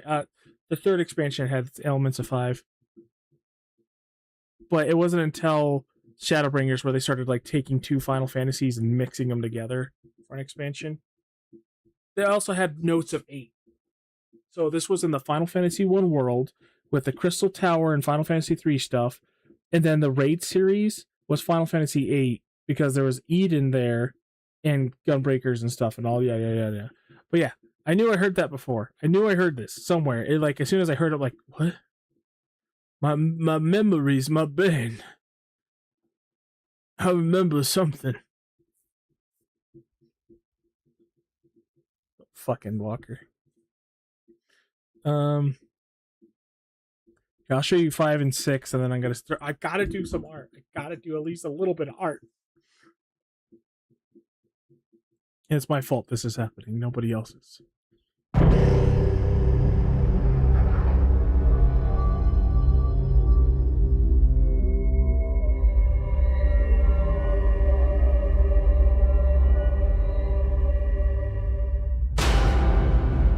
Yorinobu Sakaguchi. The last Final Fantasy he will directly direct. Yoshitaka Amano. But no, Tetsuya Nomura also did monster designs for this game.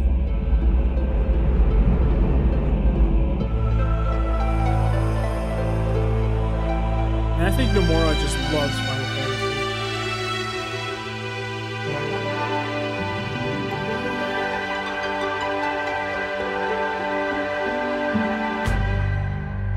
I swear, a different visual team worked on all three of these because Final Fantasy 1 and 2 look drastically different from 4, and then this looks drastically different from 1 and 2. Ah, yep, there we go. Battle graphics, Tetsuya Nomura. He did battle graphics, some coding, I think, and he designed stuff like Gilgamesh. And some monsters, but he was the one who did all the like visual effects and battles, like for the most part. That's why while playing Final Fantasy V, like I feel a little bit of Kingdom Hearts in there.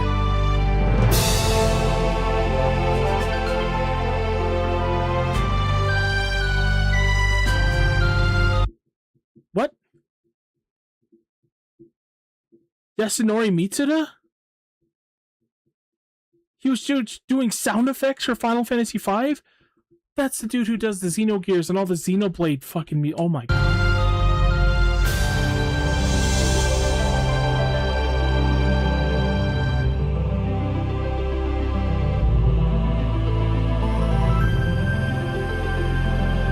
Wait, that must mean, hold on.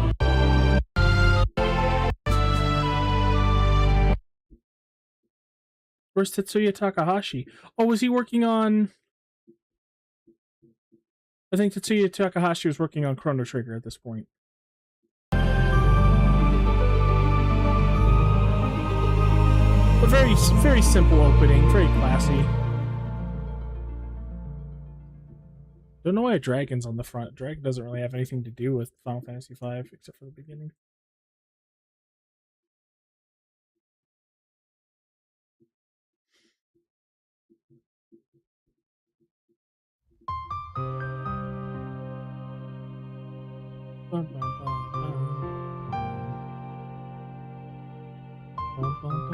Oh, hey, those are the two characters that Tetsuya Nomura designed. The ninja we just saw and Setzer, the gambler. Crazy to think, I think this game came out like 2 years after the original Super Nintendo version. It's crazy to think that they like remastered and re-released this game like 2 years after they made it.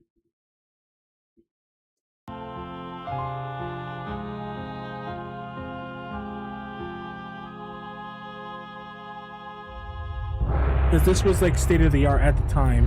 And then we have which is funny, I remember seeing this as a kid. I'm like, this is old as shit. This looks awful because I was a dumb kid.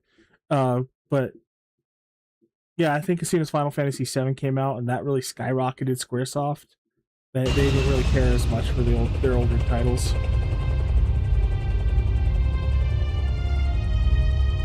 Producer. Yeah, Final Fantasy V.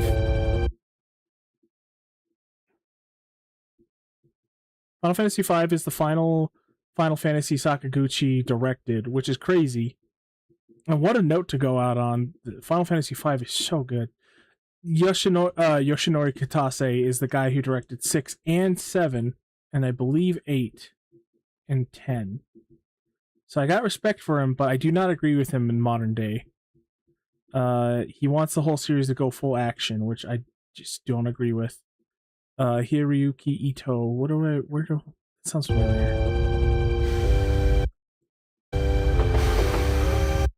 Ah, hey, look at that. Tetsuya Takahashi, the guy who created Xenogears and the Xenoblade series. There he is, graphic director. Really?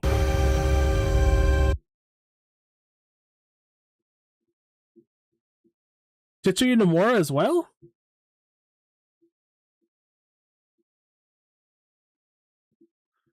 Fire Emblem 5 was a Super Famicom game that was released in 1999. The fuck were they waiting for?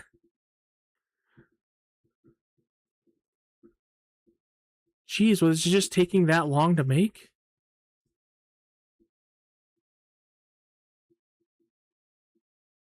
So great, graphic director was Tetsuya Takahashi and Tetsuya Nomura? I didn't know that. That is crazy.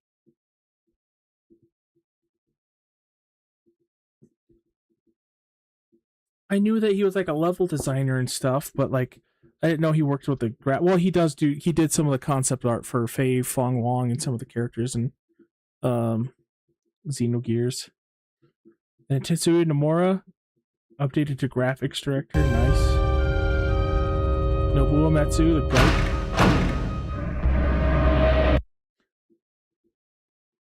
I still think that Nobuo Uematsu is my favorite composer for video games still, even after all this time.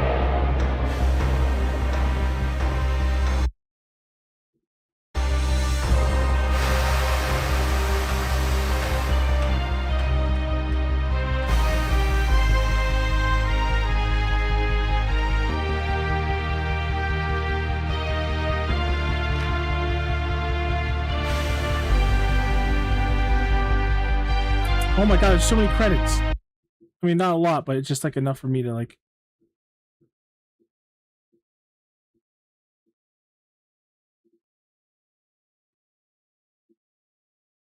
Check out Matsuo. No, I don't know who those are. Field graphic designer. I thought that was a fun story with this game is that Tetsuya Takahashi was in charge of making the opening cinematic where those mechs are running at the beginning where it's playing that music as they walk through the field, and they were supposed to be the bipedal like lizard looking tanks that kind of look like Metal Gears or geckos from 4 but a medieval version. He was supposed to make those, but he's like, no, I love robots, I can't do this, I'm gonna make my own robot design. And behind Sakaguchi's back, he put his own robot designs in there, and Sakaguchi wasn't even mad. He's like, that does look a lot better. I can't even be mad at that. Good job. Yeah, he was a little upset with himself, though. He was upset with himself that he was so wrong on it, and that he did such a better job. Old FE had a habit of releases in later periods of consoles live. Like Gaiden was Famicom's game released in 1992. Yeah, that is weird. That makes me think that they took a lot and a long time to release them. Or they were just in the back burner of what the company was doing and were released at like the tail end of the console's life when games were easier or cheaper to develop for by that time. Because technology advanced enough for them to do that. I don't know. That is interesting, though.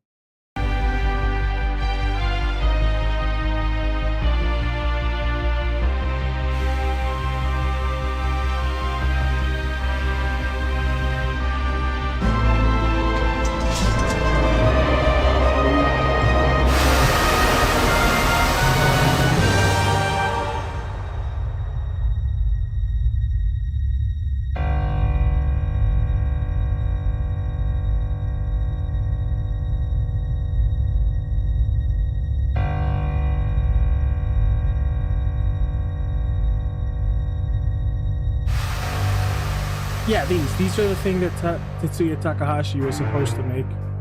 And there's our favorite fucking clown.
hold on, I want to see what this is. Movie 2? Wait, did they remake the opera scene in CG?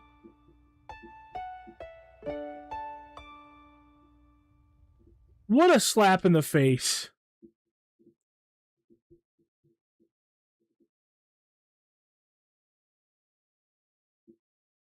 If this is remaking the opera scene, that was like the most technically impressive thing that they did on the Super Nintendo. They actually made it to where the even though they couldn't record actual like voices and stuff, they programmed Nobuo Uematsu was able to make it sound like a person was doing opera singing.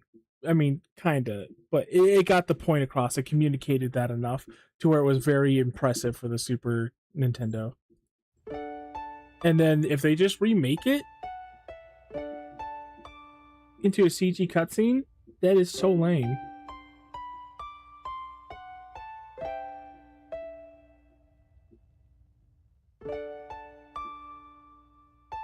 The hell is the song? It sounds like Aerith's theme.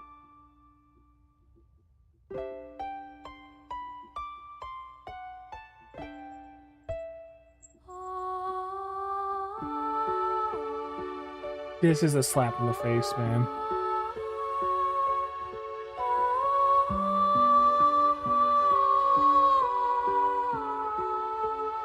No, this sounds just like Aerith's theme.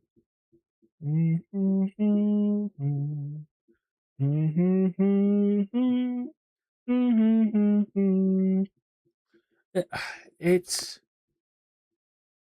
it goes to show when you're working on games back to back and churning them out every 1 to 2 years, and you're the main music producer and you're making hundreds of songs, you're gonna have overlap and stuff you've already done.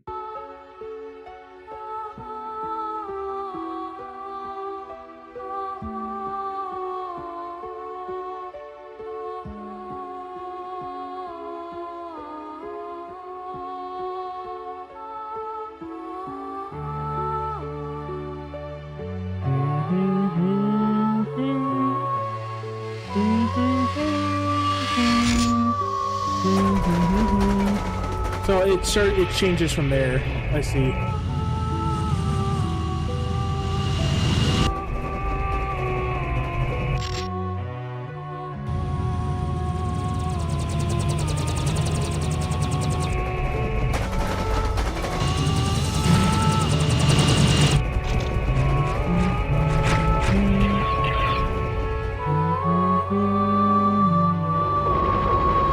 It's just Aerith's theme. Just it starts changing from here for a little bit.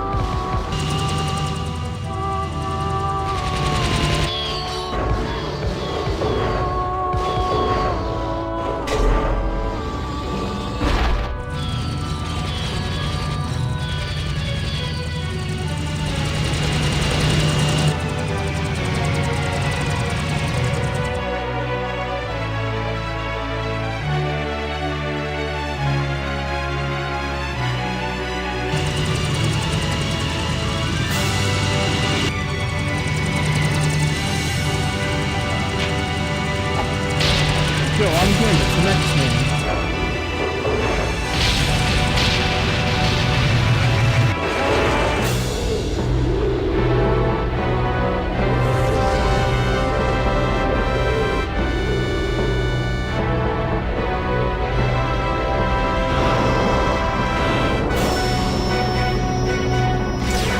I guess that's them summoning Alexander to fight Kefka. That never happens in the game.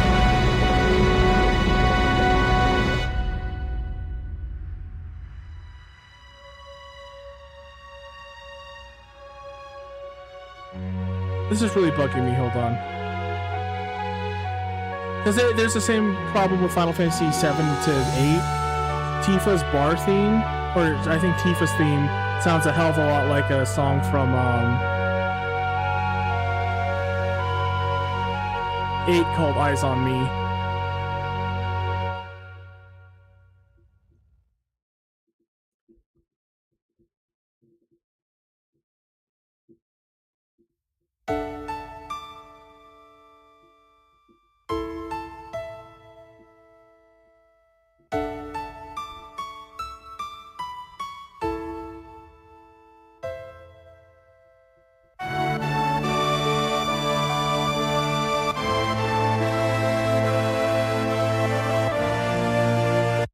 Wait, is this the song I'm thinking of? Maybe it's that Air's theme I'm thinking of.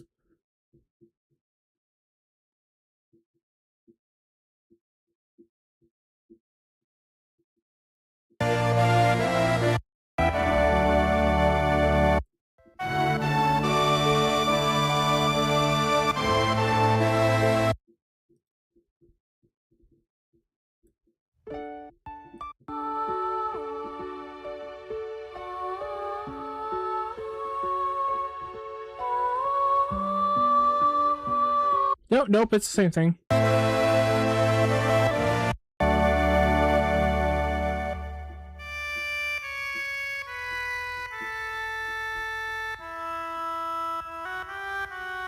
Oh man, I can't believe I never did notice that. I just now discovered.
And this is just like, am I crazy?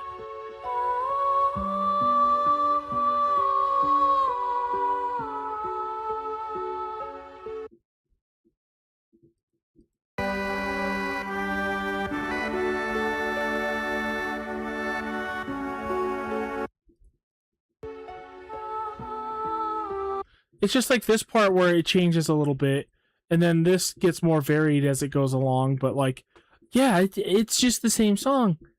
Man, it's kind of a bummer to learn kind of stuff like that. But I get it. He was making dozens and dozens of tracks for each game, and he was only about a year apart from them.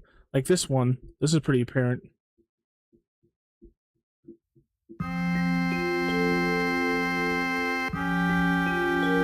I think this is it.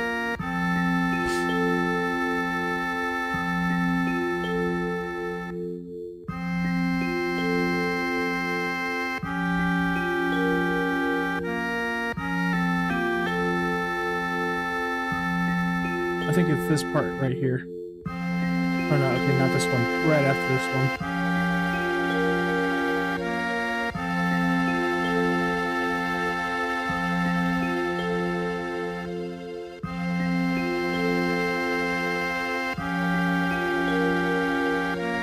This one's not as bad, but this still has like the same kind of like issue. Yeah, I can hear it. I can hear it in this and Eyes on Me.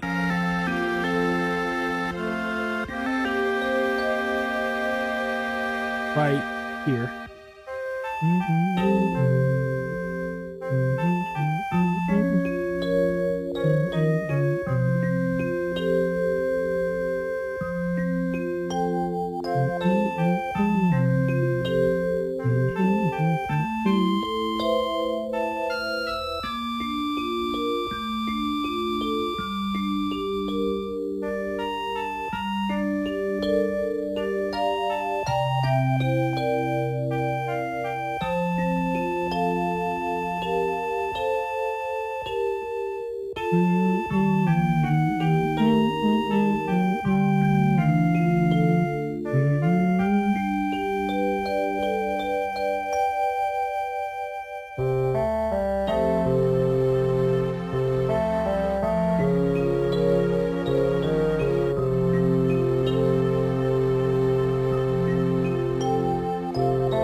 song I'm thinking of. Maybe I need to listen to Eyes on Me and find the right song, but I know it's one of them.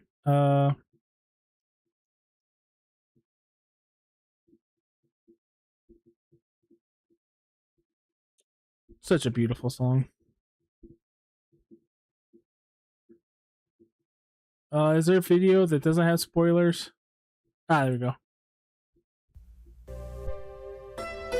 This is my all-time favorite Final Fantasy song.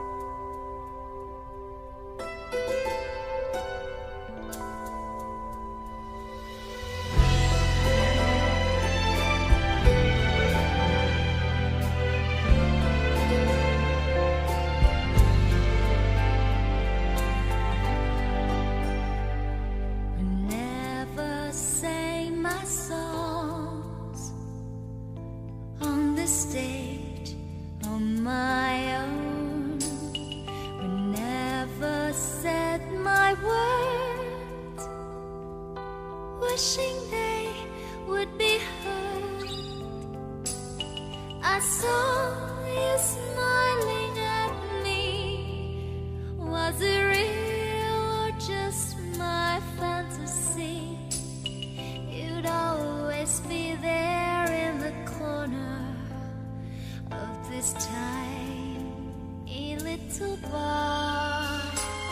My last night here for you. Same old songs, just once more. My last night here with you. Maybe yes, maybe no. I kind of liked it your way, how you shyly placed your eyes on me. Did you ever know that I had mine on you? Darling, so there you are, with that look on your face, as if you never hurt, Hey, as if you it's fine. It's for educational purposes, Evo, okay? Okay, it's fine. It's fine. Hi, by the way. Jesus Christ, never come in here and say hi. Just come on, we'll fucking work until you can say something. Scare me or some shit. Scare me with bees and geese.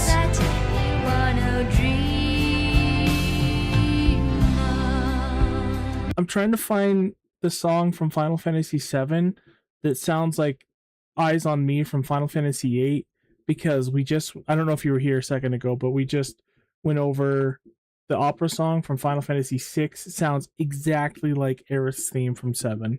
And it just blows my mind even to this day.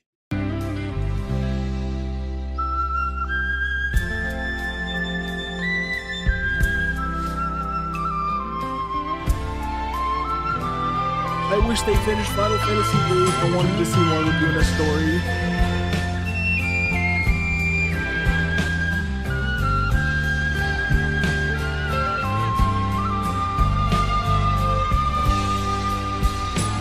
So let me come to you. No, not Good Night. Close as I wanna be, close enough for me Your monkey suit? to feel your heart The fuck is a monkey suit, bro? and savor us.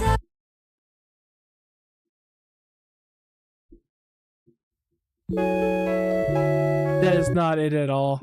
I tried Googling it. AI is so stupid.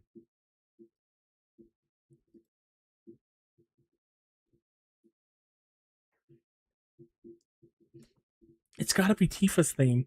Because I remember hearing it in the bar. There's a part of it that is like... I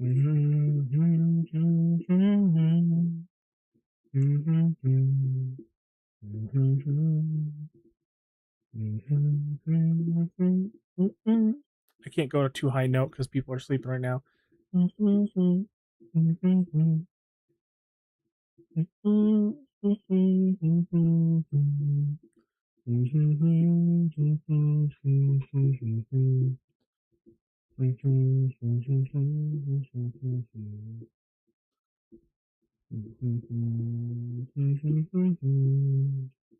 then there's a part in Tifa's song where it plays the same thing. It was like, and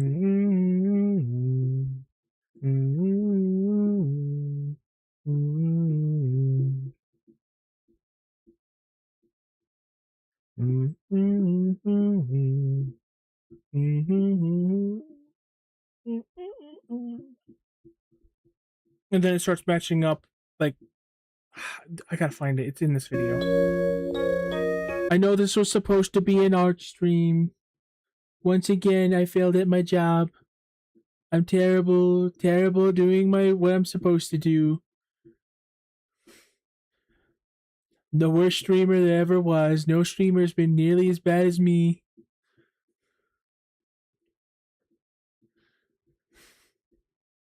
Oh wow, I fucking destroyed for that one. Even if I was making fun of him.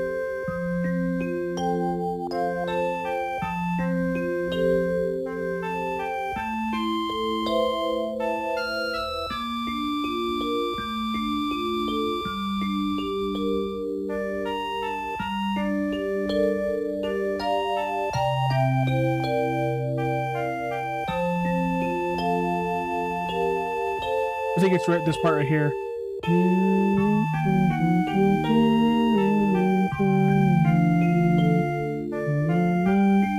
It's close. It's not quite it.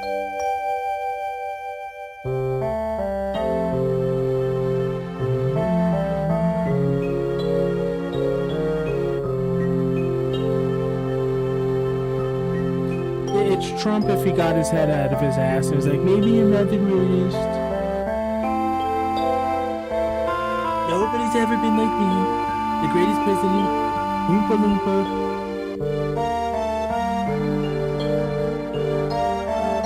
You voted for me. I'm the Oompa Loompa president.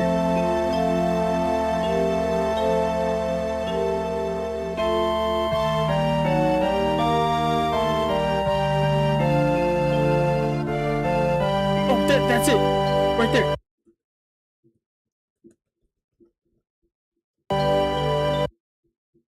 Fuck.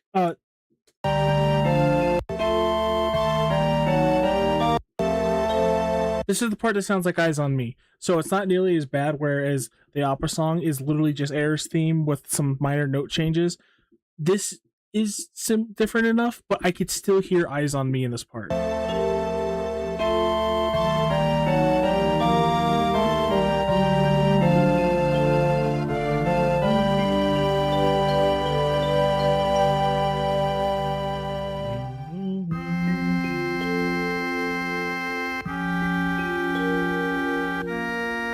Makes me so sad every time I think about it.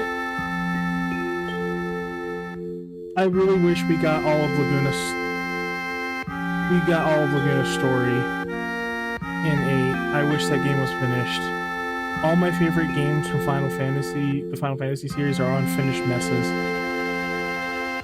Don't get me wrong, 8 is still the best in my opinion, but it would have been great to get more Laguna story and see how interacting with the past and present, like they originally envisioned, would have worked.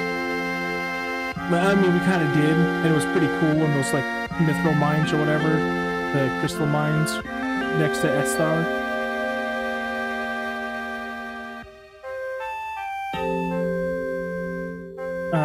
Like when you do stuff there as Laguna, it opens up paths for Squall in the gang. If that whole game was like that, I think it would have elevated it. But also Laguna is just super compelling.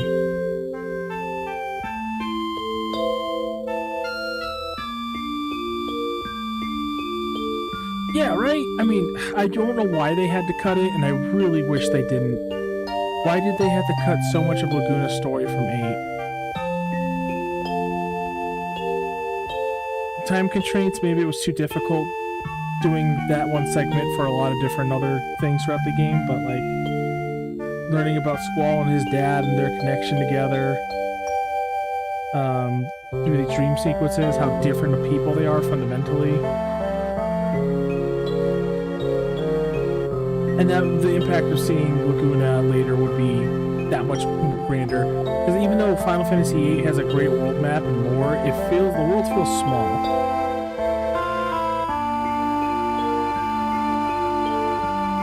Yeah, that too, considering that Final Fantasy VIII is 4 fucking discs. It was just probably unfeasible. Which... That's why I think Final Fantasy VIII and Xenogears deserve a remake more than anything else. So they can have their original ideas made into reality in a remake.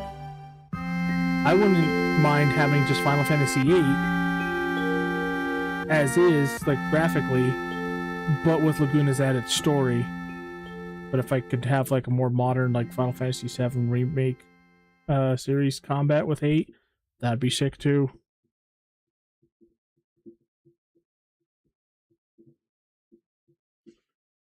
Yeah. I don't understand the hate for 8. Like, why do people hate Final Fantasy VIII so much? They love 7, and both Cloud and Squall are both rude, obnoxious assholes at the beginning of the game. But just like one and the other, by the end of the game, they soften up and open up to other people and become great characters. I guess it's because Cloud would turn out to be more of a nerdy 16-year-old boy once he got his memories. And then Squall just became more defined as a person. Like, he was much more of a mature adult by that age. Or that time. So, I don't know.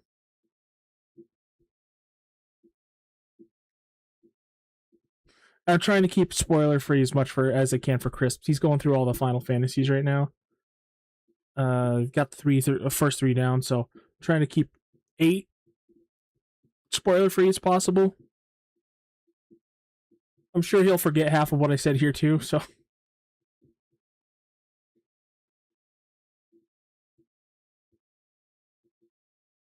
I think 8 deserves a proper remake. Like, 7 was perfectly fine as is. It was the full story, the way they wanted to tell it originally, and I think the original ending is fantastic. I love the remake series, but I think it would have been better to do 8.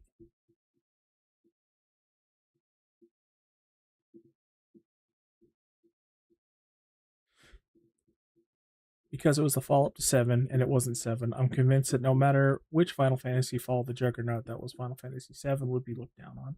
That is very true. That is very true. I can see that.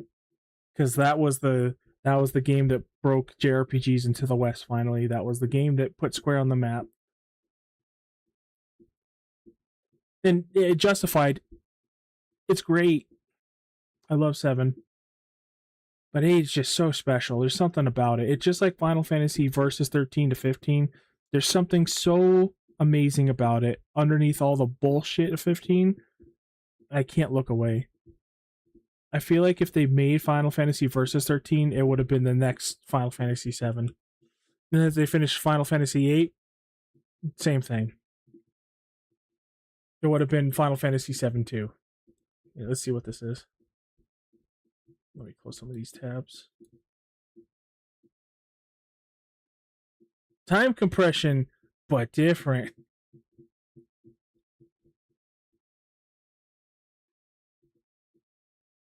Oh, I've seen this video. Also, Ultimacia there. Or Dissidia look is peak.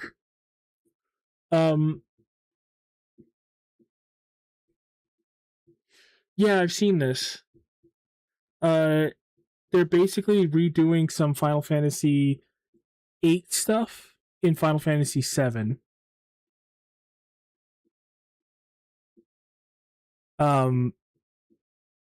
With the whole timeline with how Final Fantasy 7 is. Remake series is working right now. It's very interesting. Fuck it. The Final Fantasy VII If anything, I'll just do some art tomorrow. remake project has provoked intense speculation since its initial release about the future of legacy Final Fantasy titles. The rumours of a Final Fantasy IX remake have further provoked discussion about revisiting the PlayStation 1 but if I keep playing cards, if I keep collecting them, I can make the ultimate weapon. Then I can go fight Ultimecia. You just gotta have to wait, woman. Trifecta, and for many, the potential for, and indeed the radio silence around, a future for Final Fantasy VIII. However, looking to Final Fantasy VII Remake... Oh, I also think people didn't like this game because it was in a school setting at the start of it. And back then, anime was still taboo in the West. And anything that made it resemble like a anime, people did not like. They're like, oh, this is too childish. I want my more adult Final Fantasy. Last game we were eco-terrorists. Why are we school kids now? Remake and Rebirth specifically, there's a case to suggest that they harm the chances of a Final Fantasy VIII remake in the immediate future at least, not because of any given audience's reception or sales or anything like that, but more so because the trajectory of Final Fantasy VII's renewed story is in a surprisingly close proximity to Final Fantasy VIII. Indeed, if I were to guess at a Final Fantasy game based on a plot that features an antagonist who's messing around with time, a thematic symbolism of white and black feathers being used to signify a yin and yang duality of hero and villain, and even the subtle appearance of Gilgamesh and the introduction of a card game, I'd be forgiven for jumping to conclusions that you're talking about Final Fantasy VIII. However, the arc of Final Fantasy VII Remake is, with each instalment, leaning ever closer into the plot elements and the ancillary devices that made Final Fantasy VIII so unique. This is not to suggest that Final Fantasy VII is consciously copying or attempting to retell Final Fantasy VIII, but rather that certain elements are being folded in and used to augment the retelling of Final Fantasy VII in this sequelized installment. So how is Final Fantasy VII Remake adopting traits of Final Fantasy VIII? How and why is this happening? And what does it mean for the fortunes of Final Fantasy VIII in the future? Jumping right in with the first point of a time-bending antagonist, this is central to the story of Final Fantasy VIII, with Ultimecia, a tragic, if vindictive antagonist who creates a self-fulfilling prophecy as she travels from future to present in order to successfully achieve time compression.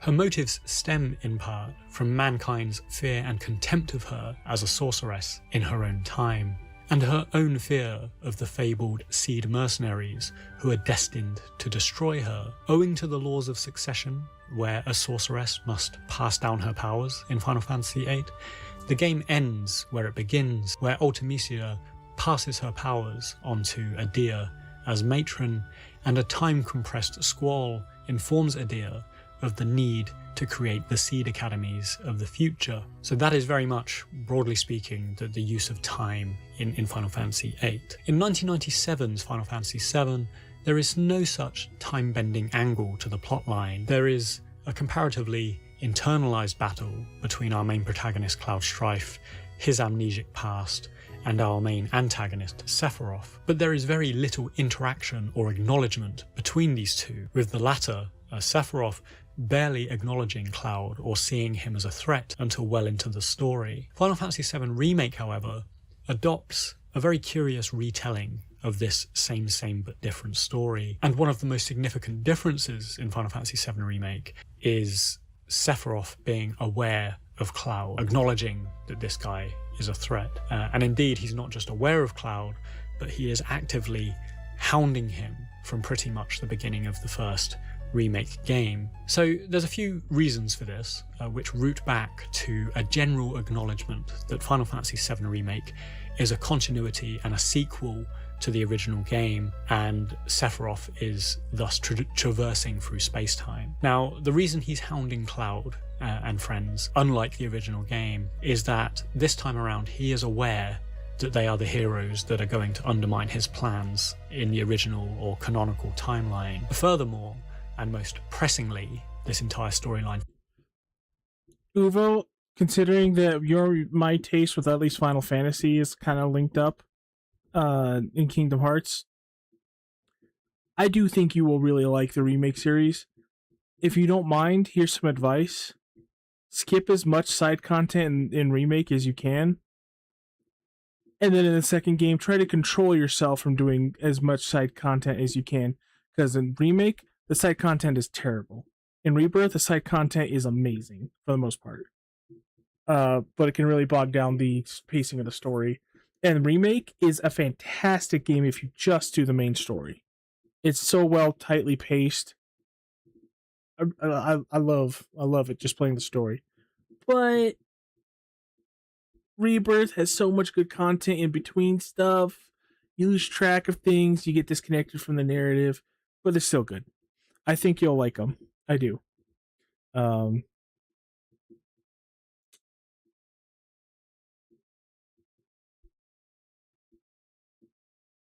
mind, that's spoilers. But yeah, it's good. Takes place is the fact that Square Enix decided to make the remake a continuity game, a sequel. Just keep in mind, though, that Remake... I'll get to your question in just a second, but Remake is not... The Remake trilogy is not a remake. It is a retelling sequel. Kind of like the Evangelion movies are, like 1.11, 2.22, you know. Those events of the original Final Fantasy VII already happened, and now they're repeating, but Sephiroth has knowledge of what happened before. And it's a sequel. So you're still going through and doing all the stuff that you did in Final Fantasy I, but with some twists and stuff that's happening.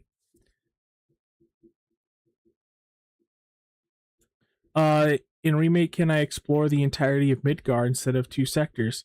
In Remake 1, well, they told us, hey, look, we're going to expand the story of Midgar, this 5-hour section of story, and make it a 40-hour game. How are we going to do that? We're going to let you do things you never got to do before and expand on every aspect. I'm like, okay, cool. So I get to go to, instead of just doing sectors 5, 6, 7, I get to go to all 8 sectors. Well, yeah, it seemed for me. It's about 3 hours to complete Midgar, but on average, people seem to take about 5 hours, from what I've seen. 4 to 5 hours.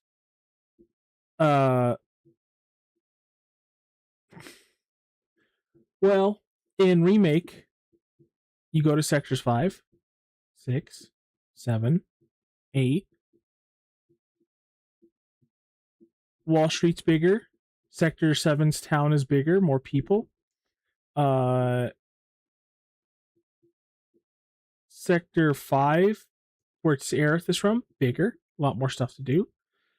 And then you go to the top plate where the the employees of Shinra and stuff, the upper middle class people are. You go to the top of Sector 5 for that. And you remember that section as you're making your way to, I believe, Sector 5, its reactor, and then you have to fight the iconic fight with the AirPod or whatever on the bridge where Barrett and Tifa are behind the robot and Cloud's in front of it. I forgot what it's called. Airbuster.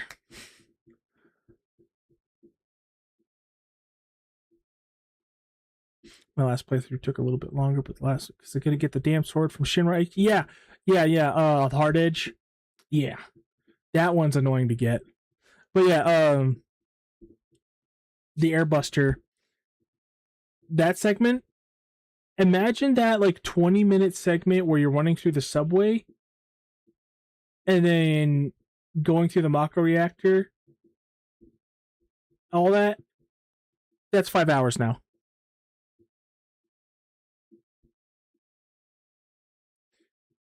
That's a 2 to 5 hour segment. Depending if you want to do everything. They just expanded the stuff that you already do in 7 to a ludicrous degree. I thought we could go through all sectors 1 through 8 in the top sectors and everything, but you can't.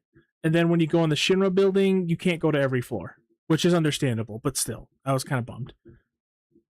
However, I will say this. in the Revelation trailer they just showed, they show you freeform walking. I hope there's no block, but they show you freeform walking towards Midgar from the open world, which is making me think you can just go through all of Midgar. They already have the whole world graphic. Why would they stop with just the sectors they have?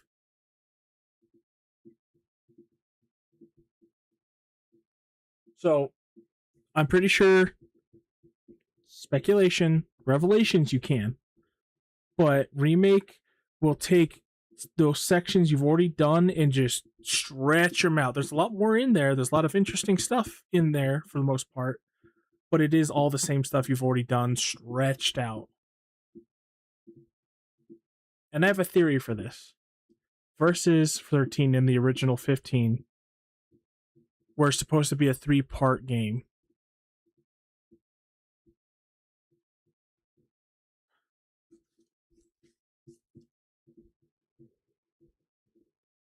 Give them a second.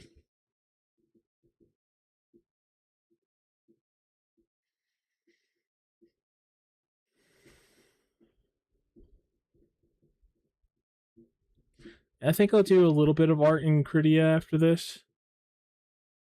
And update the model with the ideas that I had. And then I'll call it for the night. But that's after we watch these videos. Oh, okay. Shit, what was I saying?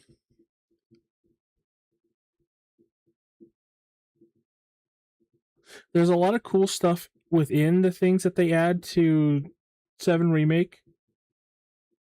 No, I already said that. 15.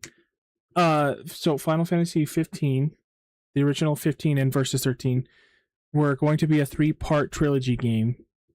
The first part was going to take place solely in Insomnia, just like the Remake series is taking place purely in Midgar. And then the second game was going to be focused on open world exploration, while the third game takes place focuses on a dark twist and becomes more horror centric, which we found all this out by like data miners and stuff, and people worked on the game. This last year alone, we found a lot of this information out. So I think that the 7 Remake series is Nomura's way of saying, I'm going to make the games that I want to make still, fuck you. Same with Kingdom Hearts Verum Rex and everything. In Final Fantasy 14, I want to see a new deep dungeon that's based on Shinra HQ. That'd be cool. Going up like 60, 67 floors? Or 70, I think? I think it's 70. 70 floors. Except my only problem with that is that they'd be procedurally generated, and I would like I think it would be totally cool if you can like look out the windows and see where you are on that level as you slowly go up. That's probably too much to ask for, but that'd be cool.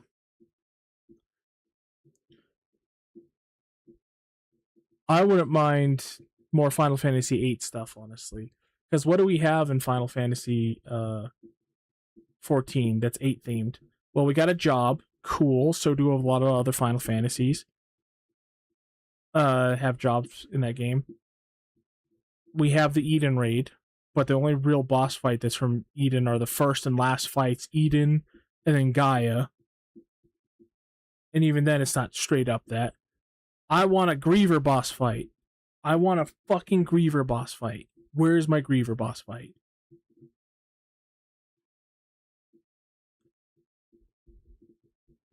That would be so fucking good. A Griever mount? Griever weapons? Oh yeah, triple triad, that's right. I want more Squall Gunblades as well.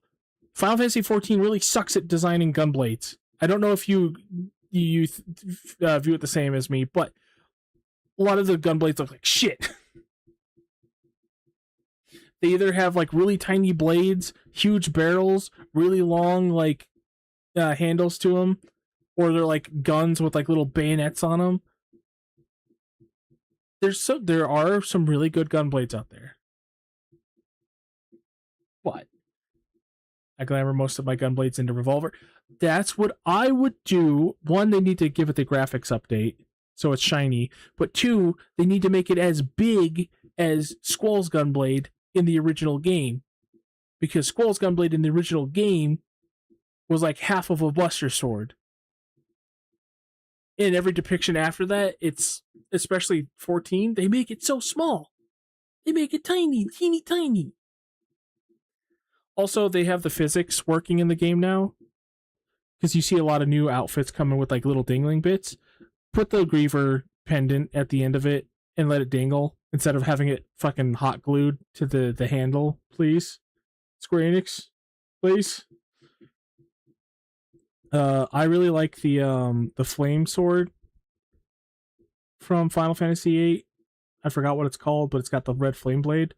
And also the random ass like M11, like M1 911 hand pistol gunblade that Squall can also have. Also, I would like Cypher's gunblade. I would like Cypher's gunblade a lot. Sorry, we have a video to watch. Rather than simply a retelling of the original story. Now, it would be very hard for them to convincingly sell a Final Fantasy VII sequel without Sephiroth included. He and Cloud are the dual yin and yang. They are the core, the nucleus of Final Fantasy VII's adventure as hero and villain. And as we can see from the sequel movie, Advent Children, with the remnants. Yeah, like I love Revolver. I love Revolver. It looks so cool.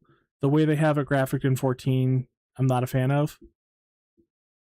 But even in the original game, I'm like, I love Revolver. It looks cool. I always thought Cypher's was a little bit cooler. Just a little bit.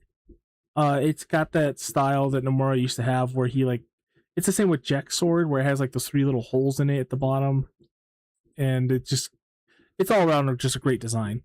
It actually, you know what? It kind of resembles that Keyblade that Riku uses when he's possessed by Ansem in Kingdom Hearts 1. Not exactly, obviously, Keyblade, Gunblade, but like the same kind of like style. It's very like simplistic and slim.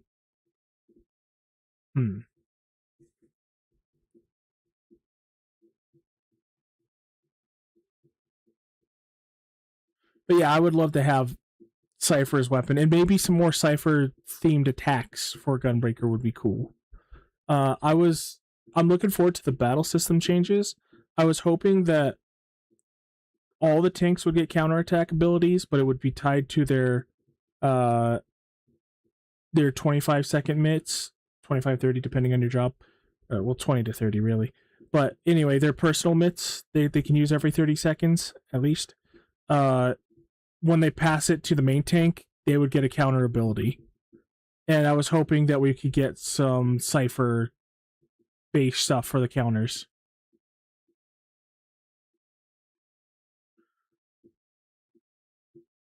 Yeah, the Gunbreaker stance. Yeah. The standing, like the idle pose is Squall's, and then the taunt or the tank stance. Sorry, it's getting late. My brain's a little fuddled. Yeah, going into tank stance and using was it Iron Will or something? You pull your hand up and like, come on, right? Well, he's challenging Squall at the beginning, which, by the way, we need Rough Divide back. I don't want it to be a damaging ability, but we need Rough Divide back. Even though every game outside of Final Fantasy VIII, whenever they redo Rough Divide, it always looks completely different from how it looks in 8, whether it's the opening video or the in-game version. Like, Dissidia has Squall pointing the gunblade behind him and then firing off like a rocket. And then 14, until they removed it, was like a weird Kingdom Hearts flip. But no, I need the Scar. Like, I remember thinking this as a kid because I played Final Fantasy VIII when I was 8 years old. I remember seeing Rough Divide in the cutscene. I'm like, wow, he got sliced by that? How just dodged? That was slow. Because I was a kid, I was dumb. But then I saw it in game, and you saw Squall do like a fucking Dragoon jump for the limit break. Like, okay, I understand. I'm sorry, Cypher. I get it. There's this aspect of Sephiroth that needed to be retained and ultimately revealed at the end of that movie to retain the legacy and perhaps even the integrity of what Final Fantasy VII is. And indeed, we can observe several instances from games, movies and TV shows where a really strong villain gets killed off and then subsequent material, subsequent installments just seem a bit rubbish by comparison. So can fully appreciate. I thought it was him at first when I first watched it, but this is a video Crisp sent us, and it's from Alleyway Jack. I saw this guy a while ago. 3 weeks ago I watched this. Oh, I feel like I watched this a long time ago. Weird. But yeah, this guy does great videos. I'm not a big fan of Final Fantasy Union, because I feel like they're a little too charitable about some things, but they're pretty good. Yeah, he does. They're probably both from that place that everybody in America came from at one point. The Final Fantasy VII Remake then I forgot what it's called. Finding a way to plausibly have Sephiroth survive and return to the central story after his emphatic demise at the end of the original game. There's several ways that this is conventionally done across media. One such example is having external forces attempting to resurrect and revive especially when they start doing the like sort tier of list done videos. in Advent I think Children. tier list And another videos are one so silly. which is what Remake Unless it's for decided fun. to use, is this sort of Or like alternative 8 things you didn't know about Final Fantasy VIII, but probably did. Those videos annoy me. timeline angle where a variant of Sephiroth or a master Sephiroth has returned from the live stream, is able to traverse through space-time, and has this much more comprehensive, omniscient view of everything, including his own demise, which again is why he's hounding Cloud. Of course, some more than others are on board with this retelling of the story. I don't know if you know this, Uvo, but the Sephiroth that they had for these first 2 games got replaced. Perfect opportunity for them to get the original voice actor from Kingdom Hearts 2 and on in Advent Children, but instead they picked another Superman. Story, along with the Whispers attempting to steer events in their own way in this new telling of Final Fantasy VII. But regardless of one's opinion of that and setting all of that aside, I think a key thing this does is ultimately step on the toes of Final Fantasy VIII's central thrust. Fuck are you talking about, Uvo? Grog? Who the fuck is Grog? What is a fox? Of story, because of course Ultimecia's time meddling is very comparable, though ostensibly different in function, to what Sephiroth is doing in the remake games. Next, we have the iconography of the feathers. This is something that has to some degree or another ticked along in both games. In Final Fantasy VIII's opening moments, we see Rinoa Heartily holding the feather that is then whisked away in the breeze, and through the opening FMV, we see this flurry and conflation of white and black feathers that, depending on who you ask, symbolize the yin. Oh, I had no idea. Wait, there's 2 Critical Role people voicing characters in Remake. We have Matt Mercer and then this guy. That's funny. Matt Mercer's such a likable dude. I didn't know he was Edge Maverick in Star Ocean 4 for a long time until I replayed it like 2 years ago. I'm like, wow, how far you've come, dude. Because I always thought that Edge Maverick was an annoying little prick.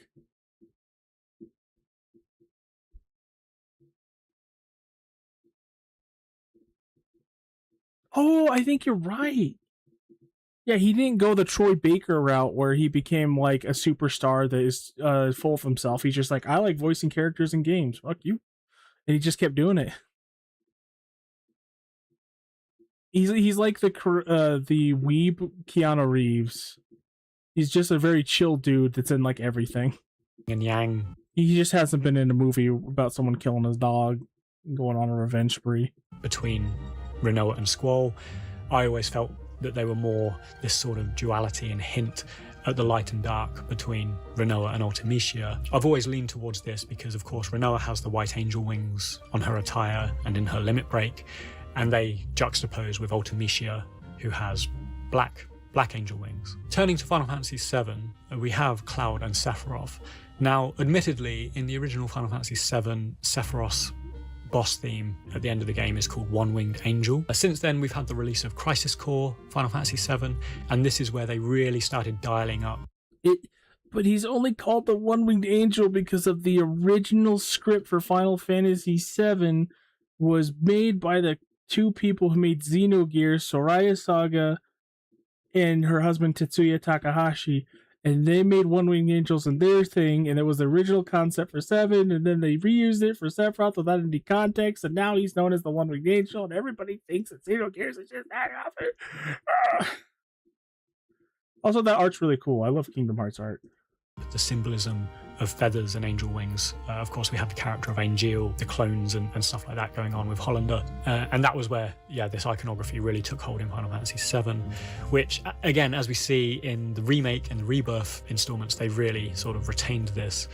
But the thing that stuck out to me the most was the Final Fantasy VII Rebirth trailer, which almost verbatim copied the opening of Final Fantasy VIII in how this solitary feather is whisked and then pans across in this opening FMV. So it was quite close to home. It was quite close for comfort looking at the two ways that these feathers were utilised, and particularly how Remake seemed to be aping these elements of Final Fantasy VIII. Finally, we have Gilgamesh, I can't get but more this image out of my significantly, I think head. we have the card game Queen's Blood, which is a very overt successor to Final Fantasy VIII's comparatively more simple triple triad. And of course, each to their own with which they prefer of these games. Queen's Blood was much more involved and advanced in gameplay, though triple triad, I would argue, really had much more payoff and reward for what you could do with the cards and getting tangible items out of them. So these are some key things that are going on between Final Fantasy VIII and subsequently with the remake games. So what's going on here? I miss this style from Nomura, like these character portraits. His style's become more... It's more anime these days. I like when he mixed realism with his manga style. Final Fantasy VIII is like my favorite looking game to this day. It's what got me into art. I wish he would still do stuff like that. Because even his newer stuff, it looks more like everybody has to look like a little anime kid. A lot of his stuff, nobody can be like muscular or more mature looking unless they're an old person. Why has Final Fantasy VII adopted so many traits from Final Fantasy VIII and subsequently has made it so much more improbable that we will see any sort of Final Fantasy VIII material come about? For my part, I think it comes down to Yoshinori Kitase as a writer and a director and a creative quite a lot. And he has had considerable input and ownership of both titles.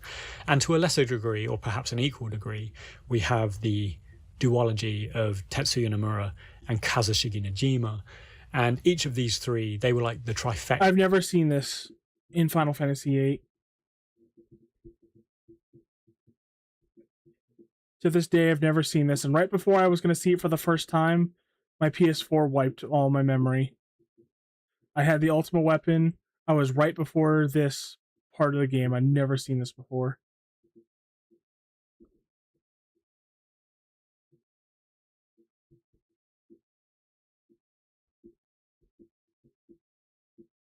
Oh, I thought he had like Kingdom Hearts eyes. Of Tetsuya Nomura and Kazushige Najima. And each of these three, they were like the trifecta, the driving force behind Final Fantasy VIII's creation, who recombined to get the Final Fantasy VII Remake project off the ground. Now, I don't think they have necessarily purposefully taken aspects of Final Fantasy VIII, but rather I think it's common for writers and creatives and directors to retread the same themes and have these commonalities in their work in various guises over time. You know, looking at some of my favorite creators and kind of looking at the filmographies and bibliographies of a lot of writers and directors that I like, they do seem to do this. You know, the Coen brothers, for example, their films constantly indulge this existential absurdity of being. Martin McDonough explores the intersection and juxtaposition between violence and innocence, and also a certain Irishness that comes about in almost all of his media. And then we have Graham Greene, who was a writer that was absolutely obsessed with his Catholic identity and Catholic guilt, which undulated in almost all of his novels to some degree or another. And in keeping with this, I've likewise always felt that some combination of this Squaresoft trio in I think he is. And I don't know about that one. Nomura, Katase, and Najima, and certainly so when Katase's in the driving seat, seem to be concerned with the passage of time. Final Fantasies VII, Final Fantasy VIII, and Final Fantasy X each deeply explore the cause and effect between past and present. Even in the original Final Fantasy VII, the pivotal reveal in Cloud's story resides in past events, this fallacy of himself living out actions of Zack Fair. Tidus and Yuna in Final Fantasy X are both driven by, and in some ways kind of haunted by, the legacy of their parents. And Final Fantasy VIII, as we've touched on here, very overtly indulges past and present through the Squall and Laguna story, but more so through the plot device of Ultimecia kind of When traveling Squall wasn't back afraid and to let forth his hair through out of time. his front of Looking his at the face. oeuvre of this particular I Final hate Fantasy emo trio, boy then it's Cloud. perhaps Or no sorry, surprise emo that boy they Squall. have retrodden a story that is concerned with the machinations of time, even if inadvertently they seem to be aping the story beats If it that don't they've already explode, I explored don't in want Final it. Fantasy VIII. Likewise, the use of the feather symbolism, the use of card games and Gilgamesh, which they've pulled like spare parts out of the legacy of Final Fantasy VIII and into the shiny new expanded Final Fantasy VII universe. I love the way it seems that they looks, have just like very there's long garden singularly carpets taken and bits that they everything. liked It's from previous everything looks games. so They've taken all the things that they've previously done really well and opted to just throw them in to this new product. So the more cynical of us, we might suppose that they have basically abandoned Final Fantasy VIII entirely. They've looked at the things that they consider to be good ideas in it and just pulled them out into the remake saga. But conversely, and perhaps more likely, these guys just really like to reuse themes and plot devices that they've long since devised. Gilgamesh is a great example of this, because I think Katase debuted him back in Final Fantasy IV, Final Fantasy V, and he's appeared in basically almost every Katase game since then. But regardless, the fact remains that there's a lot of aspects of Final Fantasy V, because it was a Tetsuya Nomura design, he came up with Gilgamesh. Thank you very much. VIII that we can see bubbling up in the Final Fantasy VII remake that ultimately don't bode well for the fortunes of any sort of continuity remake or revisiting of that title.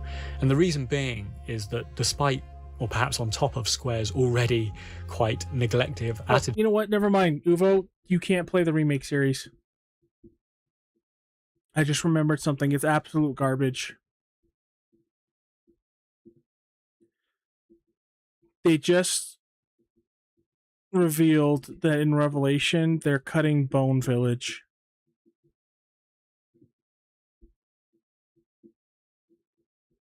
Wutai's been expanded into its own continent.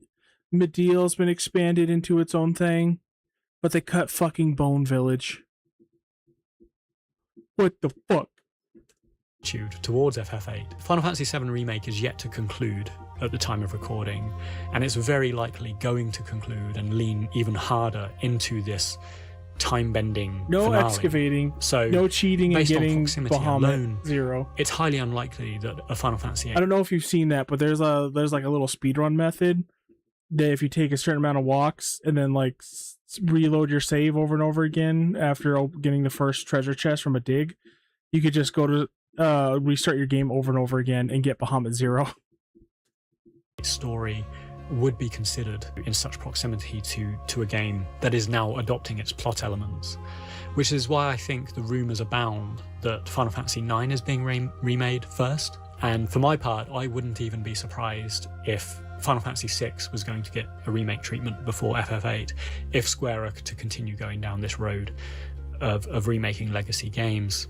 So it's a very strange state of affairs, and I've often discussed Katase and his ownership of Final Fantasy VIII as quite an odd legacy to have. It's something that he must have obviously invested a lot of his own self and time into.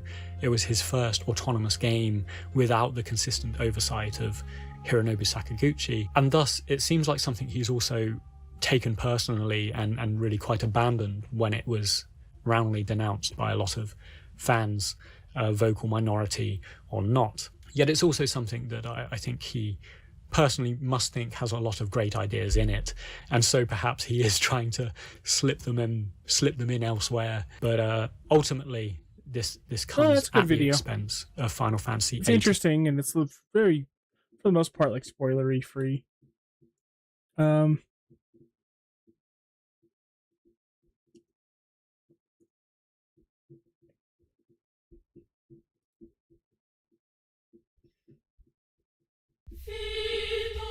Man, I hate this squall. Looks so cool. I love this squall. Why did Nomura give him fucking emo boy hair? I'll never forgive that. I mean, in Dissidia, we kind of had it. It was a little bit like that. But then in Dissidia NT and then the 8 remaster, Final Fantasy VIII would have been much better, even without Sakaguchi's involvement, if they finished the damn thing. I mean, for me, I think it's fantastic still, but the people who are very vocal about disliking it. Here, hold on. The hell's going on? Oh, yeah, pinch my finger. So I've been going for 6 hours. I labeled this an art stream, and I ain't no liar. So I think I'm gonna do art. Hey. Them's fighting words. Chris can tell you about how long I stream on usual. All right, and we'll see who's laughing then. It's still probably gonna be you, but fuck you.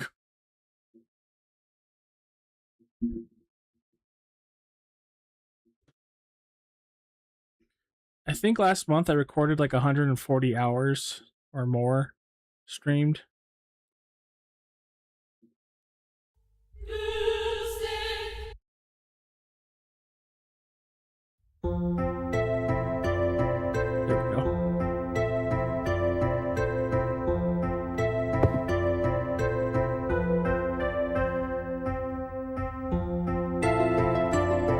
Is it showing up? Okay, good. There we go. All right. I want to do...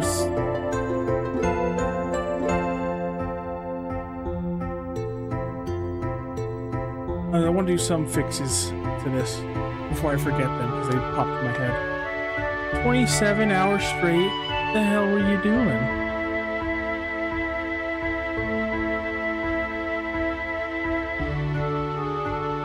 Like, for real, what the fuck were you doing?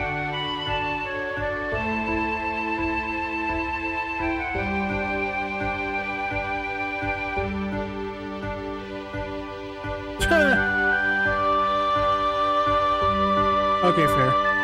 I understand. I love me some Dragon's Dogma as well. Did you see Dark Arisen for 2?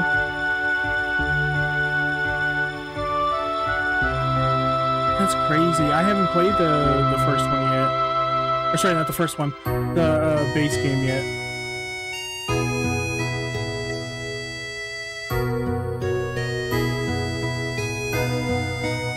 Some people, a lot of people are giving me a lot of mixed information. I don't know what to believe. I don't know if the second game is good or not. I hear it's just a straight up remake of the first game, for the most part.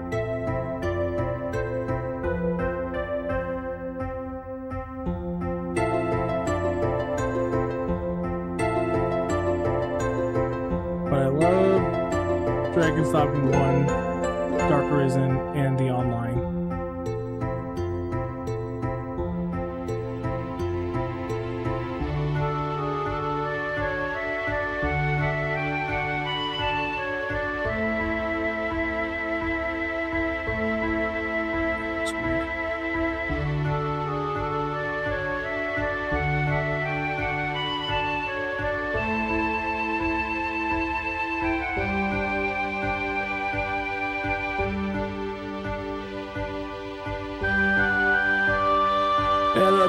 the PS1 openings for all the remakes crisps. Hope you enjoyed them. I kind of took you on a journey you didn't really ask to be on.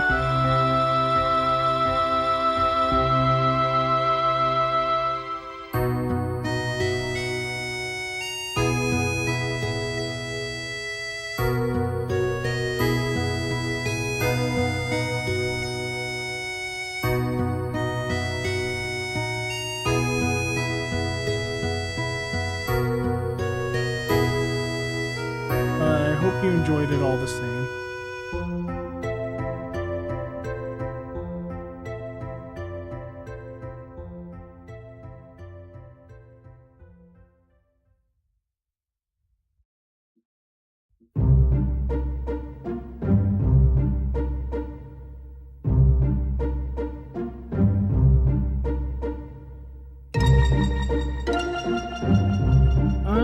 Okay, I see. Yeah, I heard like it goes through this like same basic story beats as one, but it's still like a different game, like it's its own thing.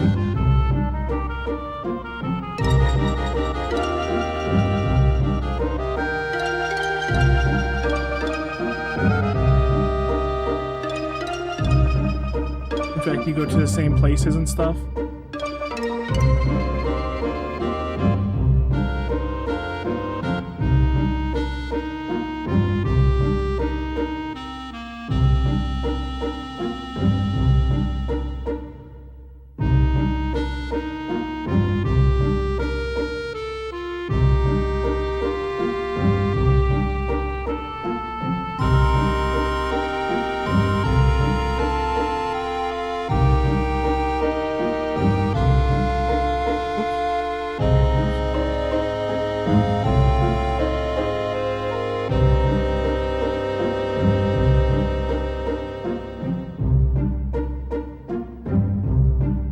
That's probably some of my problem right here.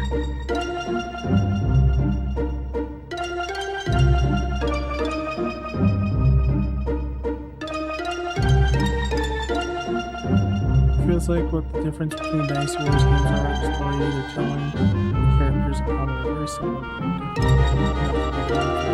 Oh, okay. Yeah, because I read, what was his name, Punk Duck? Some kind of YouTuber who made a video on it, and he made a compelling case that it was made to be the exact same game for some kind of reason.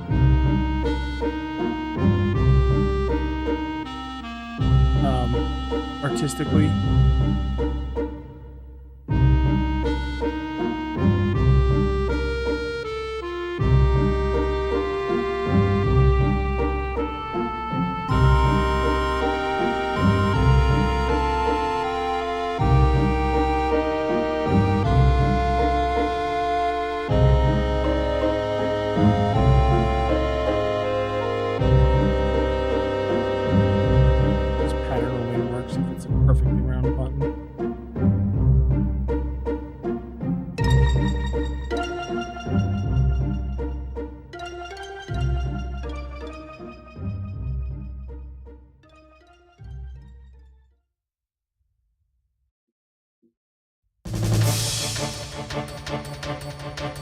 Oh no, we ran into the T-Rex in the forest. Who's got the blizzard magic?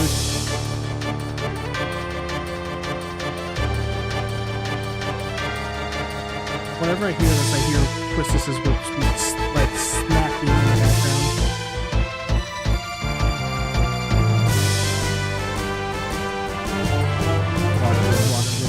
Water.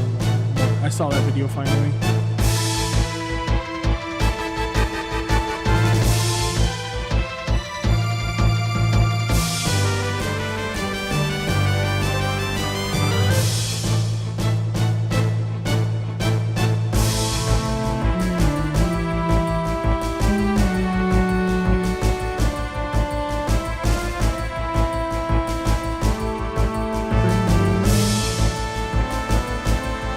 I guess Final Fantasy VIII is the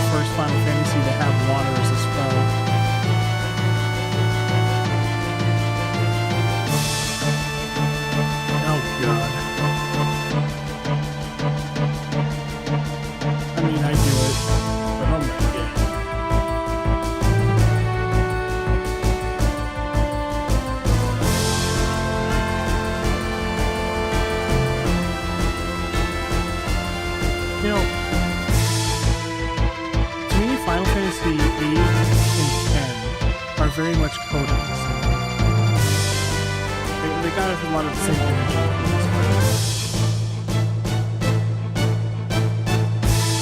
Because they're also some of the only Final Fantasies that have water resistance.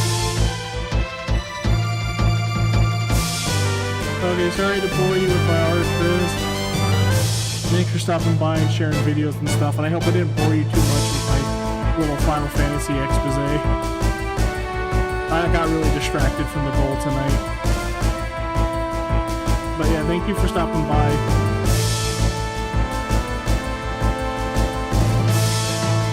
We'll do more Kingdom Hearts and stuff next time, I promise.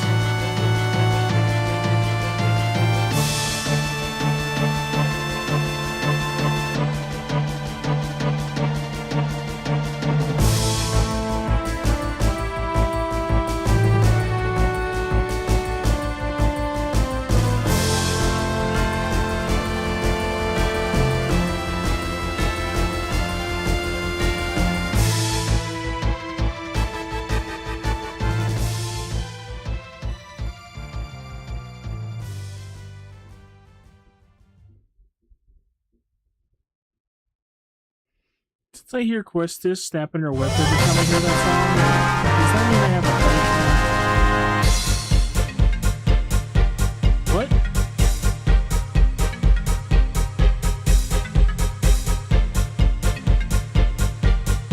I'm gonna say that out loud.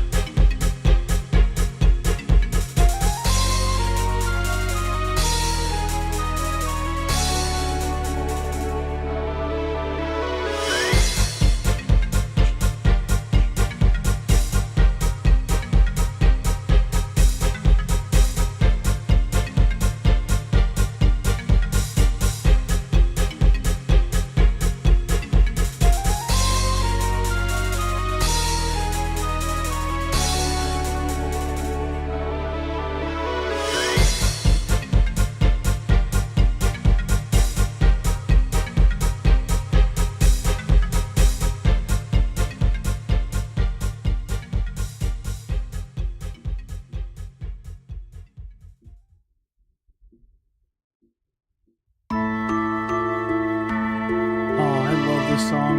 When I was playing Final Fantasy 15, I was really hoping that it would be Final Fantasy 8-2. And so I listened to the song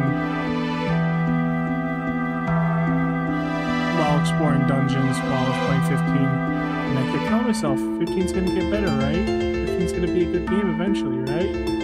Oh wait, it's not a good game? Oh, they'll fix it with all the updates, right? They'll keep updating until it's a good game, right? And actually that might have been the case if the developers weren't pulled off of the project to work on fucking Forspoken.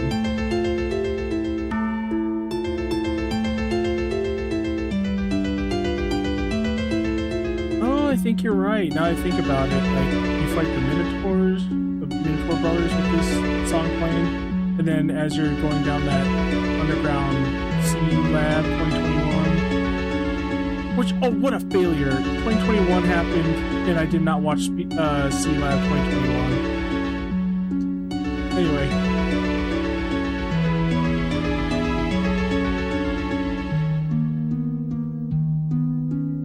Oh, right. Where Odin's being locked up or something. I forgot why he was there. 8's got some cool lore, man.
this song play in the volcano? I'm pretty sure it plays in the volcano when you're going to meet your friend. I think I can hear the lava in the back of my brain. That crunchy lava audio.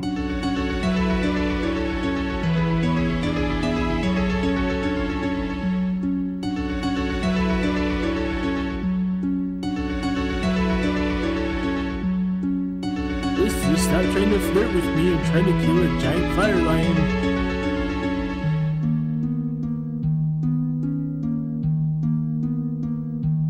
Also, you're like my big sister. We don't know this yet, but it's kind of weird, bro.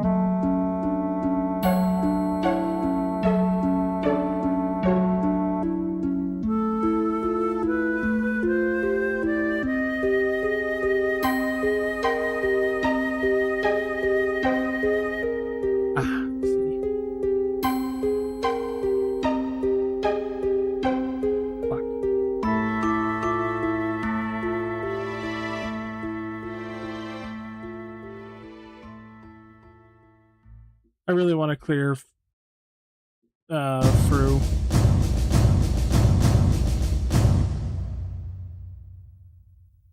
Futures rewritten. Because it's the closest thing we'll get to a Final Fantasy VIII, like, big fight, I think. I don't think Yoshi P is a fan of Final Fantasy VIII.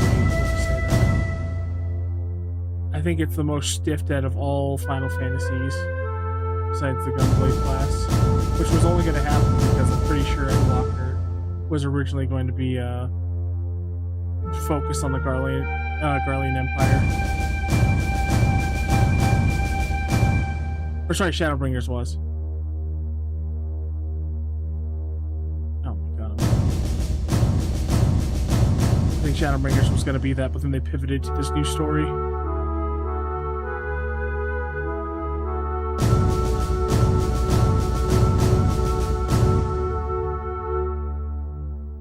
Which I'm fine with, for the most part. Because Shadowbringers is just this shit.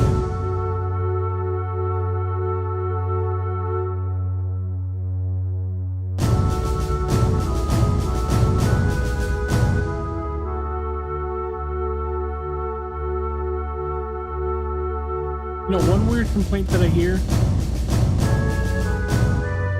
about Final Fantasy VIII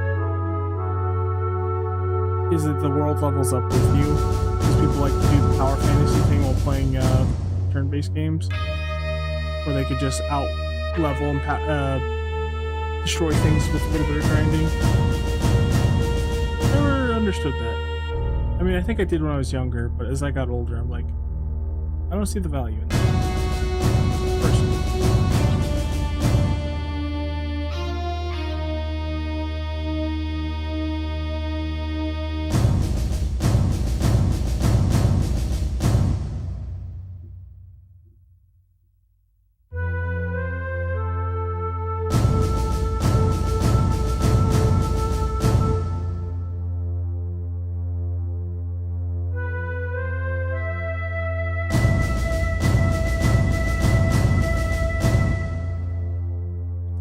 Man, it's really hard to communicate. This hood attaches to this flap, but only about halfway up this part of the flap.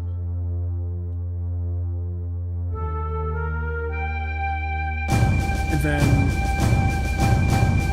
this unbuttons on this side and here, and he flips it. He flips this around. He buckles it here and here.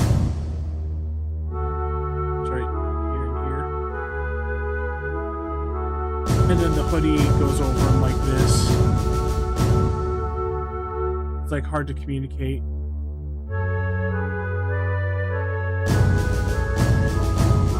Because it's behind his back, so it looks like this goofy little pack just like floating there.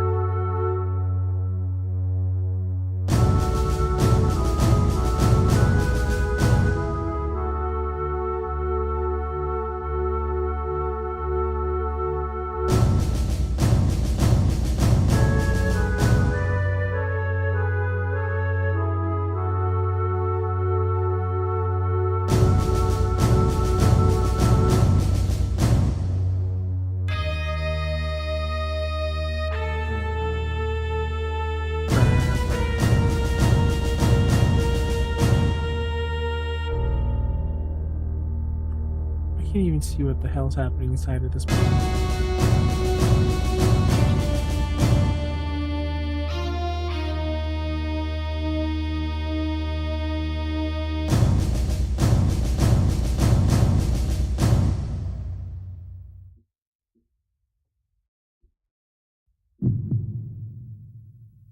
Ooh, is this what I think it is? Da-na-na-na-na-na-na.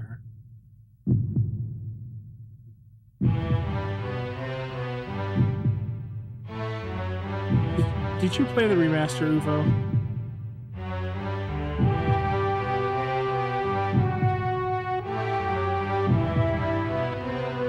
Did you have that weird bug when you got to the beach at this part, where if you went to the save point, it played like not the original Final Fantasy VIII OST, but it played like the shitty MIDI version from the PC port back in the 90s? Because I did.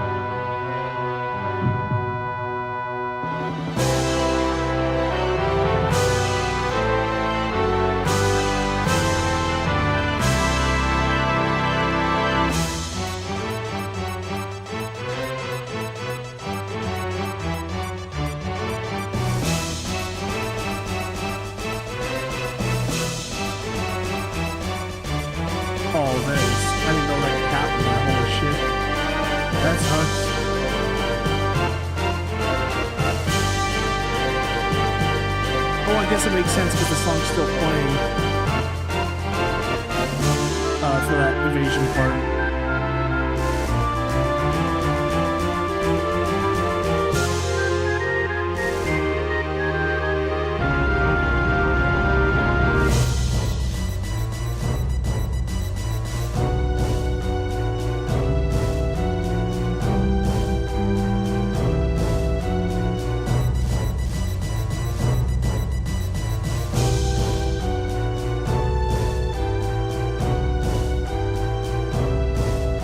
Bug to have.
Did they give us, because I'm thinking about it right now, I'm thinking about all the possibilities with Evercold, but did they ever, in Final Fantasy VIII, did they ever give us anything about waivers for the world besides, oh, this is a jewel, or sorry, a jewel, this is jewelry I like wearing from Squall?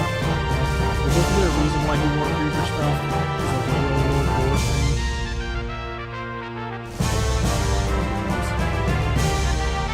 Could also just be going crazy.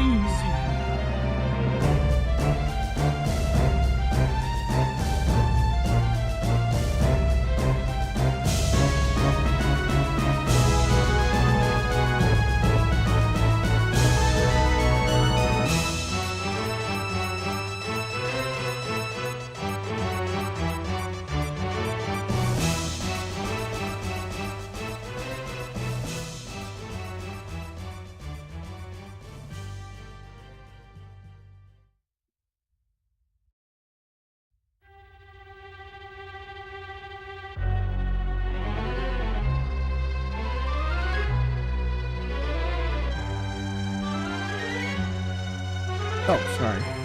Yeah, I'm trying to speak quieter because I don't want to alarm roommates and all that. Apparently, I wake them up sometimes. Okay, let's turn that down a little bit. Is that better?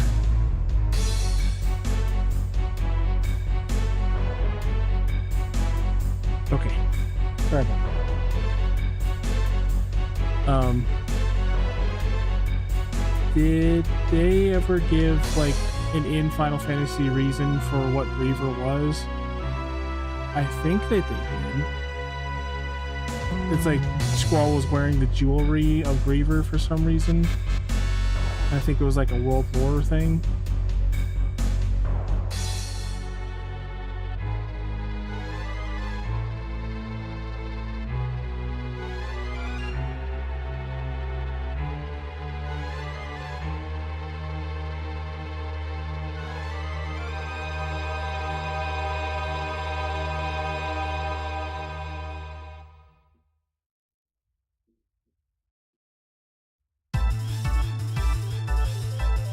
Oh, the goat.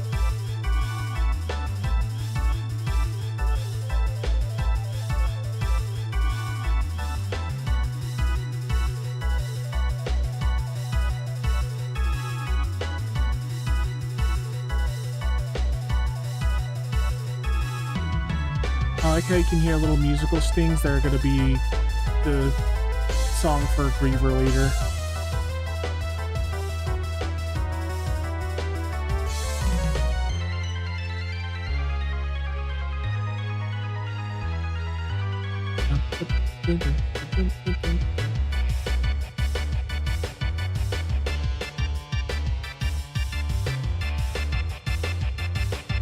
Yeah, I think you're right.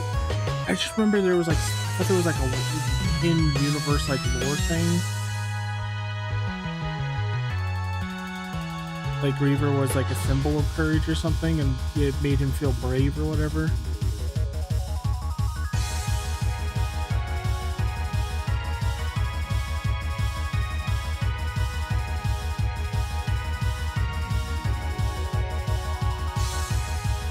Dude, there's a lore book?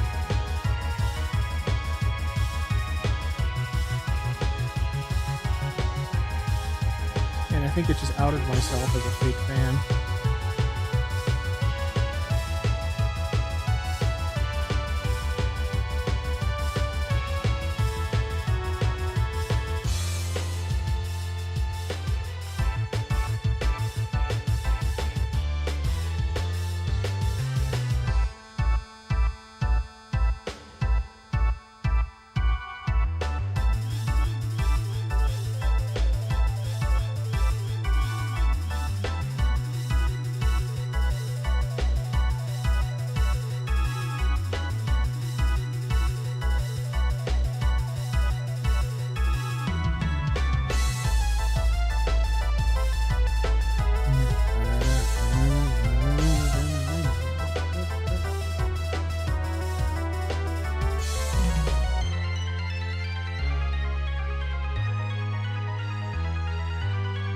I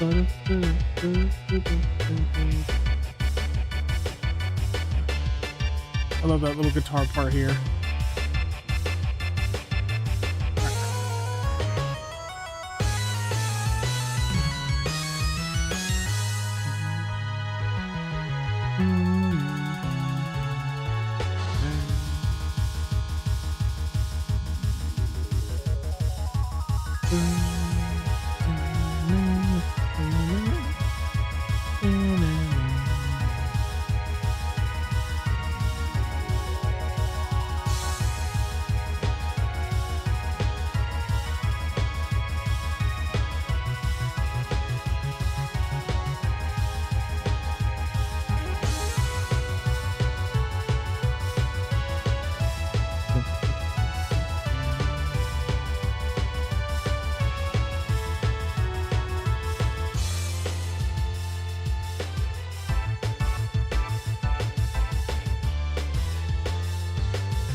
At least I think it was a lore reason.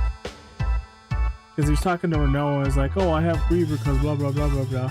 But then they also make you name it, which becomes Griever's actual name later in the game. when you actually fight Griever in the final battle.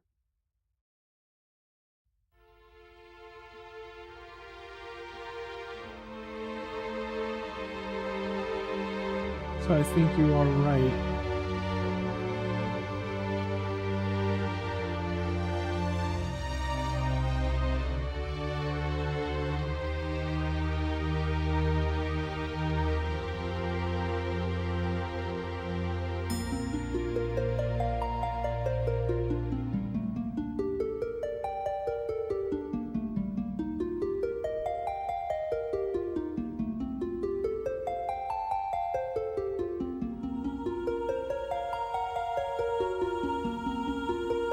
When the fuck did Final Fantasy VIII have this song in it?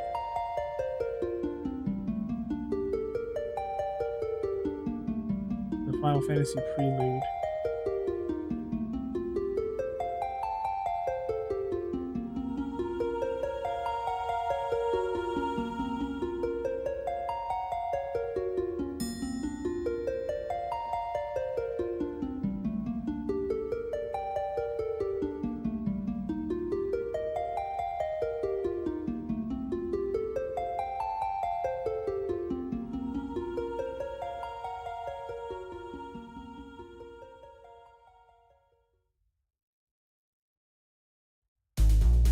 Yeah, I'm trying to remember, when the fuck did they play that? Was it for the... No, because the title just had the Griever pendant with the red background and you couldn't really, like, do anything. Or sorry, not do anything, man, I'm tired. You couldn't really, like... There's nothing to do but hit, like, play game and shit. There's no music, even.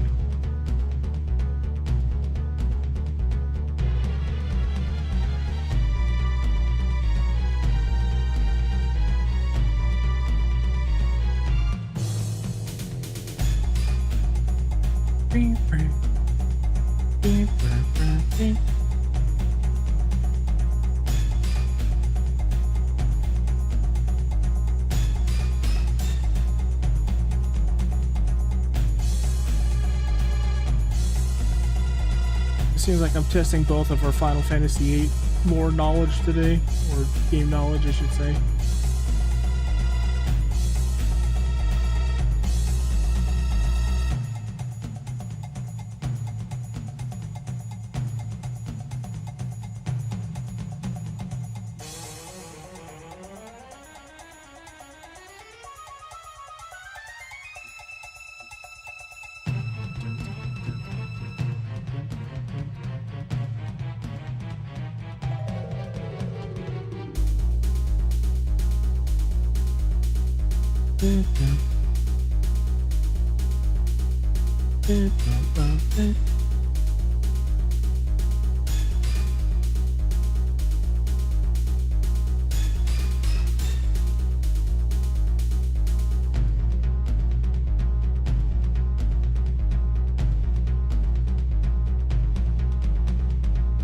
I'll just draw this fucking simple thing right now and basically communicate for now until I get to it. This is a fucking class.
Yeah.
Ah, yes.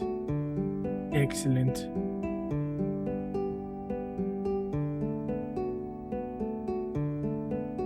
Griever is meant to symbolize overcoming your fear. Griever is the representation of Squall's courage, and without Griever, Squall feels he cannot overcome whatever obstacles he may face.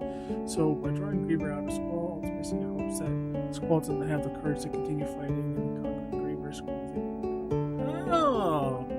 Oh, so it's a metaphor because he's always so like afraid of like fucking up and shit. Oh, that's cool. That's a good thematic tie-in. I mean, that's why they like let you name the pendant, and you're like, oh, this is my ring. I named the ring. It's BoJack Horseman. And then when you fight the final boss, then she junctions Griever at you. It's like, oh, hey, it's BoJack Horseman.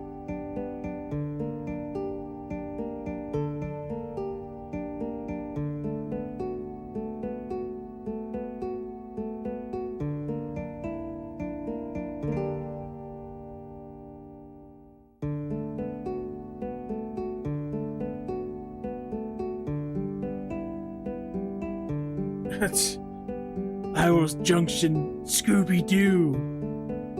Right here, arrow scroll right here. Got a ruby rack?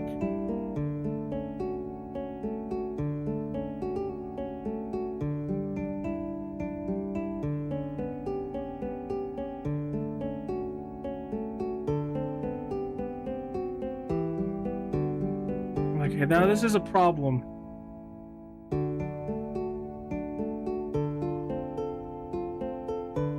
I think I made his belt too high. I mean, if we look at things logically, oops, this would be his pecs. And right here is the little gap between. Oh shit. I gave him fucking 90s pants.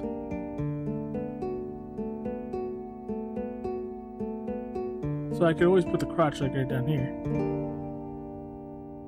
And he's just wearing 90 pants now. Like wearing his jeans up to his stomach.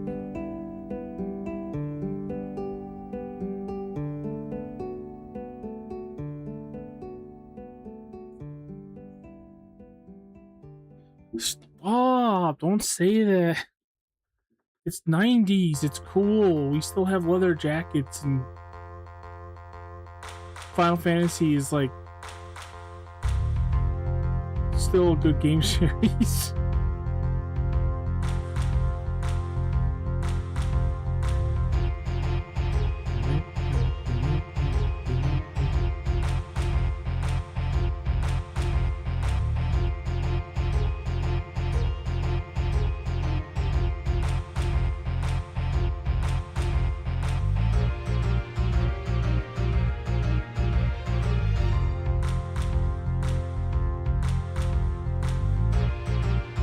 Man, if Triple Trial was real and had like multiplayer, I would definitely do that.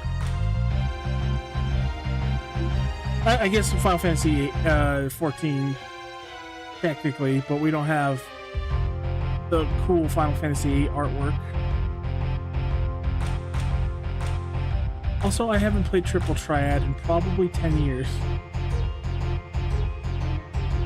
which is nuts.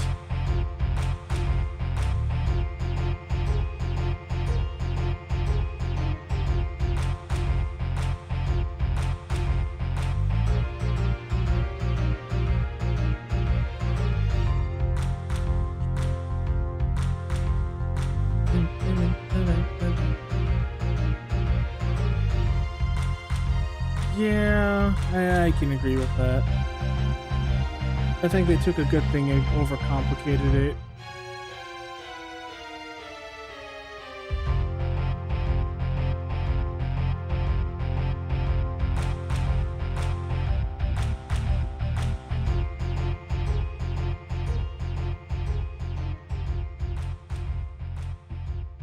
I would love to see Queen's Blood from Final Fantasy VII Rebirth in 14. That'd be an incredible minigame.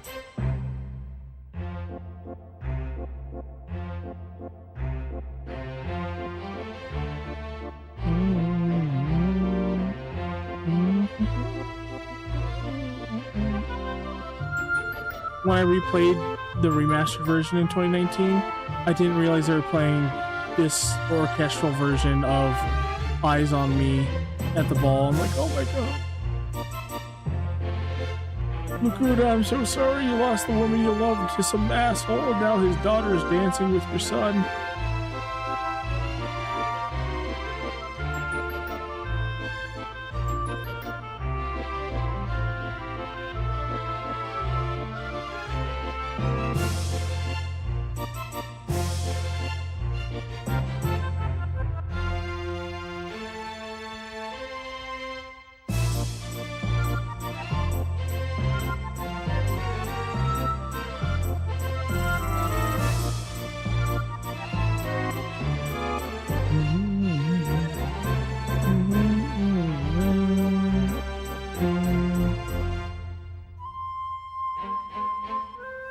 Okay, look, I'm just trying to move the picture. Ignore the hand. It's just how it is, okay? No homo. No homo.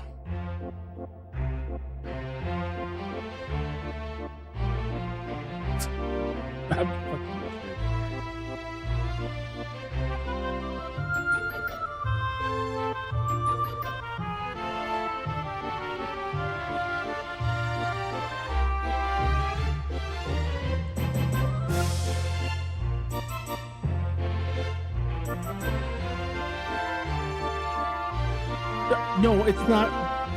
It's not grabbing the crotch. Okay, look. I'm simply scrolling so I can draw his crotch better, okay? I'm doing some fine detail work on the crotch, okay? No homo. Yeah.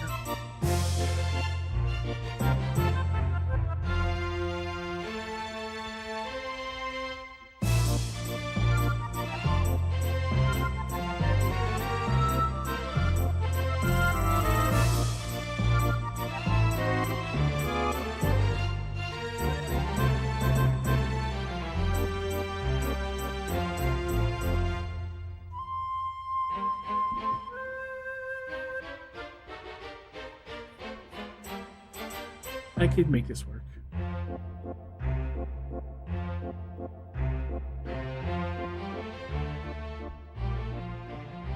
If I put the belt, I could put the belt underneath these two belts where his waist packs. By the way, this is too short. Oh, I love this song.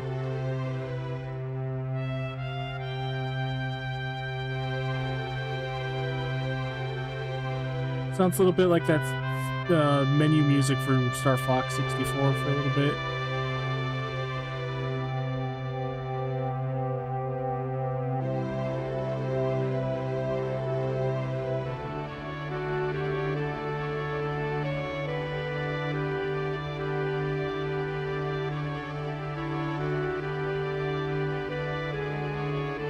Yeah, just for like a little bit.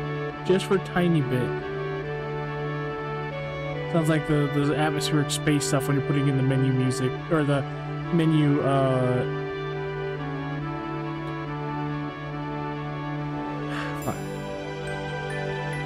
when you're putting in your initials for your run.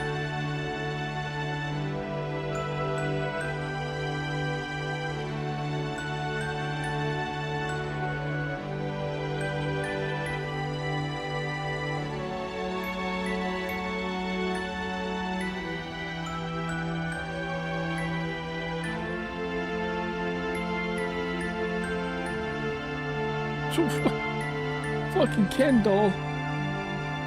Look, I just need to just need to... Here, hold on. Just need to...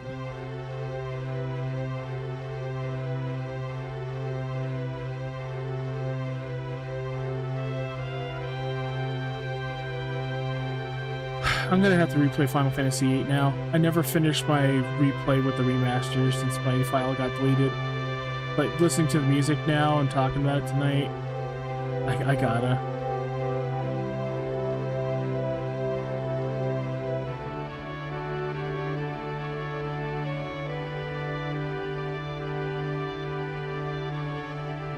Still too small. I mean, that looks better, right? I still think I hit the... Oh my god, what am I doing? Once I zoom out, I'm like, oh my god, yeah. It needs to be way fucking... Wow, really? Damn. I am a fake fan. Oh.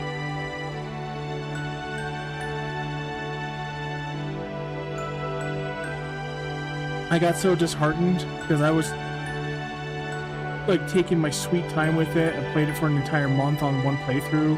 I got like 80 hours in and I'm like, oh man, I got the ultimate weapon at the end of disc 3, Lionheart. I've collected everything in the game. I've almost 100%'d it, just playing it as is. And then right when I was about to go into the ship to fight Cypher, or whatever it was, my game got deleted entirely.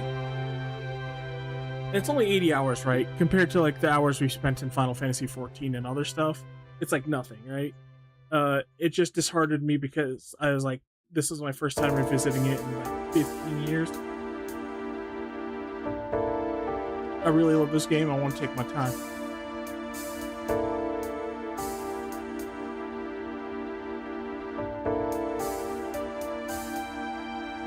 Hey, I mean, that's still a valid strategy, man. You just get those triple triad cards, and like, you get that card refinability, and then it's just easy game. GG. Don't ask why I'm talking in this accent. I don't know. I think I fucking know what's happening in my life.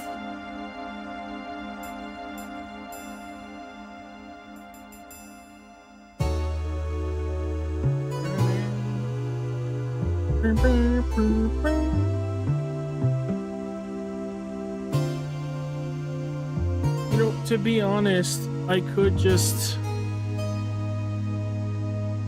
crop it from here, because that's all anyone's ever really gonna see, and not work on the rest. I really want to do the whole thing.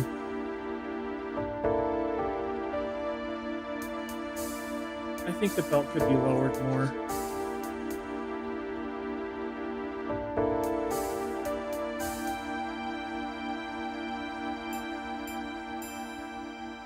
I think the belt could be lowered more, and then his crotch could be lower too. I don't know what I was thinking.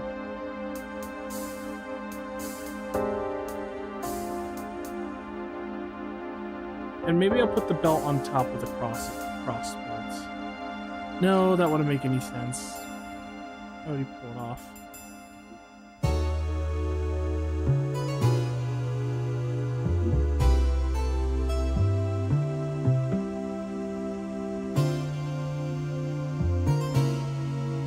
Hey, you don't know that. I'll tell you right now, the only reason I'm half as decent at art, which I don't think I am at all, the only reason is because I suck at art. I do. I was really bad at it when I was a kid. But I just kept drawing and drawing and drawing, drawing and drawing and drawing. Just like water. And, oh?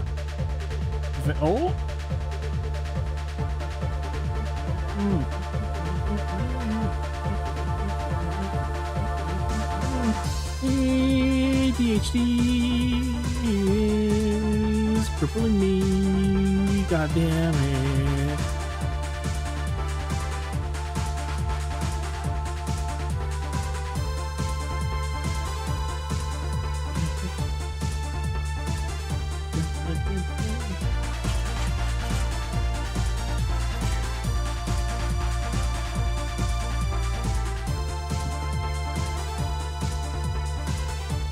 No, I have not.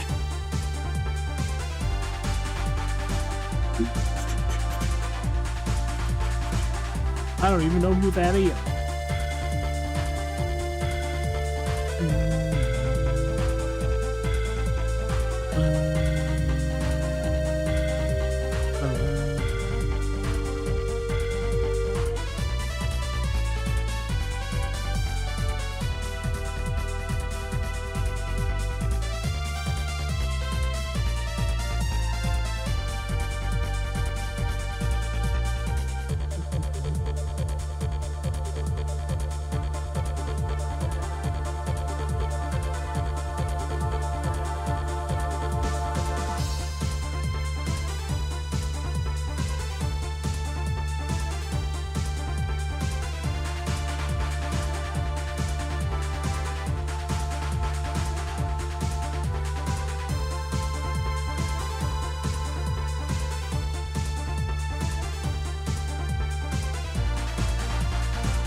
I don't know, I feel like the more I put like the waist down, it feels like he's like sluggish. I don't know what, it's hard to describe.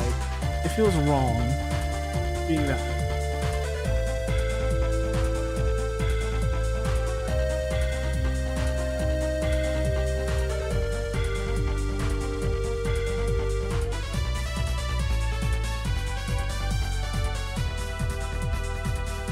If you ever want to like link any videos or anything, go for it. Always, unless the stream is ever busy, a fat chance of that anytime soon. But unless it's busy, I will always watch videos people link me. It's always fun.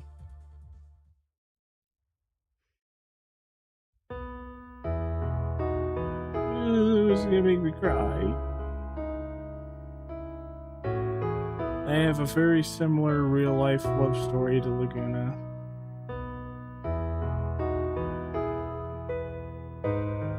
Except my ex didn't die. She just we grew apart. A lot of terrible shit happened. Now she's married. She was my ex-fiance. Hey, Chris sends me like fucking 3-hour essay videos, okay? 20 minutes is nothing.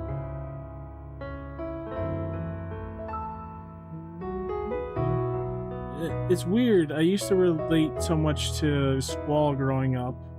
He was kind of like a role model, kind of like an icon for me growing up, because I couldn't relate to anybody. But I felt like Squall understood me growing up. But as an adult, when I was replaying the remaster, I'm like, wow, I feel a lot closer to Laguna now.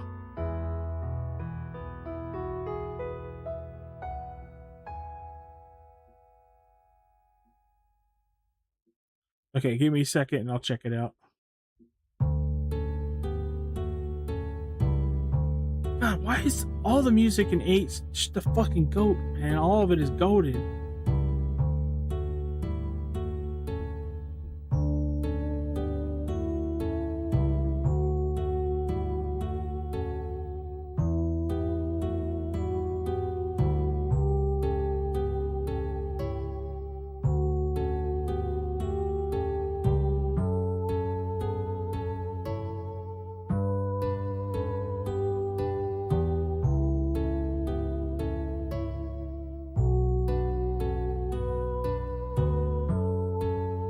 I'll have to look at a reference of Boots to get this properly.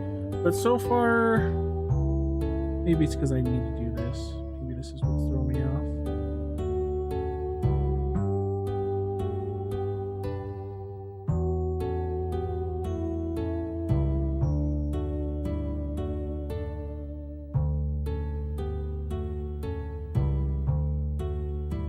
Yeah, that's just way weird.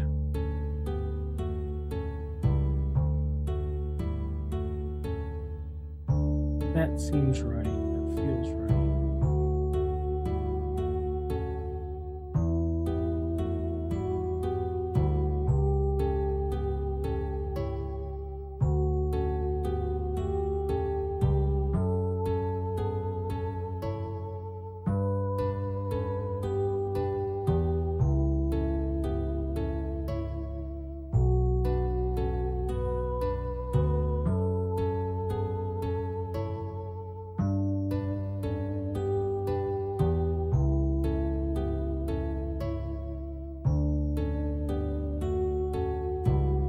I forgot to draw the gosh dang pockets.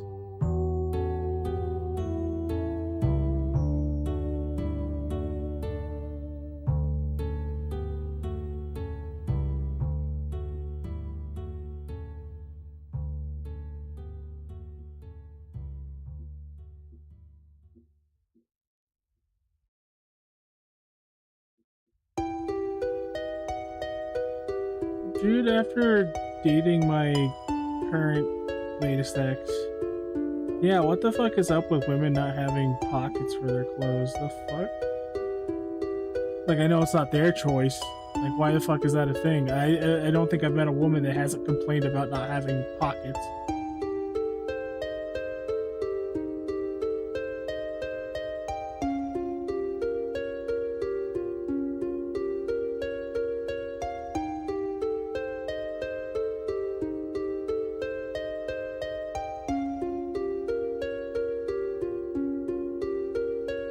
That's fucked up and probably true. Honestly. That makes way too much sense. I could just like instantly believe that, hearing that.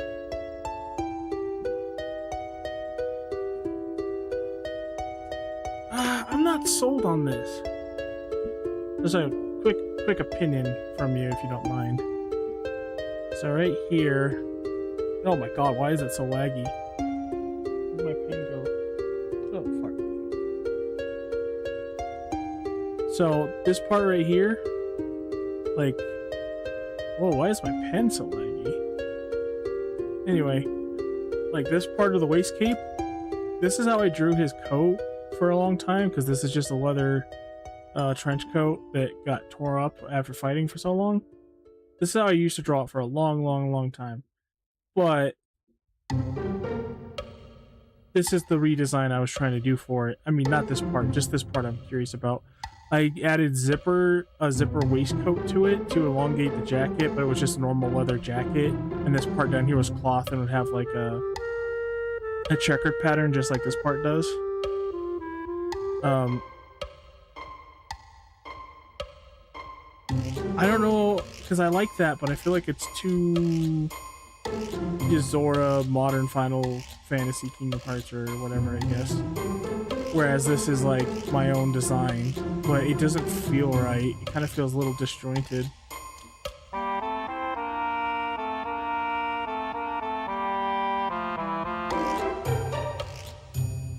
I don't know which one's better.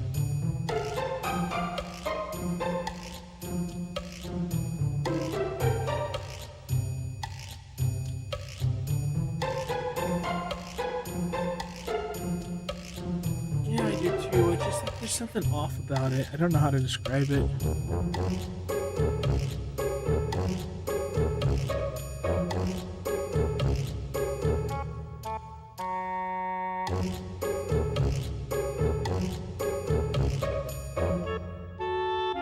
I will say, hearing the Timber Maniacs or whatever, I don't remember, the Owl resistance group or whatever made me think of the magazine, the Timber magazine that they have, and that was just one of the coolest things about Final Fantasy VIII. Yeah, the Forest Owls. It was one of the cool things about Final Fantasy VIII is that you don't just buy weapons, you craft them. That was like the prelude to all the RPG crafting systems they add in the future. It's like Monster Hunter, you go find parts and you make those weapons, but you have to find the weapon magazines to make them. It's just so cool. I wish they had more weapons, but it's still really cool.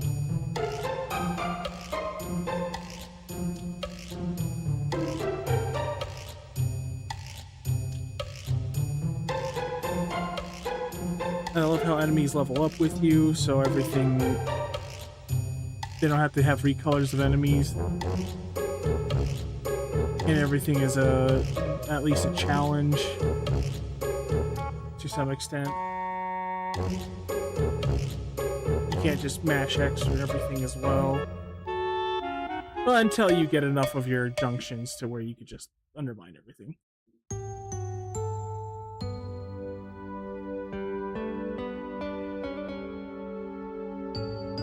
Oh my god, yeah, I kind of remember that. It's been so long. I do remember that. That's like some of the leftover original concept of that game left over, and it's really interesting. I feel Final Fantasy VIII had the potential to be the greatest classic Final Fantasy if they just finished the fucking game. Music, stop trying to make me cry. I just feel so bad for Laguna and losing Julia. He lost both the loves of his life.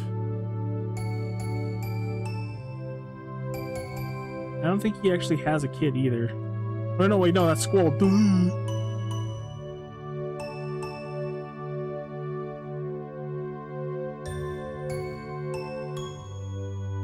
The girl who meets Squall at the beginning is his adoptive daughter from his second wife. Well, his first wife, really, but his second love. That's right.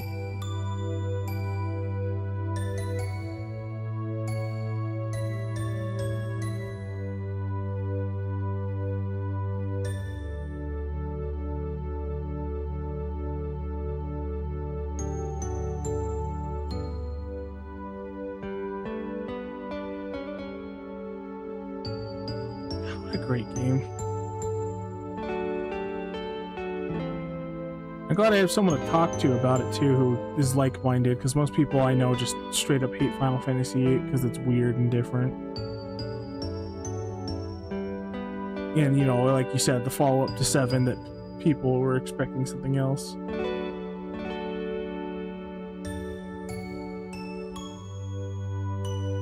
Like one of my favorite parts of that game people ragged on was the festival, the music festival, where you get to pick the instruments and everything. It's built up through the entire game basically from Selfie. That's where I learned to love bass guitar.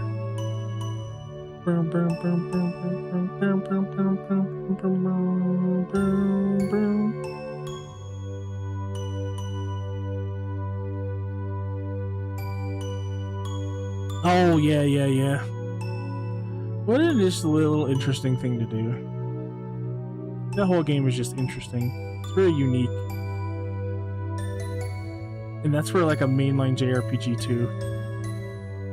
Like it was just somehow unique, more unique than most other JRPGs, without being alienating.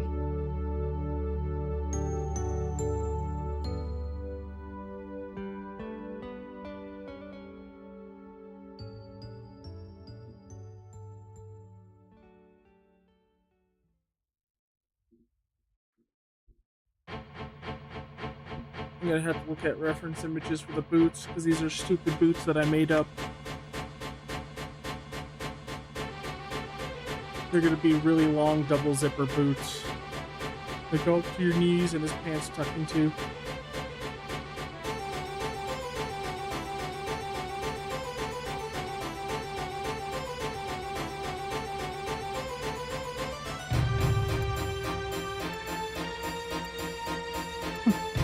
Oh shit.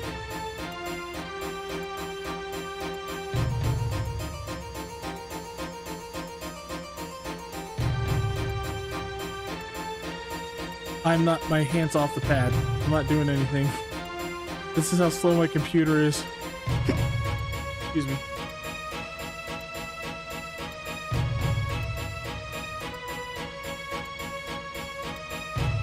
Now, when I'm done with this, I'm not looking forward to it. But we're gonna redraw the whole thing again, but separate the hair, the clothes, and the body into 3 separate layers. So that way I can draw him with different lip flaps and his eyes open and close. A whole bunch of other shit without having to erase and redraw a bunch of stuff over and over again. Like his hair. If it's just staying there stationary talking, I can just erase the layer that has his body and leave the hair layer untouched. But yeah, I think this is it. I think this is the concept. So I just gotta finish the boots. Finish the boots. maybe figure out a better solution for how the crotch looks right now, honestly. And then I'm done. This is it. This is the new PNG tuber.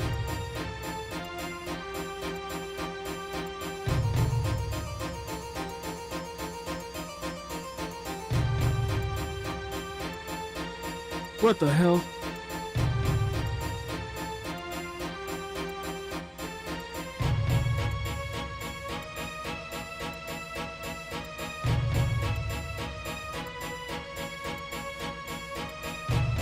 Come on.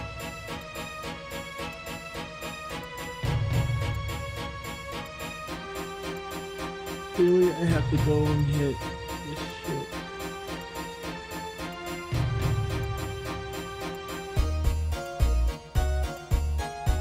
Where is it? Where's the rename?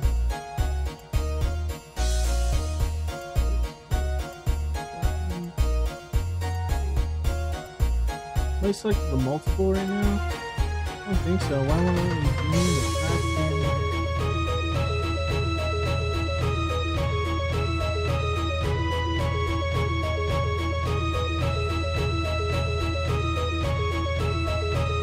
It'll be so worth it when this is all over, though. It's gonna look so much nicer than my current PNG. So don't get me wrong, I do like my current PNG.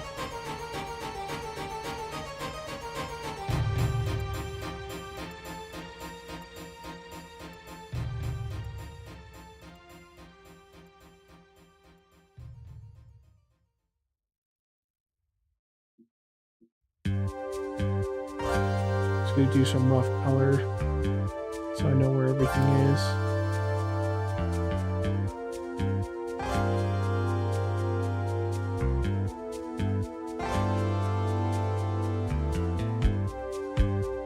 I wish they'd keep doing modern Final Fantasy stuff. Kind of like what they're doing with Kingdom Hearts, but after the flop-rooski of Final Fantasy 15, well, it wasn't a flop financially, but critically.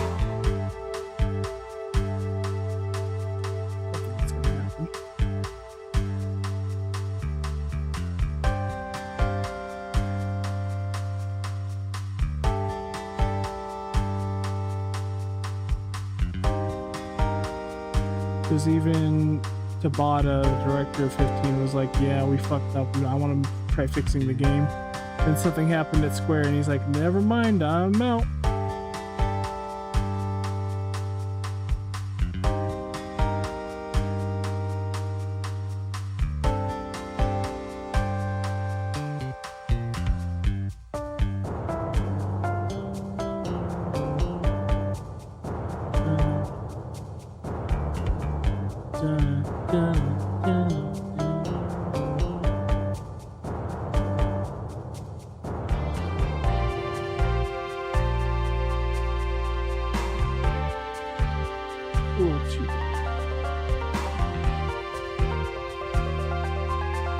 That's good for now.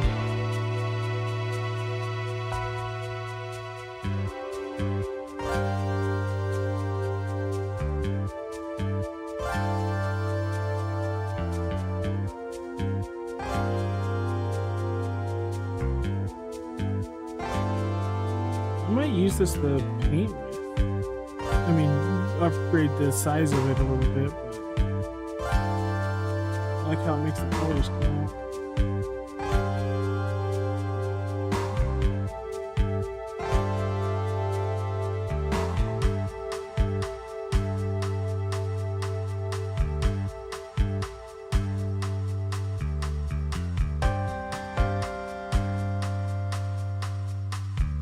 I wonder if I could do the lazy thing.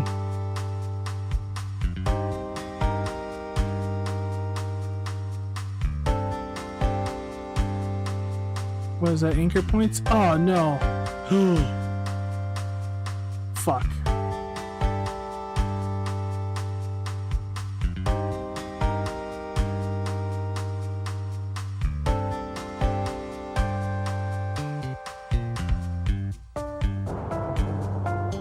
Does this not have it?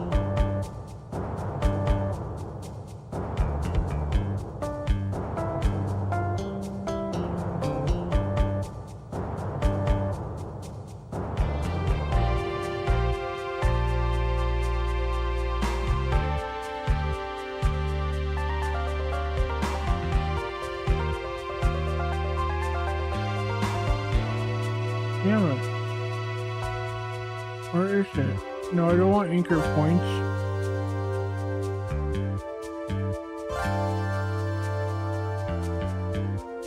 Whoa!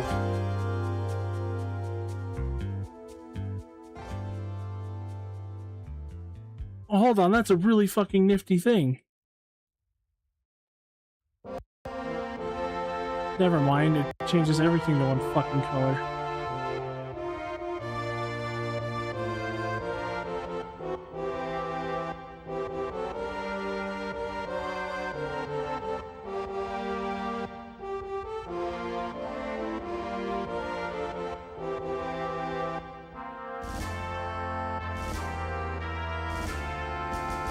There's a way I can select this where it'll auto detect the lines and everything for me, and then I can move down a layer and just like paint fill it.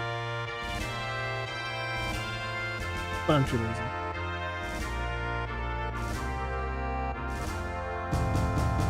Ah!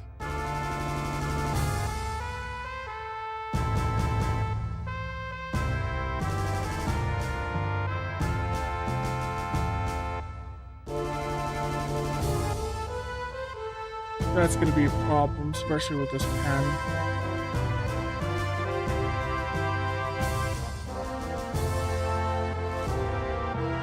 What could go wrong? Just the president of an evil dictatorship just walking up on stage with a bunch of freedom fighters around. What could go wrong?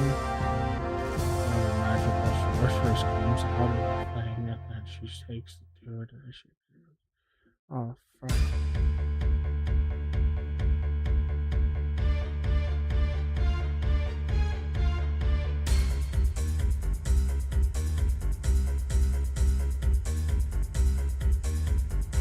Fuck.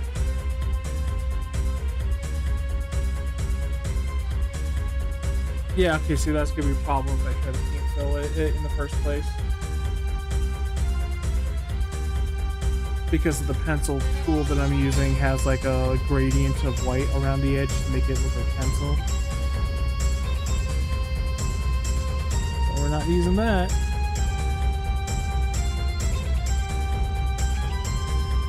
Oh, this one's great, that's right.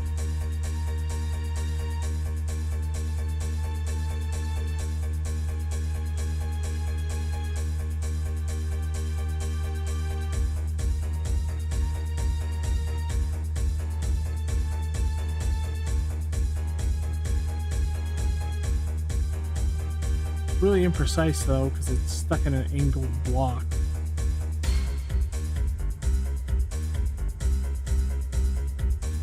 But this is supposed to emulate Dray Marker.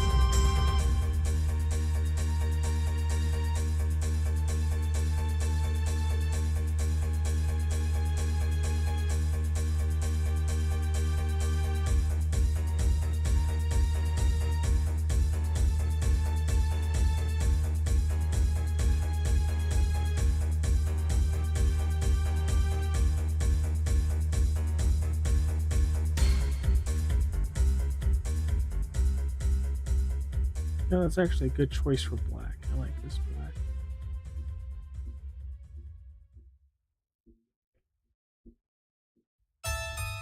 Because it's not darker than the outlines, I don't have to fuck with it. This song scared the shit out of me as a kid. Like going to Renoa and she's all controlled with the EDF threads or whatever.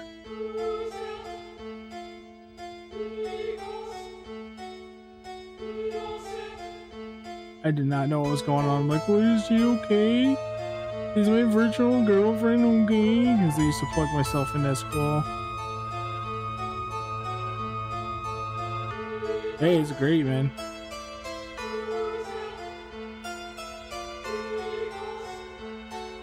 the opening theme, but creepy and weird.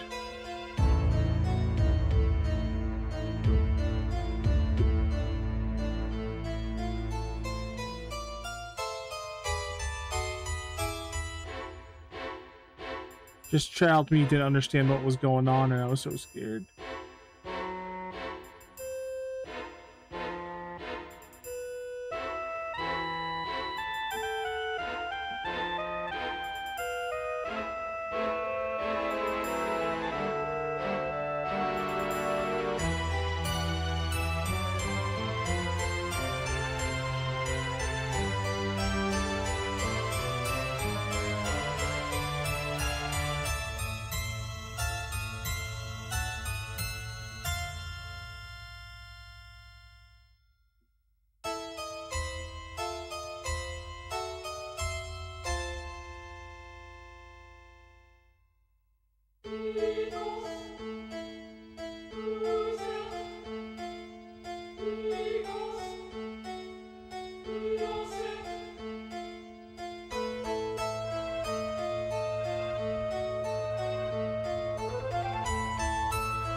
Yeah, there.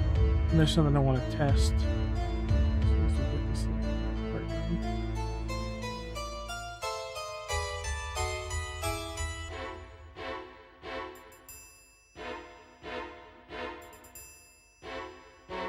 I love Moombas.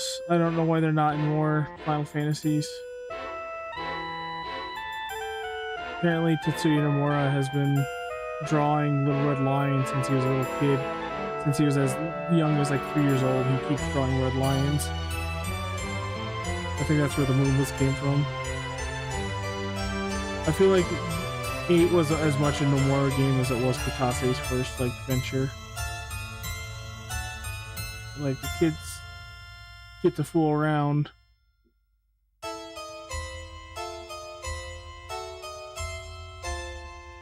And do their own thing now. Even Nobuo went really hard. I think this is like the best soundtrack he's ever made.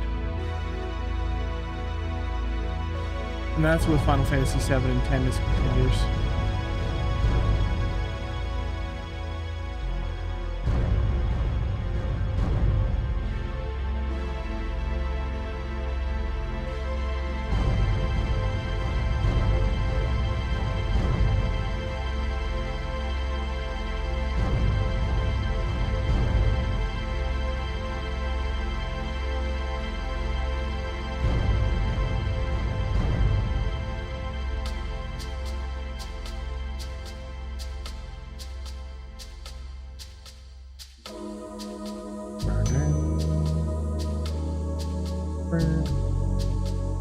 Oh yeah, they have the depressing conversations about people dying.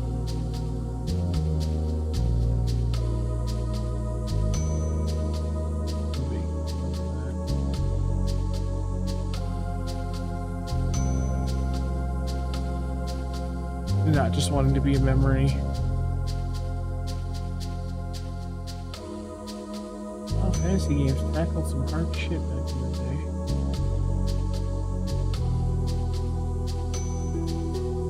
Now Final Fantasy 16, if it's 15, they're just talking about camping. 16, they're talking about slavery and saying fuck a lot.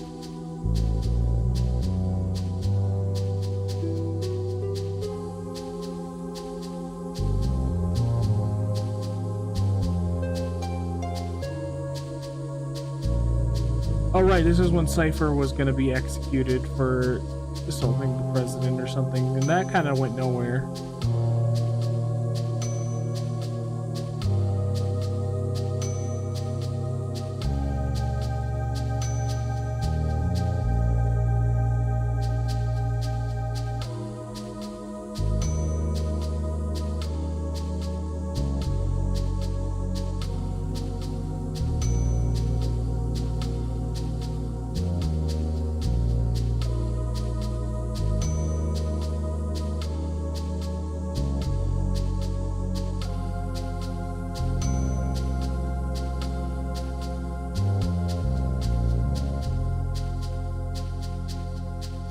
Ah, shit.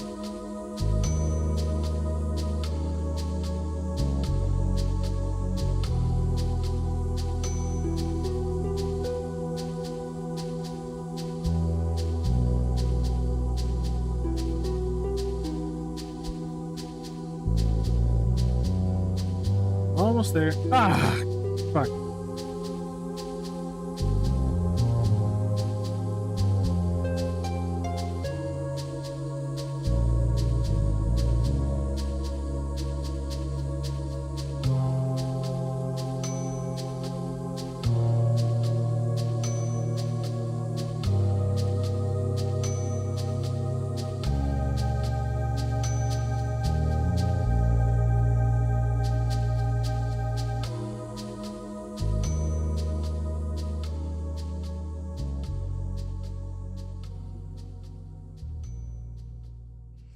Does that plotline go anywhere?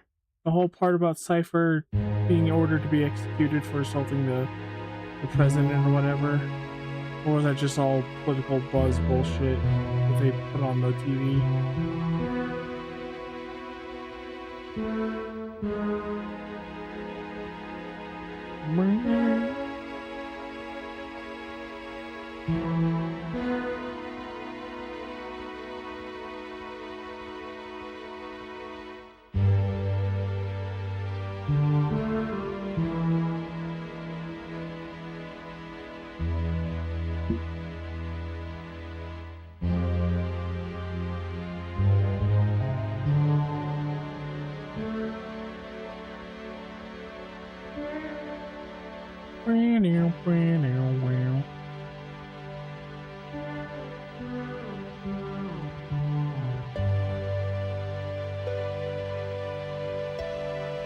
Yeah, probably a bunch of cut stuff. Like, I don't want to be a bummer because I love 8, but man, there's just so much missing from that story that I noticed last time I played it. It will forever be like one of my all-time favorite games, but I can't lie and say it's perfect.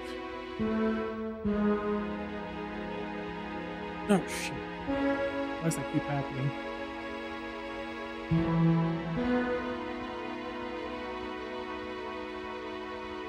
I mean, as far as what I want from it, it's perfect, but, you know.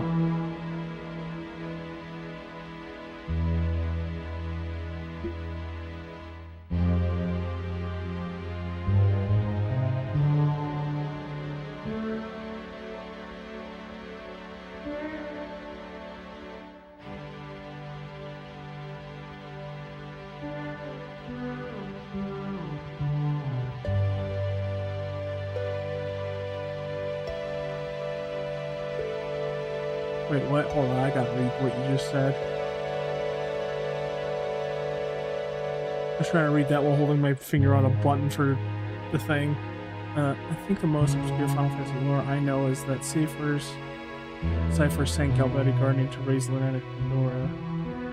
A throwaway line from a Calvetti soldier mixing in discovery after giving Ragnarok. Wow. Yeah, that's something I didn't fucking know before.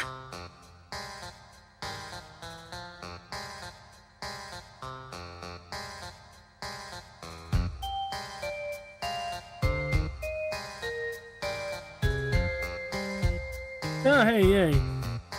Speak its name and it shall appear. Fucking password with that soldier to go beat the president or whatever. Oh, you could just guess it.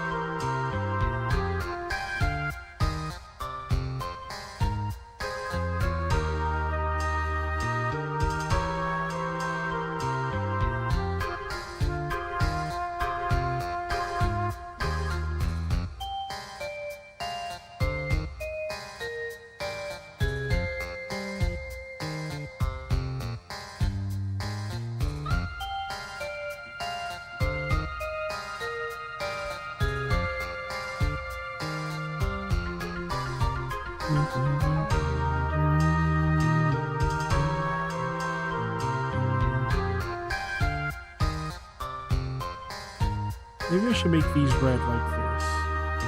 I think that would look good.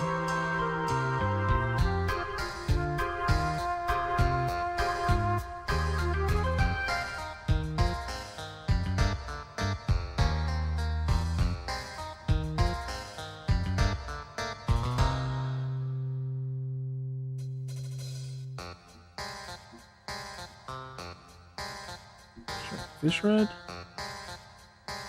Maybe that's a little too much. I think it's a little too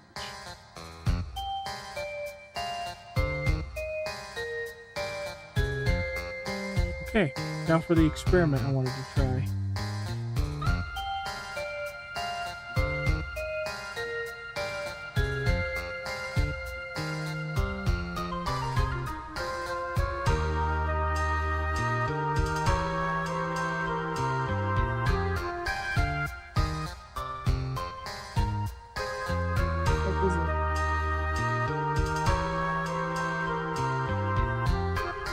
Fuck, I forgot how to do that pattern.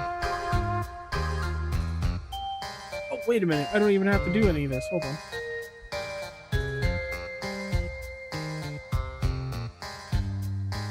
Yeah, that dark gray looks so much better because it doesn't obscure too much. Like, if you look at my current PNG tuber, like, the dark blacks is alright.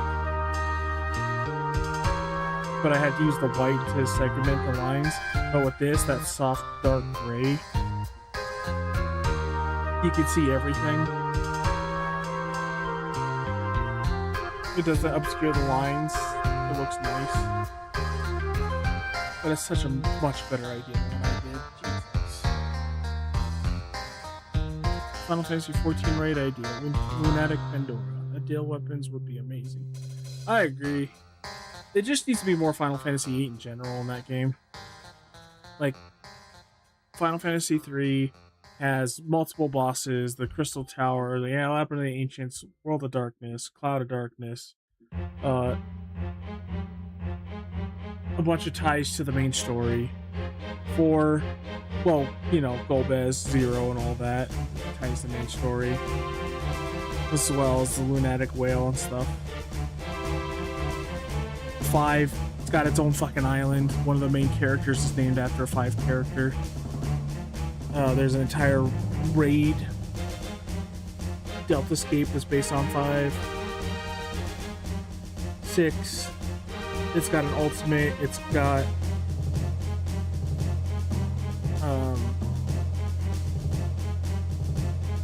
an entire Savage tier.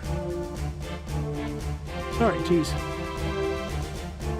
It's got the Magitech vehicles and the Magitech Empire and the idea of Magitech in the first place.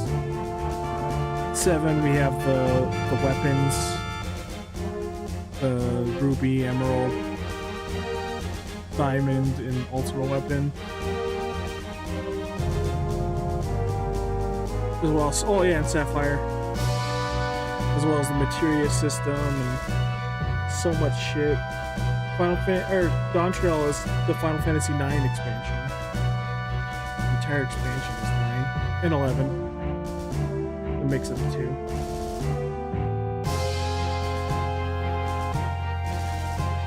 And then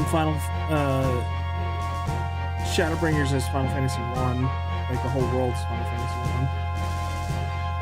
1. We barely have anything for Final Fantasy 2 like at all besides the battle theme from 2. Oh, and then there's like Anima and the Magus sisters from 10. And then the Pelu Pelu.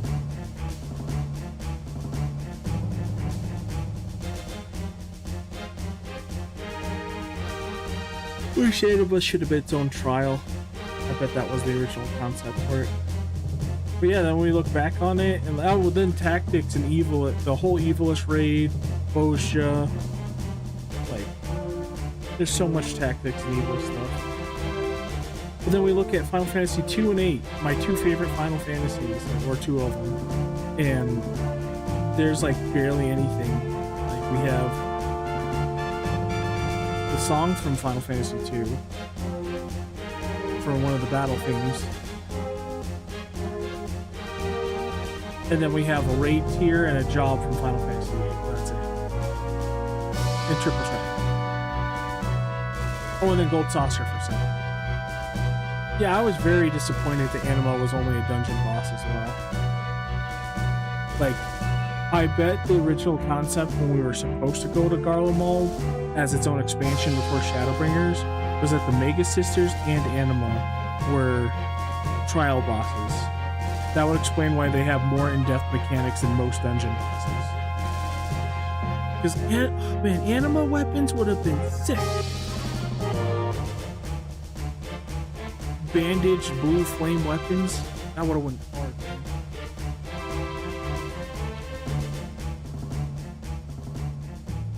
Oh, sorry, I forgot what I was doing for a second. Take that there. Ooh, I kind of like that. Except I don't like the rest of it. But I don't know how to get that shirt, the pattern I did for the shirt back.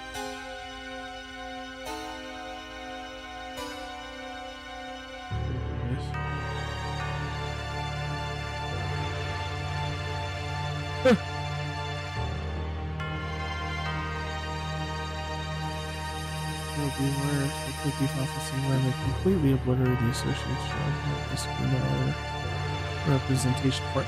Well, actually, Final Fantasy XIII, it does have a lot of representation because all the ancient Alec stuff, most of the enemies that you fight with the Alec things are like dreadnoughts and stuff from 13. The dreadnoughts, the like bird mechanical things, the behemoths that are in the twinning. There's a lot of Final Fantasy XIII stuff because they have to reuse the assets to save the game, basically.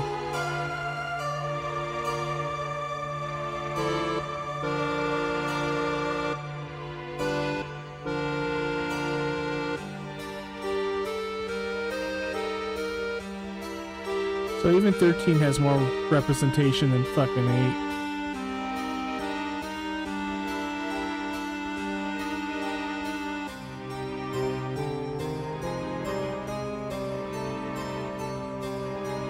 I really like that. Like this texture pattern.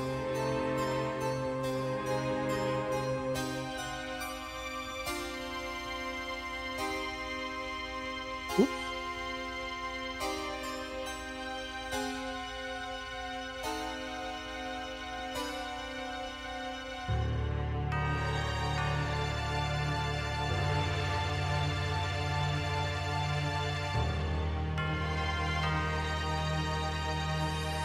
It adds some like texture to his clothes.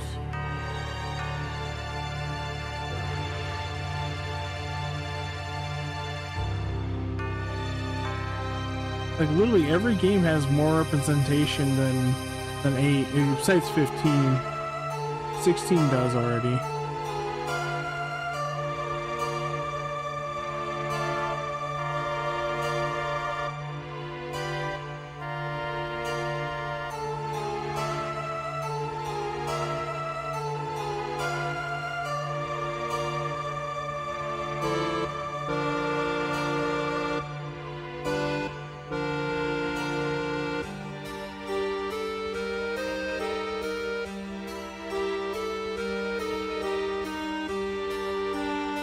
Yeah, but it's like specifically Final Fantasy XIII enemies. Like specifically. Like those dreadnoughts straight from 13, and they're only used in Allied stuff and not reused a lot. That stupid bird-like boss that you have to poison.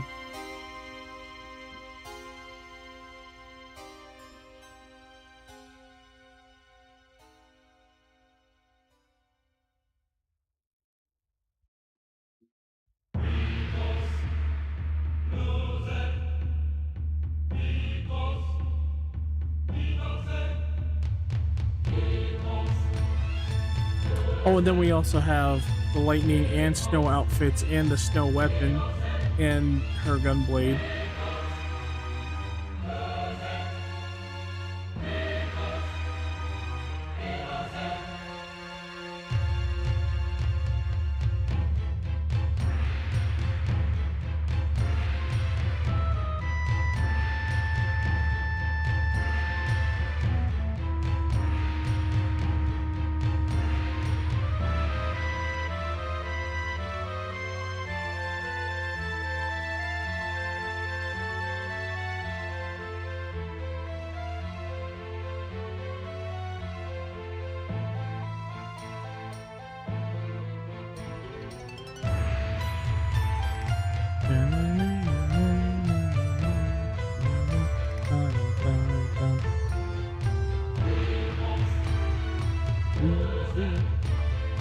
Vivos.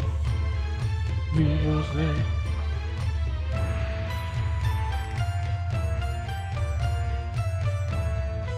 It's not like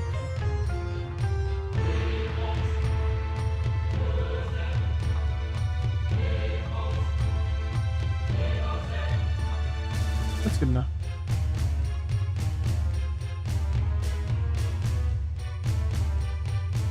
The fuck? Thriller? Like Thriller Bark?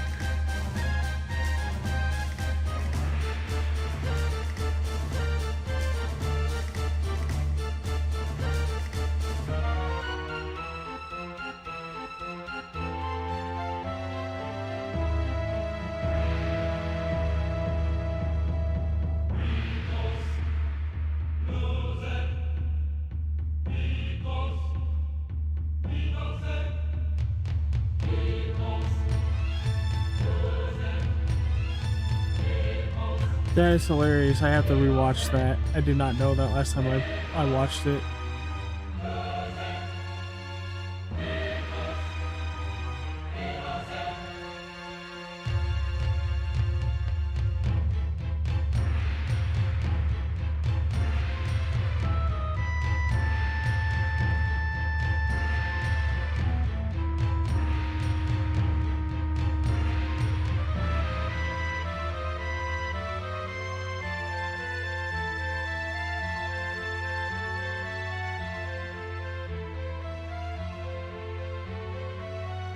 It's just this thriller night. Control of your path. Get up. Come on.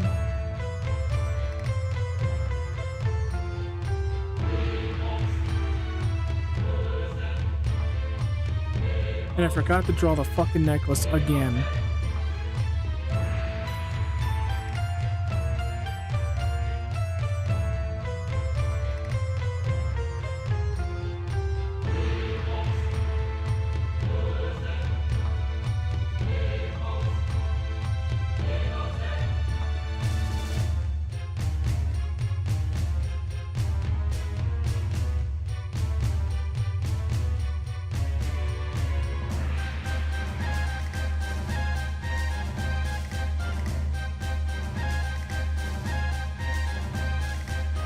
So okay, that's where I gotta stop.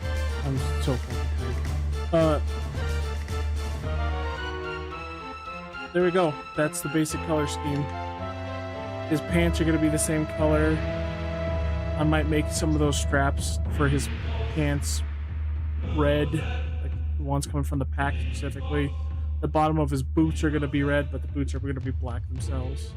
And I really like that texture, like gridded texture from that one art pen that we used. Oh shit, I'm stupid. It's not quite done yet. Hold on.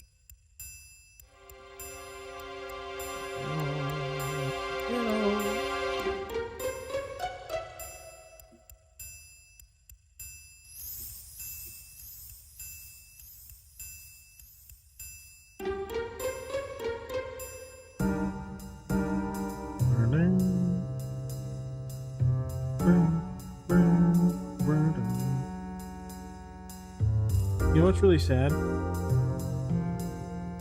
The closest thing we're ever going to get to a sequel for Final Fantasy VIII, or like any remake or whatever, is the bouncer.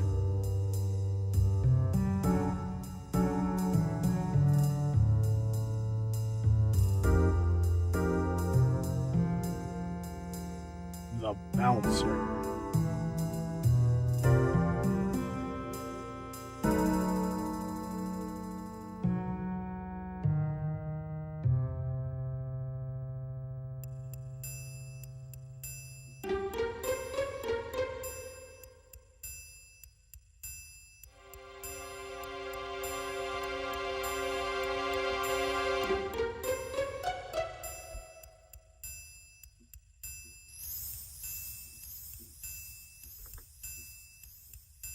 Yeah.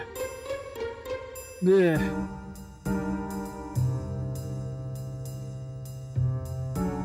There we go.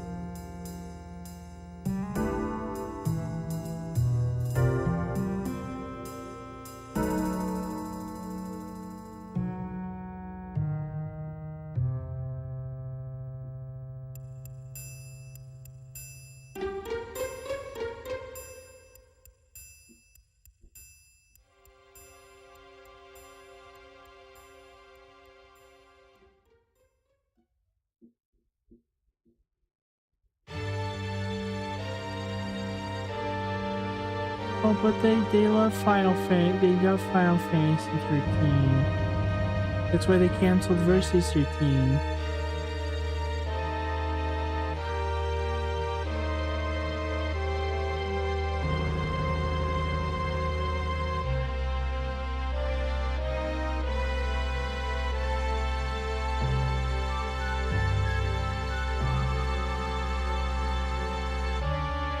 Okay, there we go.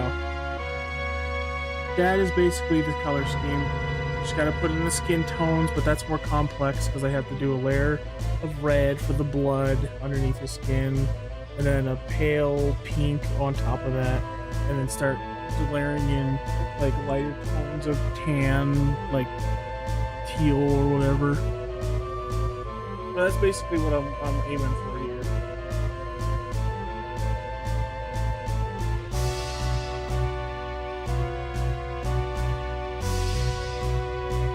And that's just a rough block of color. That's not coloring. That's not going to be the final coloring.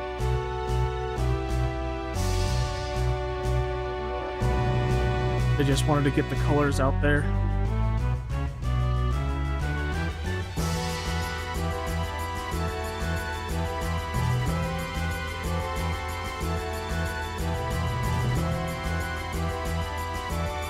I think it looks good so far.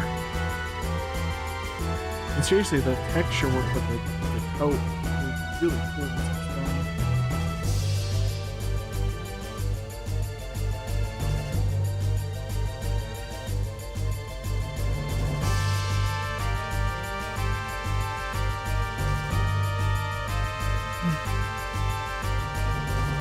Oh my god, it's already 5 a.m.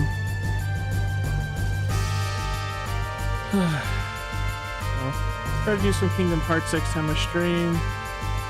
Then we'll go back into this and finish up the pants and boots. Maybe do something more interesting with the other arm.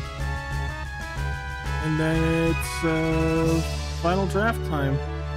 Make the hair, clothes, and body into different layers. After drawing them, and then start coloring.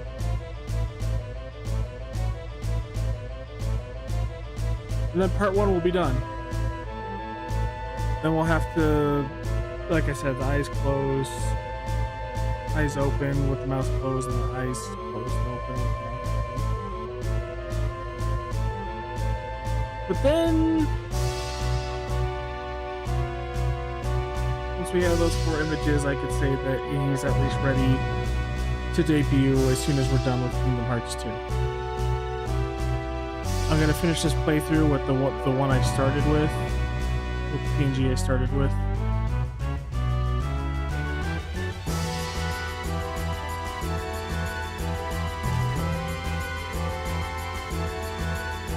Alright. I think that's it for me for one night. I'm passing the fuck out. Oh wait, not before I get to ban one more idiot.